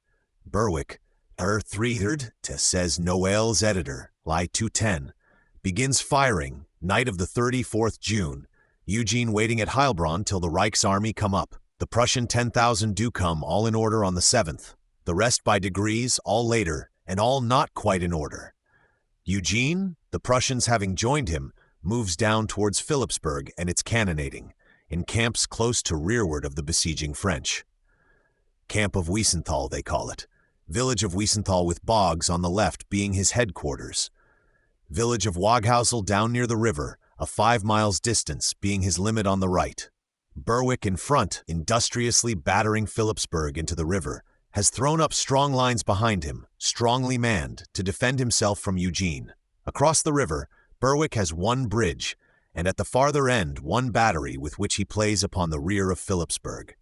He is much criticized by unoccupied people. Eugene's attack will ruin us on those terms, and much incommoded by overflowings of the Rhine. Rhine swollen by melting of the mountain snows as is usual there. Which inundations Berwick had well foreseen, though the war minister at Paris would not. "Haste," answered the war minister always. "We shall be in right time. I tell you there have fallen no snows this winter. How can inundation be?" "Depends on the heat," said Berwick. "There are snows enough always in stock up there." And so it proves, though the war minister would not believe, and Berwick has to take the inundations, and to take the circumstances, and to try if, by his own continual best exertions, he can but get Philipsburg into the bargain. On the 12th of June, visiting his posts, as he daily does, the first thing, Berwick stepped out of the trenches, anxious for clear view of something, stepped upon the crest of the sap, a place exposed to both French and Austrian batteries, and which had been forbidden to the soldiers. And there, as he anxiously scanned matters through his glass, a cannonball, unknown whether French or Austrian, shivered away the head of Berwick, left others to deal with the criticisms and the inundations and the operations, big or little, at Philipsburg and elsewhere. Siege went on, better or worse, under the next in command. Paris in great anxiety, say the books. It is a hot siege, a stiff defense. Prince Eugene looks on but does not attack in the way apprehended. Southward in Italy, we hear there is marching, strategying in the Parma country, Graf von Mercy likely to come to an action before long. Northward, Danzig by this time is all wrapped in fire whirlwinds, its sallyings and outer defenses all driven in, mere torrents of Russian bombs raining on it day and night. French auxiliaries, snapped up at landing, are on board Russian ships, and poor Stanislas and the lady of quality who shot the first gun have a bad outlook there. Towards the end of the month, the Berlin volunteer generals, our Crown Prince and his Margraves among them, are getting on the road for Philipsburg, and that is properly the one point we are concerned with, which took effect in manner following. Tuesday evening, 29th June, there is ball at Montbijou, the Crown Prince and others busy dancing there, as if nothing special lay ahead.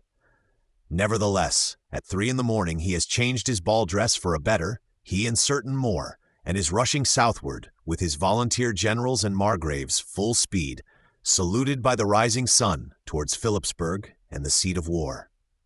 And the same night, King Stanislas, if any of us cared for him, is on flight from Danzig, disguised as a cattle dealer. Got out on the night of Sunday last, town under such a rain of bombshells being palpably too hot for him. Got out but cannot get across the muddy intricacies of the Weichsel. Lies painfully squatted up and down in obscure alehouses in that Stygian mud delta, a matter of life and death to get across, and not a boat to be had, such the vigilance of the Russian.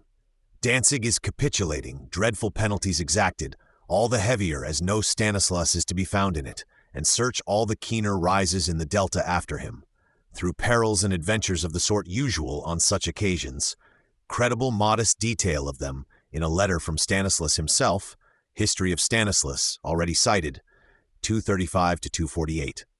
Stanislas does get across, and in time does reach Preußen, where, by Friedrich Wilhelm's order, safe opulent asylum is afforded him, till the fates, when this war ends, determine what is to become of the poor imaginary majesty. We leave him squatted in the intricacies of the mud delta to follow our crown prince, who in the same hour is rushing far elsewhither. Margrave's generals and he in their small string of carriages go on by extra post day and night, no rest till they get to Hof, in the Kulmbach neighborhood, a good 200 miles off, near Wilhelmina, and more than halfway to Philipsburg. Majesty Friedrich Wilhelm is himself to follow in about a week. He has given strict order against waste of time, not to part company, go together, and not by Anspach or Bayreuth, though they lie almost straight for you. This latter was a sore clause to Friedrich, who had counted all along on seeing his dear faithful Wilhelmina as he passed. Therefore, as the Papa's orders, dangerous penalty lying in them, cannot be literally disobeyed, the question rises, how see Wilhelmina and not Bayreuth? Wilhelmina, weak as she is and unfit for traveling, will have to meet him in some neutral place, suitablest for both. After various shiftings, it has been settled between them that Berneck, a little town 12 miles from Bayreuth on the Hof road, will do, and that Friday, probably early, will be the day. Wilhelmina, accordingly, is on the road that morning, early enough, husband with her and ceremonial attendants in honor of such a brother. Morning is of sultry windless sort, day hotter and hotter. At Berneck is no crown prince in the house appointed for him. Hour after hour, Wilhelmina waits there in vain. The truth is, one of the smallest accidents has happened. The generals lost a wheel at Gera yesterday, were left behind there with their smiths, have not yet appeared, and the insoluble question among Friedrich and the Margraves is, we dare not go on without them then? We dare. Dare we? Question like to drive Friedrich mad, while the hours, at any rate, are slipping on. Here are 3 letters of Friedrich, legible at last, which, with Wilhelmina's account from the other side, represent a small entirely human scene in this French-Austrian war, nearly all of human we have found in the beggarly affair. 1 to Princess Wilhelmina at Bayreuth, or on the road to Bid July, not long after 4 a.m., 1794. My dear sister, here am I within 6 leagues, say 8 or more, 25 miles English, of a sister whom I love, and I have to decide that it will be impossible to see her after all. Does decide so, accordingly, for reasons known to us. I have never so lamented the misfortune of not depending on myself as at this moment. The king being but very sour sweet on my score, I dare not risk the least thing. Monday come a week, when he arrives himself, I should have a pretty serejoliment trait in the camp, if I were found to have disobeyed orders. The Queen commands me to give you 1,000 regards from her. She appeared much affected at your illness, but for the rest, I could not warrant you how sincere it was, for she is totally changed, and I have quite lost reckoning of her. Wren. That goes so far that she has done me hurt with the king, all she could. However, that is over now. As to Sophie, young sister just betrothed to the eldest Margraf, whom you know, she also is no longer the same, for she approves all that the Queen says or does, and she is charmed with her big clown, Grogu, of a bridegroom. The king is more difficult than ever. He is content with nothing, so as to have lost whatsoever could be called gratitude for all pleasures one can do him, marrying against one's will, and the like. As to his health, it is one day better, another worse, but the legs, they are always swelled. Judge what my joy must be to get out of that turpitude, for the king will only stay a fortnight at most in the camp. Adieu, my adorable sister. I am so tired I cannot stir, having left on Tuesday night, or rather Wednesday morning at 3 o'clock from a ball at Montbijou, and arrived here this Friday morning at 4. I recommend myself to your gracious remembrance, and am, for my own part, till death, dearest sister, your Frederick. Œuvres de Frederick, Part 1st, 13. This is letter first, written Friday morning on the edge of getting into bed after such fatigue, and it has, as natural in that mood, given up the matter in despair. It did not meet Wilhelmina on the road, and she had left Bayreuth. Where it met her I do not know, probably at home on her return when all was over. Let Wilhelmina now speak her own lively experiences of that same Friday. I got to Berneck at 10. The heat was excessive.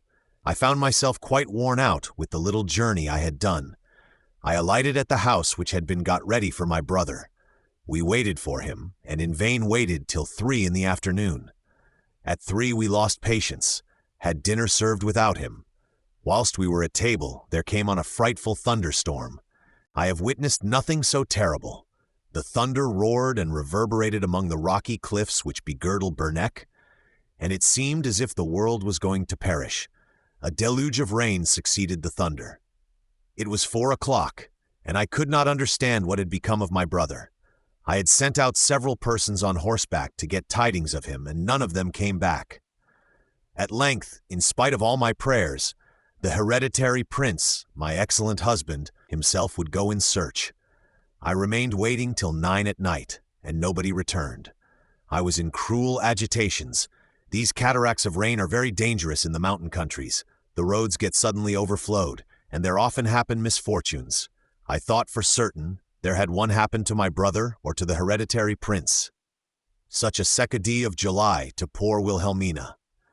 At last, about 9, somebody brought word that my brother had changed his route and was gone to Kulmbach, a house of ours lying westward, known to readers, there to stay overnight. I was for setting out thither. Kulmbach is 20 miles from Berneck, but the roads are frightful. White Main, still a young river, dashing through the rock labyrinths there, and full of precipices. Everybody rose in opposition, and whether I would or not, they put me into the carriage for Himmelkron, partly on the road thither, which is only about 10 miles off. We had like to have got drowned on the road. The waters were so swollen, White Main and its angry brooks, the horses could not cross but by swimming. I arrived at last, about 1 in the morning. I instantly threw myself on a bed. I was like to die with weariness, and in mortal terrors that something had happened to my brother or the hereditary prince. This latter relieved me on his own score. He arrived at last about 4 o'clock, had still no news farther of my brother. I was beginning to doze a little, when they came to warn me that M. von Knobelsdorff wished to speak with me from the Prince Royal. I darted out of bed and ran to him. He, handing me a letter, brought word that. But let us now give letter second, which has turned up lately, and which curiously completes the picture here. Frederick, on rising refreshed with sleep at Hof, had taken a cheerfuller view, and the generals still lagging rearward, he thinks it possible to see Wilhelmina after all. Possible, and yet so very dangerous, perhaps not possible. Here is a second letter written from Munchberg, some 15 miles farther on, at an after period of the same Friday. Purport still of a perplexed nature. I will, and I dare not. Practical outcome of itself uncertain, is scattered now by torrents and thunderstorms. This is the letter which Knobelsdorff now hands to Wilhelmina at that untimely hour of Saturday. To Princess Wilhelmina by Knobelsdorff. Munchberg, July 1754. My dearest sister, I am in despair that I cannot satisfy my impatience and my duty to throw myself at your feet this day. But alas, dear sister, it does not depend on me. We poor princes, the Margraves and I, are obliged to wait here till our generals, Bredau, Schulenburg and company, come up. We dare not go along without them. They broke a wheel in Gera, 50 miles behind us. Hearing nothing of them since, we are absolutely forced to wait here. Judge in what a mood I am, and what sorrow must be mine. Express order not to go by Bayreuth or Ansbach. Forbear, dear sister, to torment me on things not depending on myself at all. I waver between hope and fear of paying my court to you. I hope it might still be at Berneck this evening, if you could contrive a road into the Nuremberg highway again, avoiding Bayreuth. Otherwise I dare not go. The bearer, who is Captain Noblesdorf, excellent judicious man, old acquaintance from the Custrin time, who attends upon us, actual captain once, but now titular merely, given to architecture and the fine arts. Seifert anonymous Lebens- und Regierungsgeschichte Friedrichs des Andern, Leipzig 1786, Thai 200. Ouvres de Frederick for 33. Preuss, Friedrich mit seinen Verwandten, Berlin 1838, pp. 8, 17. Will apprise you of every particular. Let Noblesdorf settle something that may be possible. This is how I stand at present, and instead of having to expect some favor from the king, after what I have done by his order, I get nothing but chagrin. But what is crueler upon me than all is that you are ill. God, in his grace, be pleased to help you and restore the precious health which I so much wish you. Friedrich. Ouvres de Frederick, Swent Part List, p. 15. Judicious Noblesdorf settles that the meeting is to be this very morning at 8. Wilhelmina, whose memory a little fails her in the insignificant points, does not tell us where, but by faint indications I perceive it was in the lake house, pleasant pavilion in the ancient artificial lake, or big ornamental fish pond, called Brandenburger Weiher, a couple of miles to the north of Bayreuth. There Friedrich is to stop, keeping the paternal order from the teeth outwards in this manner. 8 o'clock, so that Wilhelmina is obliged at once to get upon the road again, poor princess, after such a day and night. Her description of the interview is very good. My brother overwhelmed me with caresses, but found me in so pitiable a state he could not restrain his tears. I was not able to stand on my limbs, and felt like to faint every moment, so weak was I. He told me the king was much angered at the Margraf, my father-in-law, for not letting his son make the campaign, concerning which point, said son, my husband, being heir apparent, there had been much arguing in court and country here at Bayreuth, and endless anxiety on my poor part, lest he should get killed in the wars. I told him all the Margraf's reasons, and added that surely they were good in respect of my dear husband. Well, said he, let him quit soldiering then, and give back his regiment to the king. But for the rest, quiet yourself as to the fears you may have about him if he do go, for I know by certain information that there will be no blood spilt. They are at the siege of Philipsburg, however. Yes, said my brother, but there will not be a battle risked to hinder it. The hereditary prince, my husband, came in while we were talking so, and earnestly entreated my brother to get him away from Bayreuth. They went to a window and talked a long time together. In the end, my brother told me he would write a very obliging letter to the Margraf and give him such reasons in favor of the campaign that he doubted not it would turn the scale. We will stay together, said he, addressing the hereditary prince, and I shall be charmed to have my dear brother always beside me. He wrote the letter, gave it to Baron Stein, chamberlain or goldstick of ours, to deliver to the Margraf. He promised to obtain the king's express leave to stop at Bayreuth on his return, after which he went away. It was the last time I saw him on the old footing with me. He has much changed since then. We returned to Bayreuth, where I was so ill that for 3 days they did not think I should get over it. Wilhelmina. 2. Crown Prince dashes off southwestward, through cross-country, into the Nuremberg road again, gets to Nuremberg that same Saturday night, and there, among other letters, writes the following, which will wind up this little incident for us still in a human manner. 3. To Princess Wilhelmina at Bayreuth, Nuremberg, 3rd July 1734. My dearest Treschair sister, it would be impossible to quit this place without signifying, dearest sister, my lively gratitude for all the marks of favor you showed me in the Weiher house on the lake, today. The highest of all that it was possible to do was that of procuring me the satisfaction of paying my court to you. I beg millions of pardons for so putting you about, dearest sister, but I could not help it, for you know my sad circumstances well enough. In my great joy, I forgot to give you the enclosed. I entreat you, write me often news of your health. Question the doctors, and in certain contingencies the Crown Prince would recommend goat's milk for his poor sister. Had already, what was noted of him in after life, a tendency to give medical advice in cases interesting to him. Adieu, my incomparable and dear sister. I am always the same to you, and will remain so till my death. Frederick. Over to Frederick. Generals with their wheel mended, Margraves, Prince, and now the camp equipage too, are all at Nurnberg, and start on the morrow, hardly 100 miles now to be done, but on slower terms owing to the equipage. Heilbronn, place of arms or central stronghold of the Reich's army, they reach on Monday. About Eppingen, next night, if the wind is westerly, one may hear the cannon, not without interest. It was Wednesday forenoon, 7th July, 1734, on some hilltop coming down from Eppingen side, that the prince first saw Philipsburg siege, blotting the Rhine valley yonder with its fire and counterfire, and the tents of Eugene stretching on this side, first view he ever had of the actualities of war. His account to Papa is so distinct and good, we look through it almost as at first hand for a moment. Camp at Wiesenthal, Wednesday 7th July 1734. Most all-gracious Father, we left Nurnberg, nothing said of our Bayreuth affair, forth early, and did not stop till Heilbronn, where, along with the equipage, I arrived on the 5th. Yesterday I came with the equipage to Eppingen, 20 miles, a slow march, giving the foregons time, and this morning we came to the camp at Wiesenthal. I have dined with General Roeder, our Prussian commander, and after dinner rode with Prince Eugene while giving the parole. I handed him my all-gracious father's letter, which much rejoiced him. After the parole, I went to see the relieving of our outposts, change of sentries there, and view the French retrenchment.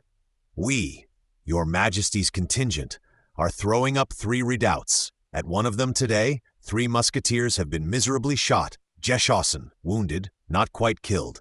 2 are of Roeder's, and 1 is of Finkenstein's regiment. Tomorrow I will ride to a village which is on our right wing. Waghausel is the name of it, Busching, v. 1152, some 5 miles off, north of us, nearby the Rhine. There is a steeple there from which one can see the French camp. From this point I will ride down between the 2 lines, French and ours, to see what they are like. There are quantities of hurdles and fascines being made, which, as I hear, are to be employed in one of 2 different plans. The first plan is to attack the French retrenchment generally, the ditch which is before it, and the morass which lies on our left wing, to be made passable with these fascines. The other plan is to amuse the enemy by a false attack, and throw succor into the town. One thing is certain, in a few days we shall have a stroke of work here. Happen what may, my all-gracious father may be assured that, and that I will do nothing unworthy of him. Houvres. Part 3D, P79. Neither of those fine plans took effect, nor did anything take effect, as we shall see. But in regard to that survey from the steeple of Waghausel and ride home again between the lines, in regard to that, here is an authentic fraction of anecdote, curiously fitting in, which should not be omitted. A certain Herr van Soom, Saxon minister at Berlin, occasionally mentioned here, stood in much correspondence with the Crown Prince in the years now following. Correspondence which was all published at the due distance of time, Soom having, at his decease, left the prince's letters carefully assorted with that view, and furnished with a prefatory Character of the Prince Royal, Portrait du Prince Royal, par M. de Soom, of which preface this is a small paragraph relating to the siege of Philipsburg, offering us a momentary glance into one fiber of the futile war now going on there, of Soom, and how exact he was, we shall know a little by and by. Of Prince von Liechtenstein, an Austrian man and soldier of much distinction afterwards, we have only to say that he came to Berlin next year on diplomatic business, and that probably enough he had been eyewitness to the little fact credible perhaps without much proving. One rather regretted there was no date to it, no detail to give it whereabout and fixity in our conception, that the poor little anecdote, though indubitable, had to hang vaguely in the air. Now, however, the above-dated letter does, by accident, date Soom's anecdote too, date July 8 as good as certain for it, the siege itself having ended July 18 in 10 days more. Herr von Soom writes, not for publication till after Friedrich's death and his own, "It was remarked in the Rhine campaign of 1734 that this prince has a great deal of intrepidity, beaucoup de valeur. On one occasion, among others, to all appearance, this very day, July 8th, riding home from Waghausel between the lines, when he had gone to reconnoiter the lines of Philipsburg with a good many people about him. Passing on his return along a strip of very thin wood, the cannon shot from the lines accompanied him incessantly and crashed down several trees at his side, during all which he walked his horse along at the old pace, precisely as if nothing were happening, nor in his hand upon the bridle was there the least trace of motion perceptible. Those who gave attention to the matter remarked, on the contrary, that he did not discontinue speaking very tranquilly to some generals who accompanied him, and who admired his bearing, in a kind of danger with which he had not yet had occasion to familiarize himself. It is from the Prince von Liechtenstein that I have this anecdote. Correspondence to Frederick the Secrevec de Sum, Berlin, 1787, avant propos, P. Eat, written 28th April, 1740. The correspondence is all in Ouvres de Frederick, due in 47/408, but the Sum preface not. On the 15th arrived His Majesty in person, with the old Dessauer, Buddenbrock, Derschau, and a select suite, in hopes of witnessing remarkable feats of war now that the crisis of Philipsburg was coming on. Many princes were assembled there, in the like hope. Prince of Orange, honeymoon well ended, had wedded Princess Anne, George II's eldest, 25th, 14th March 1734, to the joy of self and mankind in England here, a vivacious light gentleman, slightly crooked in the back, princes of Baden, Darmstadt, Waldeck, all manner of princes and distinguished personages, 80 princes of them by tale, the eyes of Europe being turned on this matter, and on old Eugene's guidance of it. Prince Fred of England, even he had a notion of coming to learn war. It was about this time, not many weeks ago, that Fred, now falling into much discrepancy with his father, and at a loss for a career to himself, appeared on a sudden in the antechamber at St. James's one day, and solemnly demanded an interview with His Majesty, which His indignant Majesty, after some conference with Walpole, decided to grant. Prince Fred, when admitted, made 3 demands. 1, to be allowed to go upon the Rhine campaign, by way of a temporary career for himself. 2, that he might have something definite to live upon, a fixed revenue being suitable in his circumstances. 3, that, after those sad Prussian disappointments, some suitable consort might be chosen for him, heart and household lying in such waste condition. Poor Fred, who of us knows what of sense might be in these demands? Few creatures more absurdly situated are to be found in this world.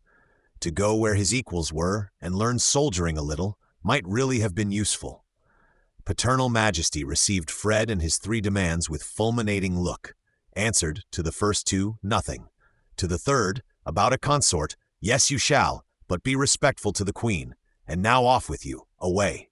Cox's Walpole, I, 322. Poor Fred, he has a circle of hungry parliamenters about him. Young Pitt, Cornet of Horse, young Littleton of Hagley, our old Swisson's friend, not to mention others of worse type, to whom this royal young gentleman, with his vanities, ambitions, inexperiences, plentiful inflammabilities, is important for exploding Walpole. He may have, and with great justice I should think, the dim consciousness of talents for doing something better than write madrigals. In this world, infinitude of wishes and appetites he clearly has. He is full of inflammable materials, poor youth, and he is the fire ship those older hands make use of for blowing Walpole and company out of their anchorage. What a school of virtue for a young gentleman, and for the elder ones concerned with him. He did not get to the Rhine campaign, nor indeed ever to anything except to writing madrigals and being very futile, dissolute, and miserable with what of talent nature had given him. Let us pity the poor constitutional prince. Our Fritz was only in danger of losing his life, but what is that to losing your sanity, personal identity almost, and becoming parliamentary fireship to His Majesty's opposition? Friedrich Wilhelm stayed a month campaigning here, graciously declined Prince Eugene's invitation to lodge in headquarters, under a roof and within built walls, preferred a tent among his own people, and took the common hardships, with great hurt to his weak health, as was afterwards found. In these weeks, the big Czarina, who has set a price, 100,000 rubles, say 15,000 pounds, upon the head of poor Stanislaus, hears that His Prussian Majesty protects him, and thereupon signifies in high terms that she, by her Feldmarschall Munich, will come across the frontiers and seize the said Stanislaus. to which His Prussian Majesty answers positively, though in proper diplomatic tone, "Madam, I will in no wise permit it." Perhaps His Majesty's remarkablest transaction here on the Rhine was this concerning Stanislaus. For Seckendorf, the Feldzeugmeister, was here also on military function, not forgetful of the diplomacies, who busily assailed His Majesty on the Kaiser's part in the same direction. "Give up Stanislaus, your Majesty! How ridiculous! To be perhaps ruined for Stanislaus!" But without the least effect, now or afterwards. Poor Stanislaus, in the beginning of July, got across into Preußen, as we intimated, and there he continued, safe against any amount of roubles and feldmarschalls, entreaties and menaces. At Angerburg, on the Prussian frontier, he found a steadfast veteran, Lieutenant General von Katte, commandant in those parts, father of a certain poor lieutenant whom we tragically knew of long ago. Which veteran gentleman received the fugitive Majesty, Militär Lexikon 254, with welcome in the King's name, and assurances of an honorable asylum till the times and roads should clear again for his fugitive Majesty. Fugitive Majesty, for whom the roads and times were very dark at present, went to Marienwerder, talked of going to Pillau for a sea passage, of going to various places, went finally to Königsberg, and there, with a considerable Polish suite of fugitives, very moneyless and very expensive, most of them who had accumulated about him, set up his abode. There for almost 2 years, in fact, till this war ended, the fugitive Polish Majesty continued. Friedrich Wilhelm punctually protecting him and even paying him a small pension, £50 a month. France the least it could do for the grandfather of France, allowing a much larger one. Larger, though still inadequate. France has left its grandfather strangely in the lurch here, with 100,000 roubles on his head.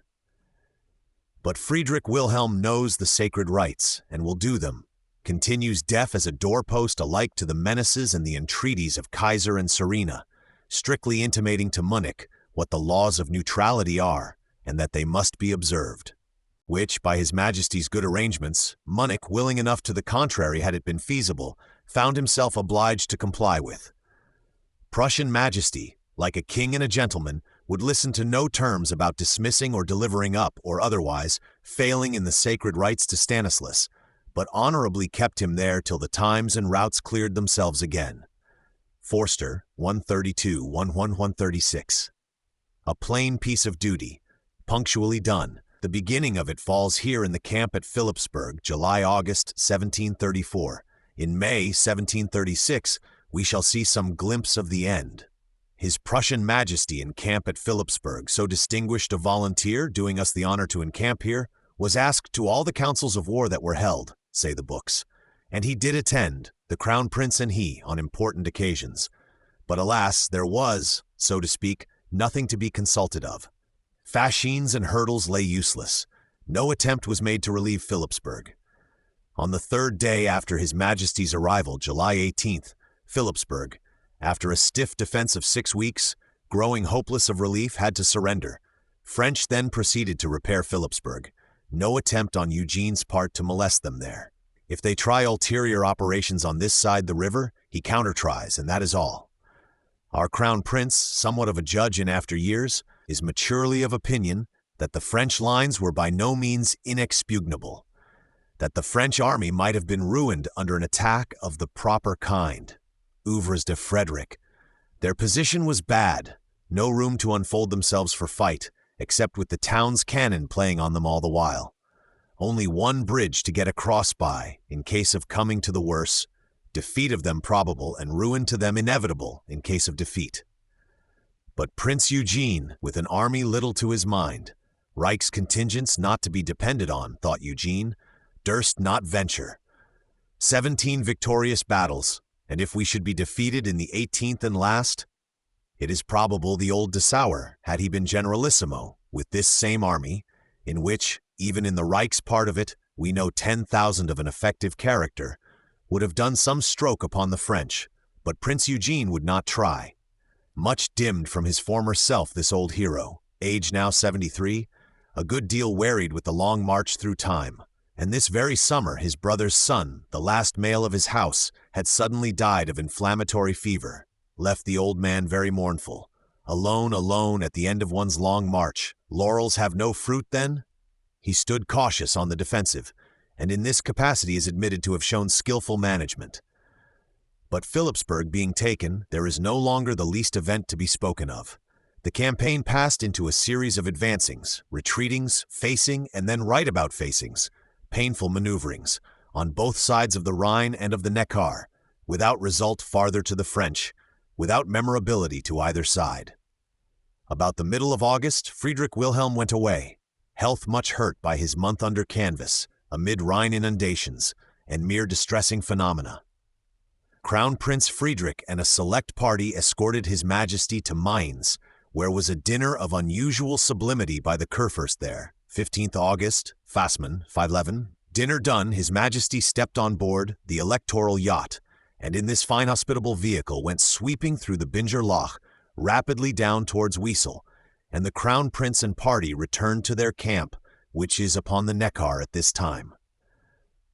Camp shifts about, and Crown Prince in it, to Heidelberg, to Weibling and Weinheim, close to Mainz at one time, but it is not worth following, nor in Friedrich's own letters or in other documents is there, on the best examination, anything considerable to be gleaned respecting his procedures there. He hears of the ill success in Italy, Battle of Parma at the due date, with the natural feelings, speaks with a sorrowful gaiety of the muddy fatigues, futilities here on the Rhine, has the sense, however, not to blame his superiors unreasonably. Here, from one of his letters to Colonel Camus, is a passage worth quoting for the credit of the writer.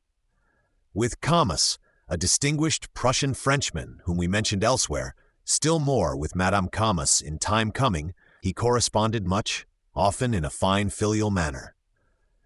The present campaign is a school, where profit may be reaped from observing the confusion and disorder which reigns in this army. It has been a field very barren in laurels, and those who have been used all their life to gather such, and on 17 distinguished occasions have done so, can get none this time. Next year, we all hope to be on the Moselle, and to find that a fruitfuler field. I am afraid, dear Camus, you think I am going to put on the Cothurnus, to set up for a small Eugene, and pronouncing with a doctoral tone what each should have done and not have done, condemn and blame to right and left. No, my dear Camus, far from carrying my arrogance to that point, I admire the conduct of our chief, and do not disapprove that of his worthy adversary, and far from forgetting the esteem and consideration due to persons who, scarred with wounds, have by years and long service gained a consummate experience, I shall hear them more willingly than ever as my teachers, and try to learn from them how to arrive at honor, and what is the shortest road into the secret of this profession. Camp at Heidelberg, 11th September 1734, Uvres. This other, to Lieutenant Groben, 3 weeks earlier in date, shows us a different aspect, which is at least equally authentic, and may be worth taking with us. Groben is lieutenant, I suppose still of the regiment Goltz, though he is left there behind. At any rate, he is much a familiar with the prince at Ruppen, was ringleader, it is thought, in those midnight pranks upon Parsons, and the other escapades there. Bushing, V20. A merry man, 8 years older than the prince, with whom it is clear enough he stands on a very free footing. Philipsburg was lost a month ago. French are busy repairing it, and maneuvering, with no effect, to get into the interior of Germany a little. Weinheim is a little town on the north side of the Neckar, a dozen miles or so from Mannheim, out of which, and into which, the Prussian corps goes shifting from time to time, as Prince Eugene and the French maneuver to no purpose in that Rhine-Neckar country. Herdek Teremtem, it appears, is a bit of Hungarian swearing, should be Ordek Teremtete, and means, the devil made you, missing. Weinheim, 17th August, 1734. Herdek Teremtete, went with them, got hanged with them, mitgehangen, said the Bielefeld innkeeper. So will it be with me, poor devil, for I go dawdling about with this army here, and the French will have the better of us. We want to be over the Neckar again, to the south or Philipsburg side, and the rogues won't let us. What most provokes me in the matter is that while we are here in such a wilderness of trouble, doing our utmost, by military labors and endurances, to make ourselves heroic, thou sittest, thou devil, at home. Duc de Bouillon has lost his equipage. Our hussars took it at Landau, other side the Rhine, a while ago. Here we stand in mud to the ears. 15 of the regiment Altbaden have sunk altogether in the mud. Mud comes of a waterspout, or sudden cataract of rain, there was in these Heidelberg countries. 2 villages, Furenheim and Sandhausen, it swam away, every stick of them, Ganz und Gar. Captain Van Stanton of Regiment Flans, one of our 8 regiments here, has got wounded in the head in an affair of honor.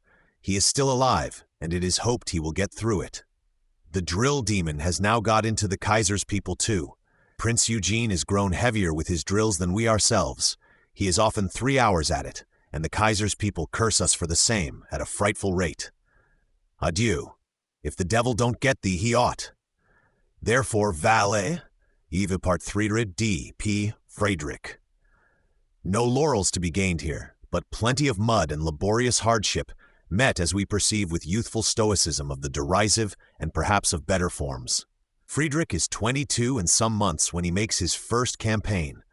The general physiognomy of his behavior in it we have to guess from these few indications. No doubt he profited by it on the military side, and would study with quite new light and vivacity after such contact with the facts studied of. Very didactic to witness even the confusions of this army, and what comes of them to armies. For the rest, the society of Eugene, Liechtenstein, and so many princes of the Reich and chiefs of existing mankind could not but be entertaining to the young man. And silently, if he wished to read the actual time, as sure enough he, with human and with royal eagerness, did wish, they were here as the alphabet of it to him, important for years coming. Nay, it is not doubted, the insight he here got into the condition of the Austrian army and its management. Army left 7 days without bread, for one instance, gave him afterwards the highly important notion that such army could be beaten if necessary. Wilhelmina says his chief comrade was Margraf Heinrich, the ill Margraf, who was cut by Friedrich in after years for some unknown bad behavior. Margraf Heinrich led him into all manner of excesses, says Wilhelmina, probably in the language of exaggeration.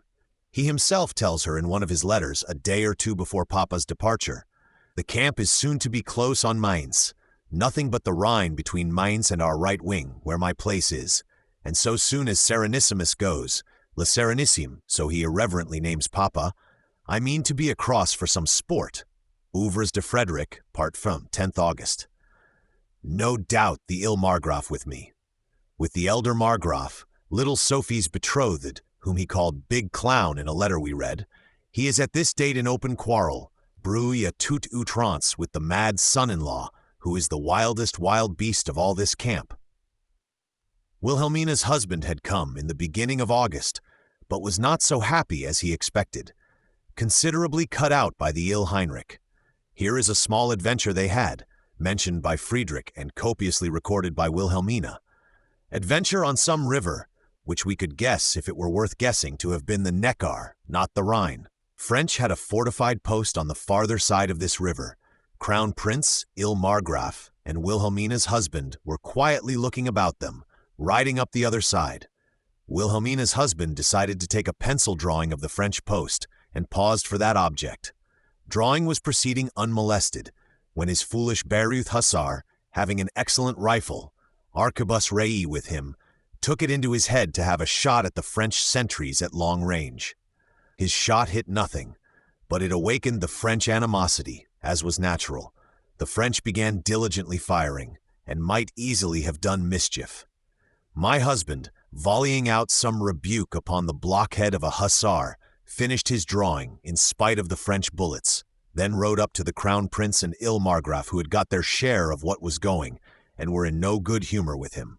Ill Margraf rounded things into the Crown Prince's ear in an unmannerly way, with glances at my husband, who understood it well enough, and promptly coerced such ill-bred procedures, intimating, in a polite, impressive way, that they would be dangerous if persisted in, which reduced the ill Margraf to a spiteful but silent condition.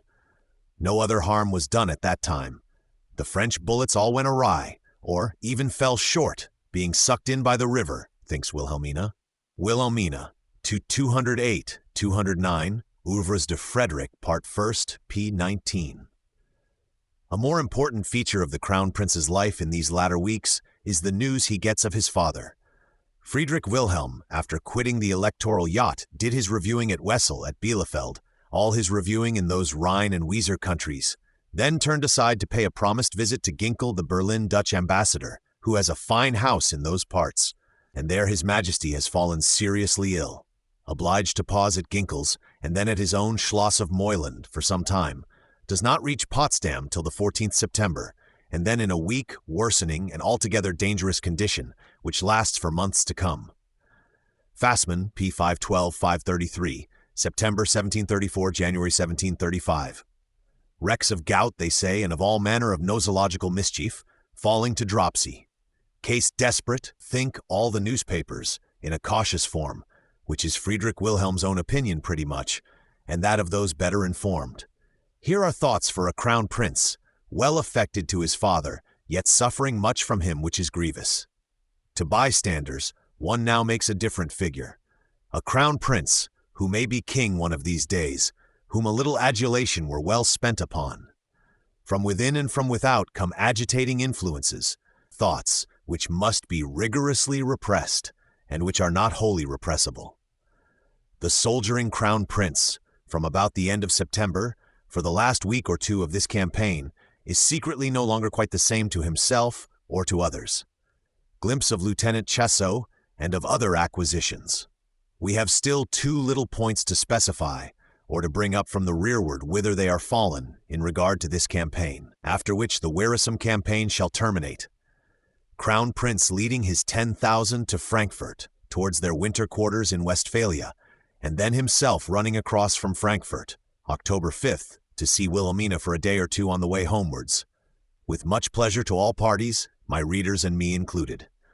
First point is, that sometime in this campaign, probably towards the end of it, the Crown Prince, old Dessauer and some others with them, procured passports, went across, and saw the French camp, and what new phenomena were in it for them.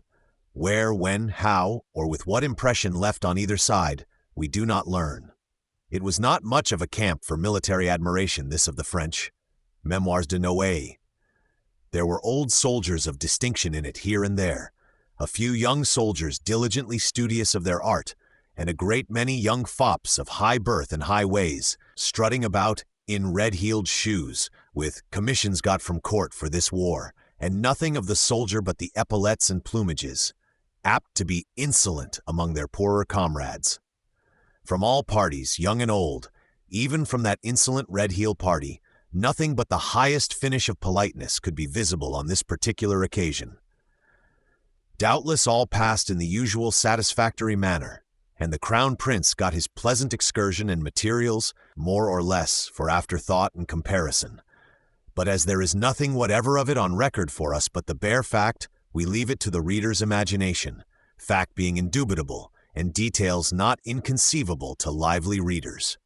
Among the French dignitaries doing the honors of their camp on this occasion, he was struck by the general's adjutant, a Count de Rothenburg, properly von Rothenburg of German birth, kinsman to the Rothenburg whom we have seen as French ambassador at Berlin long since, a promising young soldier, whom he did not lose sight of again, but acquired in due time to his own service, and found to be of eminent worth there. A Count von Schmettau, two brothers von Schmettau, here in the Austrian service, superior men, Prussian by birth, and very fit to be acquired by and by. These the Crown Prince had already noticed in this Rhine campaign, having always his eyes open to phenomena of that kind. The second little point is of date perhaps 2 months anterior to that of the French camp, and is marked sufficiently in this excerpt from our confused manuscripts. Before quitting Philipsburg, there befell one slight adventure, which, though it seemed to be nothing, is worth recording here.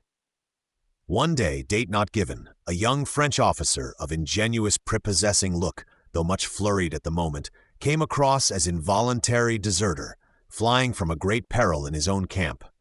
The name of him is Chassot, lieutenant of such and such a regiment. "Take me to Prince Eugene," he entreats, which is done. Peril was this: a high young gentleman, one of those fops in red heels, ignorant and capable of insolence to a poorer comrade of studious turn, had fixed a duel upon Chassot. Chasseau ran him through in fair duel, dead, and is thought to have deserved it.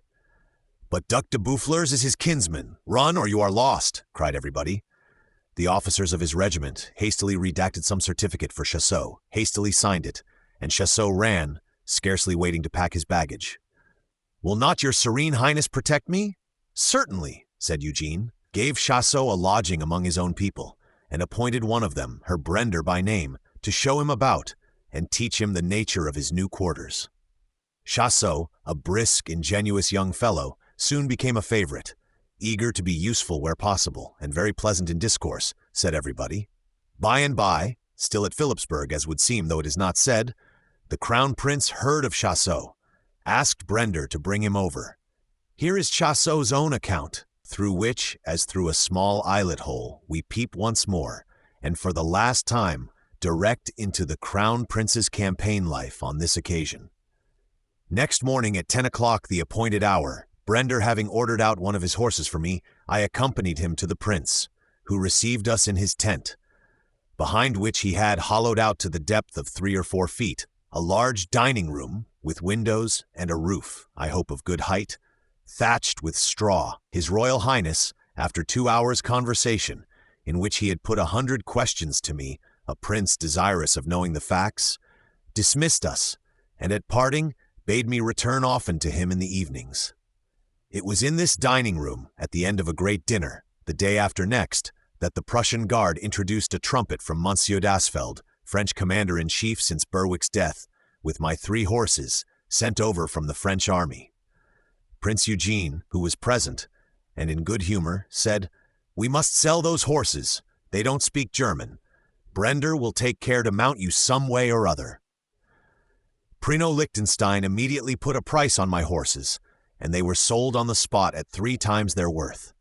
The Prince of Orange, who was of this dinner, slightly crook-backed witty gentleman, English honeymoon well over, said to me in a half-whisper, "Monsieur, there is nothing like selling horses to people who have dined well." After this sale, I found myself richer than I had ever been in my life. The Prince Royal sent me, almost daily, a groom and led horse, that I might come to him and sometimes follow him in his excursions. At last, he had it proposed to me by M. de Brender, and even by Prince Eugene, to accompany him to Berlin. Which of course I did, taking Ruppen first. I arrived at Berlin from Ruppen in 1734, 2 days after the marriage of Friedrich Wilhelm Margraf of Schwedt, Il Margraf's elder brother, wildest wild beast of this camp, with the Princess Sophie, that is to say 12th of November, marriage having been on the 10th as the books teach us. Chasseau remembers that on the 14th, the Crown Prince gave in his Berlin mansion a dinner to all the royal family in honor of that auspicious wedding. Kurt vu Schlosser, Chasseau, Berlin, 1856, pp. 20-22. A pleasant little book, tolerably accurate, and of very readable quality. Thus is Chasseau established with the Crown Prince. He will turn up fighting well in subsequent parts of this history, and again dueling fatally, though nothing of a quarrelsome man, as he asserts. Crown Prince's visit to Bayreuth on the way home. October 4th, the Crown Prince has parted with Prince Eugene, not to meet again in this world. An old hero gone to the shadow of himself, says the Crown Prince, Ouvres, Memoirs de Brandebourg, I 167, and is giving his Prussian war captains a farewell dinner at Frankfurt on Main, having himself led the 10,000 so far towards winter quarters, and handing them over now to their usual commanders. They are to winter in Westphalia, these 10,000, in the Paderborn-Munster country, where they are nothing like welcome to the ruling powers, nor are intended to be so. Kirchholm, proprietor there, and his brother of Bavaria, having openly French leanings. The Prussian 10,000 will have to help themselves to the essential, therefore, without welcome, and things are not pleasant. And the ruling powers, by protocoling, still more the commonalty if it try at mobbing, 28th March, 1735, Fassmann, 47, Buchholz, 136, can only make them worse. Indeed, it is said the 10,000, though their bearing was so perfect otherwise, generally behaved rather ill in their marches over Germany during this war, and always worst, it was remarked by observant persons, in the countries, Bamberg and Würzburg, for instance, where their officers had in past years been in recruiting troubles. whereby observant persons explained the phenomenon to themselves. But we omit all that, our concern lying elsewhere. Directly after dinner at Frankfurt, the Crown Prince drives off, rapidly as his wont is, towards Bayreuth. He arrives there on the morrow, October 5th, says Wilhelmina, who again illuminates him to us, though with oblique lights, for an instant. Wilhelmina was in low spirits, weak health, add funeral of the Prince of Kulmbach, killed in the Battle of Parma, illness of Papa, and other somber events, and was by no means content with the Crown Prince on this occasion. Strangely altered since we met him in July last. It may be the Crown Prince, looking with an airy buoyancy of mind towards a certain event probably near, has got his young head inflated a little, and carries himself with a height new to this beloved sister, but probably the sad humor of the princess herself has a good deal to do with it. Alas, the contrast between a heart knowing secretly its own bitterness and a friend's heart conscious of joy and triumph is harsh and shocking to the former of the two. Here is the princess's account, with the subtrahend 25 or 75% not deducted from it. My brother arrived the 5th of October. He seemed to me put out, decontenance, and to break off conversation with me, he said he had to write to the king and queen. I ordered him pen and paper. He wrote in my room, and spent more than a good hour in writing a couple of letters, of a line or two each. He then had all the court, one after the other, introduced to him, said nothing to any of them, looked merely with a mocking air at them, after which we went to dinner. Here his whole conversation consisted in quizzing Turlpner whatever he saw, and repeating to me, above 100 times over, the words little prince, little court. I was shocked, and could not understand how he had changed so suddenly towards me. The etiquette of all courts in the empire is that nobody who has not at the least the rank of captain can sit at a prince's table. My brother put a lieutenant there, who was in his suite, saying to me, "A king's lieutenants are as good as a margraf's ministers." I swallowed this incivility, and showed no sign. After dinner, being alone with me, he said, turning up the flippant side of his thoughts truly, in a questionable way, "Our sire is going to end. He will not live out this month. I know I have made you great promises, but I am not in a condition to keep them. I will give you up the half of the sum which the late king, our grandfather, lent you, Supra 61-162. I think you will have every reason to be satisfied with that." I answered that my regard for him had never been of an interested nature, that I would never ask anything of him but the continuance of his friendship, and did not wish one so if it would in the least inconvenience him. "No, no," said he, "you shall have those 100,000 thalers. I have destined them for you." "People will be much surprised," continued he, "to see me act quite differently from what they had expected. They imagine I am going to lavish all my treasures, and that money will become as common as pebbles at Berlin, but they will find I know better. I mean to increase my army, and to leave all other things on the old footing. I will have every consideration for the queen my mother, and will sate her, rassasierai, with honors, but I do not mean that she shall meddle in my affairs, and if she try it, she will find so." What a speech! What an outbreak of candor in the young man, preoccupied with his own great thoughts and difficulties, to the exclusion of any other person's. I fell from the clouds on hearing all that, and knew not if I was sleeping or waking. He then questioned me on the affairs of this country.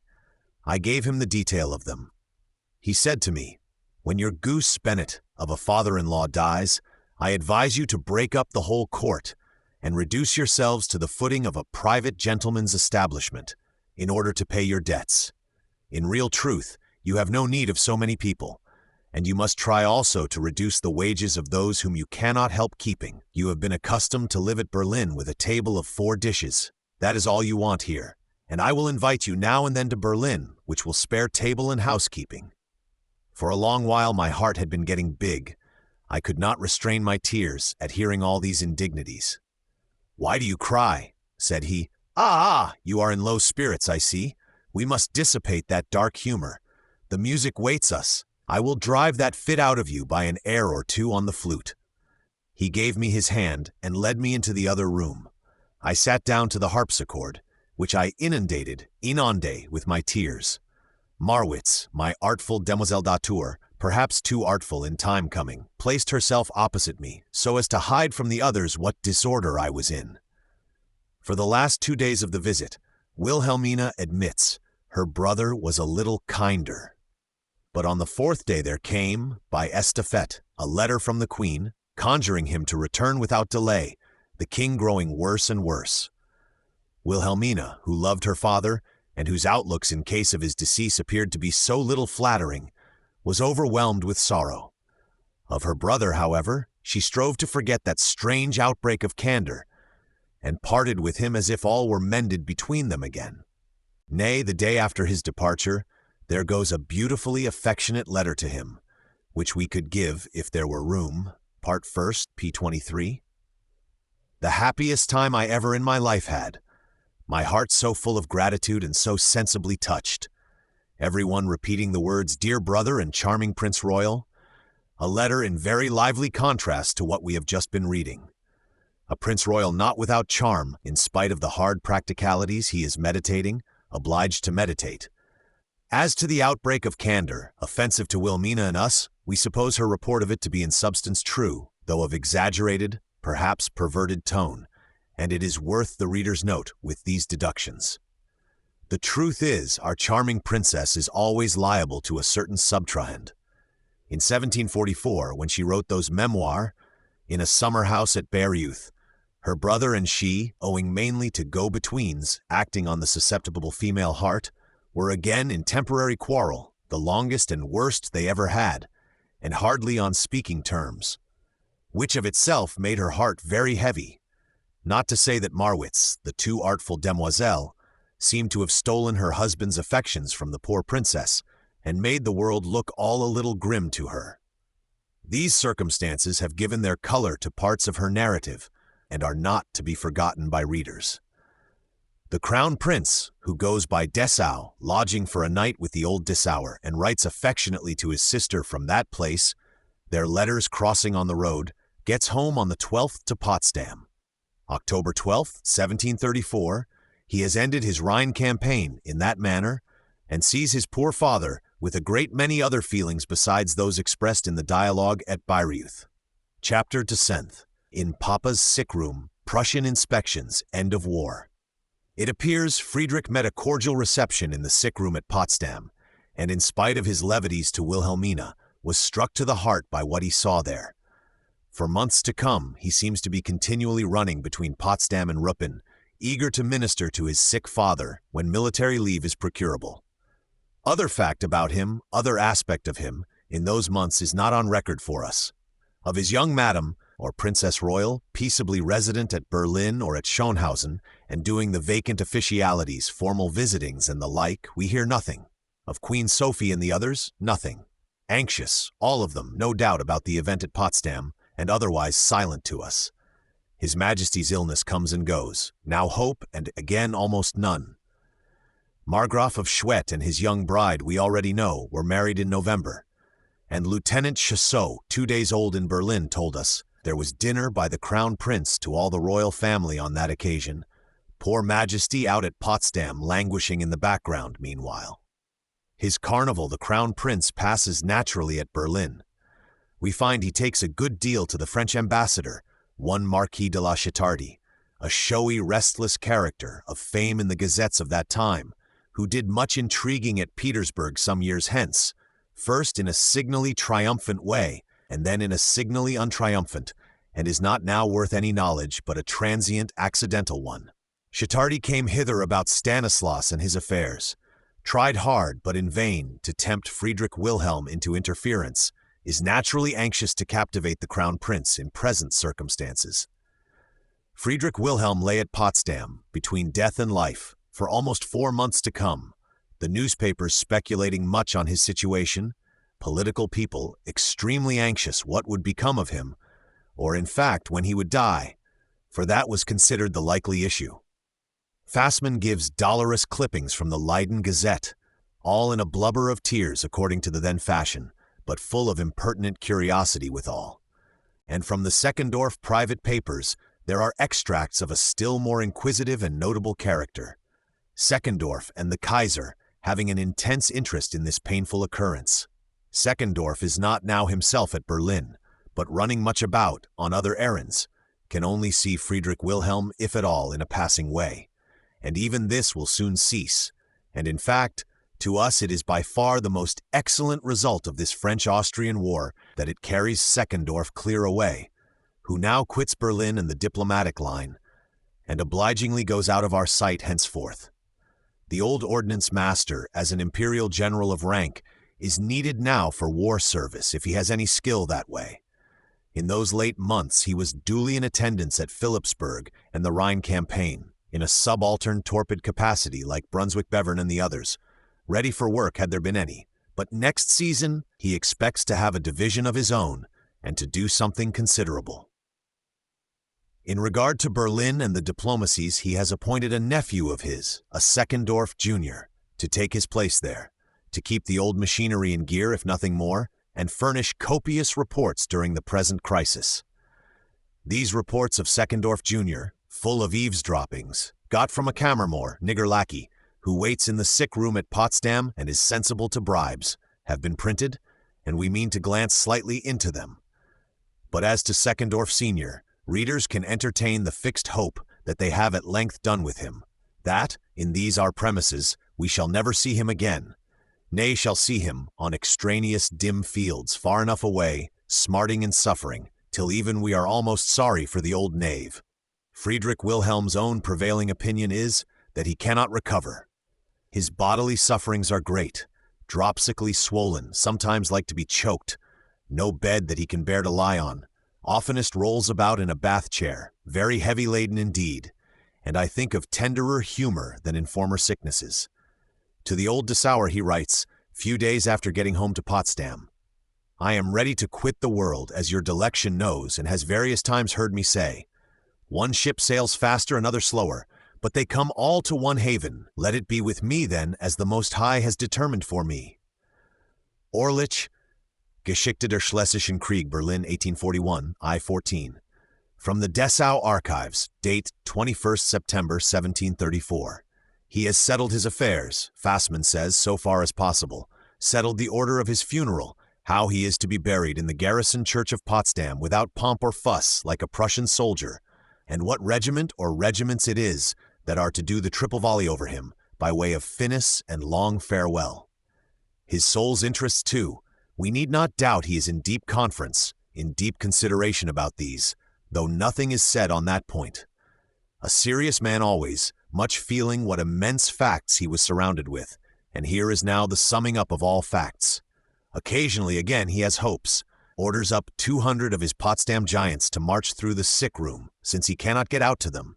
Or old generals, Buddenbrock, Waldau, come and take their pipe there, in reminiscence of a Tabagi. Here, direct from the fountainhead, or nigger lackey bribed by Seckendorf Jr., is a notice or two. Potsdam, September 30th, 1734. Yesterday, for half an hour, the king could get no breath. He keeps them continually rolling him about in his bath chair over the room and cries, Luft, air, air. October 2nd. The king is not going to die just yet, but will scarcely see Christmas. He gets on his clothes, argues with the doctors, is impatient, won't have people speak of his illness, is quite black in the face, drinks nothing but mole, which we suppose to be small bitter beer, takes physic, writes in bed. October 5th. The nigger tells me things are better. The king begins to bring up phlegm, drinks a great deal of oatmeal water, Hafergrützwasser, comfortable to the sick, says to the nigger, pray diligently, all of you. Perhaps I shall not die. October 5th. This is the day the Crown Prince arrives at Bayreuth, to be called away by express 4 days after. How valuable at Vienna or elsewhere our dark friend the lackey's medical opinion is, may be gathered from this other entry, 3 weeks farther on, enough to suffice us on that head. The nigger tells me he has a bad opinion of the king's health. If you roll the king a little fast in his bath chair, you hear the water jumble in his body. With astonishment. King gets into passions, has beaten the pages, may we hope, our dark friend among the rest, so that it was feared apoplexy would take him. This will suffice for the physiological part. Let us now hear our poor friend on the Crown Prince and his arrival. October 12th. Return of the Prince Royal to Potsdam. Tender reception. October 21st. Things look ill in Potsdam. The other leg is now also begun running, and above a quarts of water has come from it. Without a miracle, the king cannot live, thinks our dark friend. The Prince Royal is truly affected, veritable menta tendri, at the king's situation. Has his eyes full of water, has wept the eyes out of his head, has schemed in all ways to contrive a commodious bed for the king. Wouldn't go away from Potsdam. King forced him away. He is to return Saturday afternoon. The Prince Royal has been heard to say, "If the king will let me live in my own way, I would give an arm to lengthen his life for 20 years. King always calls him Fritzchen. But Fritzchen, thinks Seckendorf Jr., knows nothing about business. The king is aware of it, and said in the face of him one day, "If thou begin at the wrong end with things, and all go topsy-turvy after I am gone, I will laugh at thee out of my grave." Seckendorf, cited in Forster, Fad. So Friedrich Wilhelm, laboring amid the mortal quicksands, looking into the inevitable, in various moods. But the memorablest speech he made to Fritzchen or to anybody at present was that covert one about the Kaiser and Seckendorf, and the sudden flash of insight he got, from some word of Seckendorf's, into what they had been meaning with him all along. Riding through the village of Priort, in debate about Vienna politics of a strange nature, Seckendorf said something which illuminated His Majesty, dark for so many years, and showed him where he was. A ghastly horror of a country, yawning indisputable there, revealed to one as if by momentary lightning in that manner. This is a speech which all the ambassadors report, and which was already mentioned by us, in reference to that opprobrious proposal about the Crown Prince's marriage. Marry with England, after all, never mind breaking your word. Here is the manner of it, with time and place. Sunday last, Sunday 17th October 1734, reports Seckendorf Jr., through the nigger or some better witness, the king said to the Prince Royal, "My dear son, I tell thee I got my death at Priort. I entreat thee, above all things in the world, don't trust those people, Dean and Luton, however many promises they make. That day, it was April 17th, 1733, there was a man said something to me. It was as if you had turned a dagger round in my heart." Seckendorf, Journal Secret, cited in Forster 42. Figure that, spoken from amid the dark, sick whirlpools, the mortal quicksands, in Friedrich Wilhelm's voice, clangorously plaintive, what a wild sincerity, almost pathos, is in it. And whether Fritzchen, with his eyes all bewept even for what Papa had suffered in that matter, felt lively gratitudes to the House of Austria at this moment. It was 4 months after, 21st January 1735, when the king first got back to Berlin to enlighten the eyes of the carnival a little, as his wont had been. The crisis of His Majesty's illness is over, present danger gone, and the carnival people, not without some real gladness, though probably with less than they pretend, can report him well again, which is far from being the fact, if they knew it. Friedrich Wilhelm is on his feet again, but he never more was well, nor has he forgotten that word at Priort, like the turning of a dagger in one's heart, and indeed gets himself continually reminded of it by practical commentaries from the Vienna quarter. In April, Prince Liechtenstein arrives on embassy with 3 requests or demands from Vienna. One that, besides the 10,000 due by treaty, His Majesty would send his Reich's contingent, not comprehended in those 10,000, thinks the Kaiser. 2, that he would have the goodness to dismiss Marquis de la Chitardi, the French ambassador, as a plainly superfluous person at a well-affected German court in present circumstances.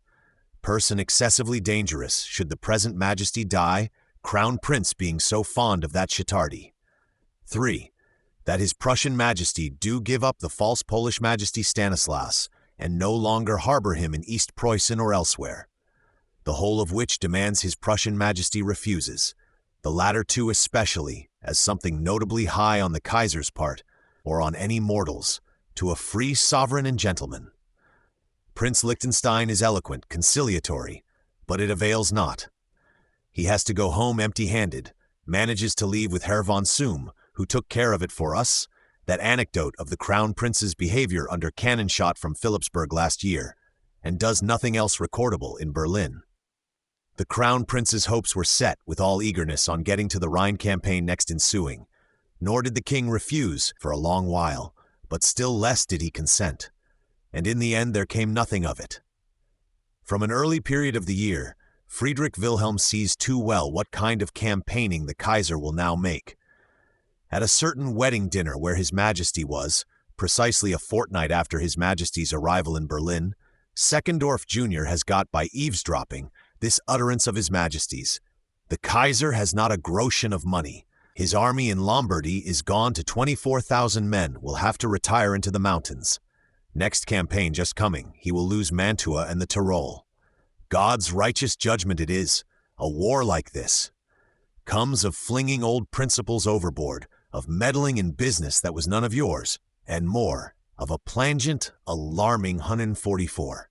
1d4 and date it from Military Lexicon. Friedrich Wilhelm sends back his 10,000 according to contract. Sends over and above a beautiful stock of copper pontoons to help the Imperial Majesty in that river country, says Fassmann. Sends also a supernumerary troop of hussars who are worth mentioning, 60 horse of hussar type, under one Captain Ziethen, a taciturn, much enduring, much observing man, whom we shall see again. These are to be diligently helpful, as is natural, but they are also, for their own behoof, to be diligently observant and learn the Austrian hussar methods, which His Majesty last year saw to be much superior. Nobody that knows Ziethen doubts, but he learnt. Hussar Colonel Baronet, his Austrian teacher here, became too well convinced of it when they met on a future occasion. Life of Ziethen, veridical but inexact, by the Frau von Blumenthal, a kinswoman of his. English translation, very ill-printed, Berlin 1803, p. 54. All this His Majesty did for the ensuing campaign, but as to the Crown Prince's going thither, after repeated requests on his part, it is at last signified to him, deep in the season, that it cannot be. Won't answer for a Crown Prince to be sharer in such a campaign. Be patient, my good Fritzchen, I will find other work for thee. Friedrich's letter, 5th September 1735. Friedrich Wilhelm's answer next day. Ouvres de Frederick. Part 3d, 93-95. Fritzchen is sent into Preußen to do the reviewings and inspections there, Papa not being able for them this season, and strict manifold inspection in those parts being more than usually necessary, owing to the Russian-Polish troubles. On this errand, which is clearly a promotion, though in present circumstances not a welcome one for the Crown Prince, he sets out without delay, and passes there the equinoctial and autumnal season in a much more useful way than he could have done in the Rhine campaign. In the Rhine-Moselle country and elsewhere, the poor Kaiser does exert himself to make a campaign of it, but without the least success. Having not a groschen of money, how could he succeed? Noailles, as foreseen, maneuvers him, hitch after hitch, out of Italy.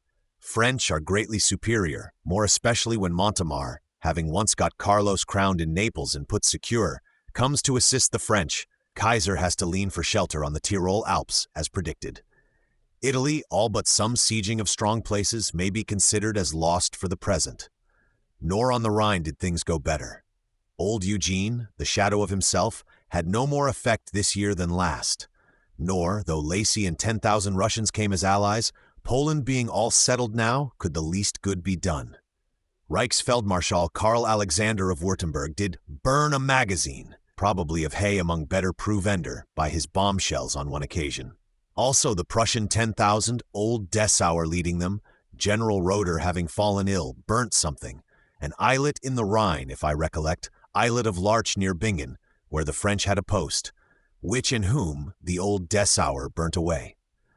And then Seckendorf, at the head of 30,000, he, after long delays, marched to Trarbach in the interior Moselle country, and got into some explosive sputter of battle with Bellisle one afternoon, some say, rather beating Bellisle, but a good judge says it was a mutual flurry and terror they threw one another into. Ouvres de Frederick. Seckendorf meant to try again on the morrow, but there came an estafette that night. Preliminaries signed. Vienna, 3rd October 1735. Try no farther. Cessation is to be 5th November for Germany, 15th for Italy. Preliminaries were Vienna, 3 October 1735, Scholl, Tyne 145. And this was the Second Rhine campaign and the end of the Kaiser's French War. The sea powers, steadily refusing money, diligently run about, offering terms of arbitration, and the Kaiser, beaten at every point and reduced to his last groschen, is obliged to comply. He will have a pretty bill to pay for his Polish election frolic, were the settlement done. Fleury is pacific, full of bland candor to the sea powers. The Kaiser, after long higgling upon articles, will have to accept the bill. The Crown Prince, meanwhile, has a successful journey into Preußen, sees new interesting scenes, Salzburg emigrants, exiled Polish majesties, inspects the soldiering, the schooling, the tax-gathering, the domain farming, with a perspicacity, a dexterity and completeness that much pleases Papa. Fractions of the reports sent home exist for us. Let the reader take a glance of one only, the first of the series, dated Marienwerder, just across the Weichsel, fairly out of Polish Preußen and into our own, 27th September 1735, and addressed to the most all-gracious King and Father, abridged for the reader's behoof. In Polish Preußen, lately the seat of war, things look hideously waste. One sees nothing but women and a few children. It is said the people are mostly running away, owing to the Russian-Polish procedures there, in consequence of the blessed election they have had. King August, whom your Majesty is not in love with, has prevailed at this rate of expense. King Stanislaus, protected by your Majesty in spite of Kaisers and Cherinas, waits in Königsberg till the peace now supposed to be coming. Say what is to become of him. Once in Königsberg, I shall have the pleasure to see him. A detachment of 25 Saxon dragoons of the regiment Arnstead marching towards Danzig met me. Their horses were in tolerable case, but some are piebald, some sorrel, and some brown among them, which will be shocking to your Majesty, and the people did not look well. Got hither to Marienwerder last night, have inspected the 2 companies which are here, that is to say, Lieutenant Karl Meyer's and Rittmeister houses, in very good trim, both of them, and though neither the men nor their horses are of extraordinary size, they are handsome, well-drilled fellows, and a fine set of stiff-built horses, gedrungen and Fürden. The fellows sit them like pictures, reiten wie die Puppen. I saw them do their wheelings. Meyer has some fine recruits, in particular 2, nor has the Rittmeister been wanting in that respect. Young horses, too, are coming well on, sleek of skin. In short, all is right on the military side. Ouvres de Frederick, Swen Part 3, p. 97. Civil business, too, of all kinds, the Crown Prince looked into with a sharp, intelligent eye, gave praise, gave censure in the right place, put various things on a straight footing which were awry when he found them. In fact, it is Papa's second self, looks into the bottom of all things quite as Papa would have done, and is fatal to mendacities, practical or vocal, wherever he meets them. What a joy to Papa! Here, after all, is one that can replace me, in case of accident. This apprentice of mine, after all, he has fairly learned the art, and will continue it when I am gone. Yes, your Majesty, it is a Prince Royal wise to recognize your Majesty's rough wisdom on all manner of points. Will not be a devil's friend, I think, any more than your Majesty was. Here truly are rare talents, like your Majesty and unlike, and has a steady swiftness in him, as of an eagle, over and above. Such powers of practical judgment, of skillful action, are rare in one's 23rd year. And still rarer, have readers noted what a power of holding his peace this young man has? Fruit of his sufferings, of the hard life he has had. Most important power, under which all other useful ones will more and more ripen for him. This prince already knows his own mind, on a good many points. Privately, amid the world's vague clamor jargoning round him to no purpose, he is capable of having his mind made up into definite yes and no, so as will surprise us one day. Friedrich Wilhelm, we perceive, his letter 24th October 1735, was in a high degree content with this performance of the Prussian mission, a very great comfort to his sick mind, in those months and afterwards. Here are talents, here are qualities, visibly the Friedrich Wilhelm stuff throughout, but cast in an infinitely improved type. What a blessing we did not cut off that young head at the Kaiser's dictation in former years. At Königsberg, as we learn in a dim, indirect manner, the Crown Prince sees King Stanislaus twice or thrice, not formally, lest there be political offense taken, but incidentally at the houses of third parties, and is much pleased with the old gentleman, who is of cultivated, good-natured ways, and has surely many curious things, from Charles the Swelleth downwards, to tell a young man. Came 8th October, went 21st, overs de Frederick, Part 3d p. 98. Stanislas has abundance of useless refugee Polish magnates about him, with their useless crowds of servants and no money in pocket. Königsberg all on flutter, with their draperies in them, like a little Warsaw, so that Stanislas's big French pension, moderate Prussian monthly allowance, and all resources are inadequate, and in fact, in the end, these magnates had to vanish, many of them, without settling their accounts in Königsberg. History of Stanislas. For the present they wait here, Stanislas and they, till Fleury and the Kaiser, shaking the urn of doom in abstruse treaty after battle, decide what is to become of them. Frederick returned to Danzig, saw that famous city and late scene of war, tracing with lively interest the footsteps of Munich and his siege operations, some of which are much blamed by judges and by this young soldier among the rest. There is a pretty letter of his from Danzig, turning mainly on those points. Letter written to his young brother-in-law, Karl of Brunswick, who has now become duke there. Grandfather and father both dead, grandfather 1st March 1735, father who lost the lines of Ettlingen lately in our sight, 30 September 1735. Supra, vol. vi p. 372, and has just been blessed with an heir to boot. Congratulation on the birth of this heir is the formal purport of the letter, though it runs ever and anon into a military strain. Here are some sentences in a condensed form. Danzig, 26th October 1735. Thank my dear sister for her services. I am charmed that she has made you papa with so good a grace. I fear you won't stop there, but will go on peopling the world. One knows not what extent with your amiable race. Would have written sooner, but I am just returning from the depths of the barbarous countries, and having been charged with innumerable commissions which I did not understand too well, had no good possibility to think or to write. I have viewed all the Russian labors in these parts, have had the assault on the Hagelsberg narrated to me, been on the grounds, and own I had a better opinion of Marshal Munich than to think him capable of so distracted an enterprise. Ouvres de Frederick, Seat, Part 2d, 31.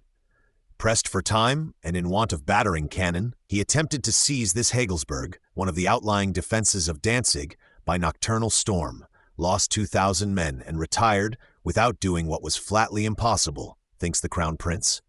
See Manstein, 77-79, for an account of it. Hey. Adieu, my dear brother. My compliments to the amiable young mother. Tell her, I beg you, that her proof essays are masterpieces. Coups d'essai sont des coups de maître. Your most, Frederick. The Brunswick masterpiece, achieved on this occasion, grew to be a man and duke, famous enough in the newspapers in time coming. Champagne, 1792, Gina, 1806, George IV as Queen Caroline. These and other distracted phenomena, pretty much blotting out the earlier better sort, still keep him hanging painfully in men's memory. From his birth now in this Prussian journey of our Crown Prince to his death stroke on the field of Jena, what a 71 years! Fleury and the Kaiser, though it is long before the signature and last finish can take place, are come to terms of settlement at the Crown Prince's return, and it is known in political circles what the Kaiser's Polish election damages will probably amount to. Here are, in substance, the only conditions that could be got for him. 1. Baby Carlos, crowned in Naples, cannot be pulled out again. Naples, the two Sicilies, are gone without return. That is the first loss. Please heaven it be the worst. On the other hand, baby Carlos will, as some faint compensation, surrender to your Imperial Majesty his Parma and Piacenza appanages, and you shall get back your Lombardy, all but a scantling which we fling to the Sardinian Majesty, who is a good deal huffed, having had possession of the Milanese these 2 years past, in terms of his bargain with Fleury. Pacific Fleury says to him, "Bargain cannot be kept, your Majesty. Please to quit the Milanese again, and put up with this scantling." 2. The Crown of Poland, August 3rd, has got it by Russian bombardings and other measures. Crown shall stay with August, all the rather as there would be no dispossessing him at this stage. He was your Imperial Majesty's candidate. Let him be the winner there, for your Imperial Majesty's comfort. 3. And then as to poor Stanislas? Well, let Stanislas be titular majesty of Poland for life, which indeed will do little for him. But in addition, we propose that the dukedom of Lorraine being now in our hands, Majesty Stanislas have the life rent of Lorraine to subsist upon, and that Lorraine fall to us of France on his decease. Lorraine? Exclaimed the Kaiser, and the Reich and the Kaiser's intended son-in-law, Franz Duke of Lorraine. There is indeed a loss and a disgrace, a heavy item in the election damages. For as to Duke Franz, there is a remedy. The old Duke of Florence, last of the Medici, is about to die childless. Let the now Duke of Lorraine, your Imperial Majesty's intended son-in-law, have Florence instead. And so it had to be settled. Lorraine to Stanislas to France, exclaimed the poor Kaiser, still more the poor Reich and poor Duke Franz. This was the bitterest cut of all, but there was no getting past it. This too had to be allowed, this item for the election breakages in Poland. And so France, after nibbling for several centuries, swallows Lorraine whole. Duke Franz attempted to stand out, remonstrated much with Kaiser and Hofrath at Vienna on this unheard-of proposal, but they told him it was irremediable, told him at last. One Bartenstein, a famed Aulic official, told him, "No Lorraine, no Archduchess, your serenity." And Franz had to comply. Lorraine is gone. Cunning Fleury has swallowed it whole. That was what he meant in picking this quarrel, said Touchland mournfully. Fleury was very pacific, candid in aspect to the sea powers and others, and did not crow afflictively, did not say what he had meant. 5. One immense consolation for the Kaiser, if for no other, is France guarantees the pragmatic sanction, though with very great difficulty, spending a couple of years, chiefly on this latter point as was thought. Treaty on it not signed till 18th November, 1738, Scholl 246. How it kept said guarantee will be seen in the sequel. And these were the damages the poor Kaiser had to pay for meddling in Polish elections, for galloping thither in chase of his shadows. No such account of broken windows was ever presented to a man before. This may be considered as the consummation of the Kaiser's shadow hunt, or at least its igniting and exploding point. His duel with the Termagant has at last ended, in total defeat to him on every point. Shadow hunt does not end, though it is now mostly vanished, exploded in fire. Shadow hunt is now gone all to pragmatic sanction, as it were, that now is the one thing left in nature for a Kaiser, and that he will love and chase as the summary of all things. From this point he steadily goes down, and at a rapid rate, getting into disastrous Turk wars, with as little preparation for war or fact as a lifelong hunt of shadows presupposes. Eugene gone from him, and nothing but Seckendorfs to manage for him, and sinks to a low pitch indeed. We will leave him here, shall hope to see but little more of him. In the summer of 1736, in consequence of these arrangements, which were completed so far, though difficulties on pragmatic sanction and other points retarded the final signature for many months longer, the titular Majesty Stanislas girt himself together for departure towards his new dominion or life rent, quitted Königsberg, traversed Prussian Poland, safe this time, under escort of Lieutenant General von Katte, our poor Caddy of Kustrin's father, and 50 cuirassiers, reached Berlin in the middle of May, under flowerier aspects than usual. He traveled under the title of Count something, and alighted at the French ambassador's in Berlin, but Friedrich Wilhelm treated him like a real majesty, almost like a real brother, had him over to the palace, rushed out to meet him there, I forget how many steps beyond the proper limits, and was hospitality itself, and munificence itself, and in fact, that night and all the other nights, they smoked above 30 pipes together, for one item. May 21st, 1706, Forster I, 2 and 27, following Luce Paulnitz, 478, dates it 1735, a more considerable error if looked into than is usual in Herr Forster, who is not an ill-informed nor inexact man, though, alas, in respect of method, that is to say, want of visible method, indication, or human arrangement, probably the most confused of all the Germans. Ex-Majesty Stanislas went on his way again, towards France, towards Meudon, a quiet royal house in France, till Luneville, Nancy, and their Lorraine palaces are quite ready. There, in these latter, he at length does find resting place, poor innocent insipid mortal, after such tossings to and fro, and M. de Voltaire and others of mark, having sometimes enlivened the insipid court there, titular King Stanislaus has still a kind of remembrance among mankind.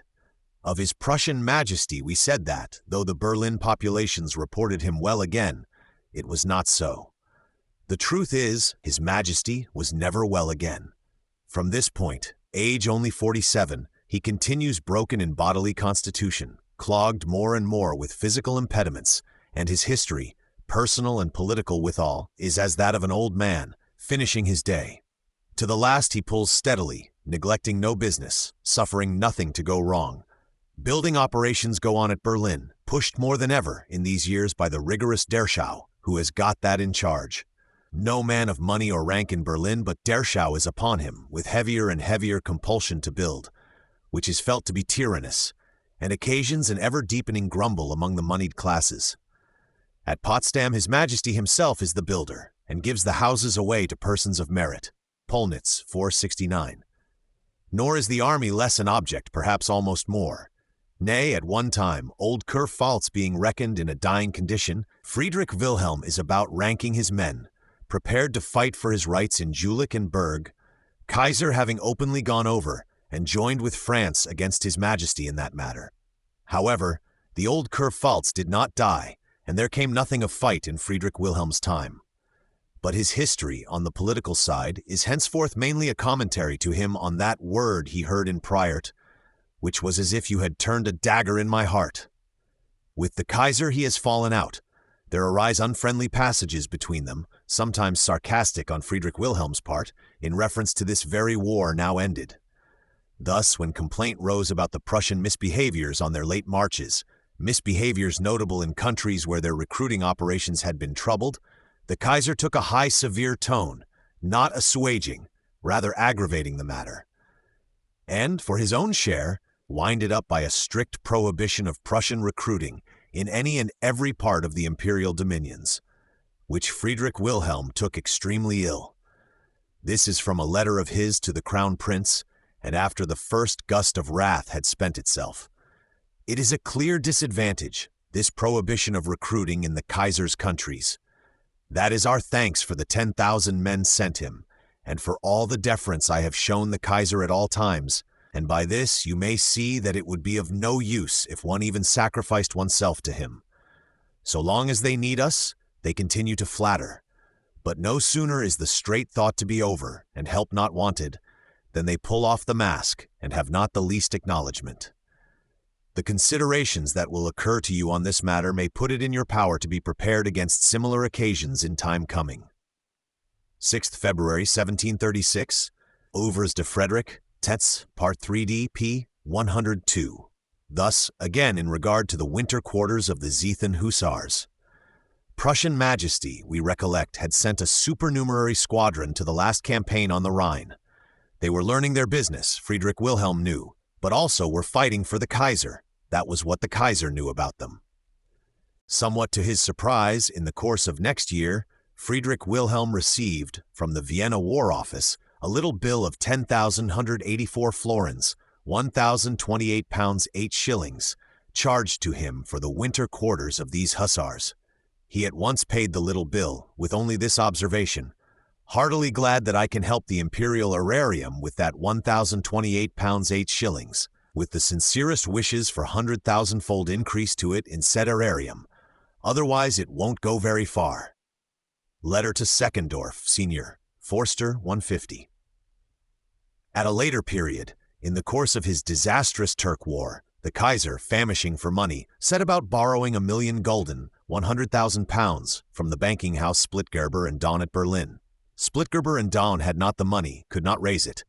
Advance us that sum, in their name, your majesty, proposes the Vienna court.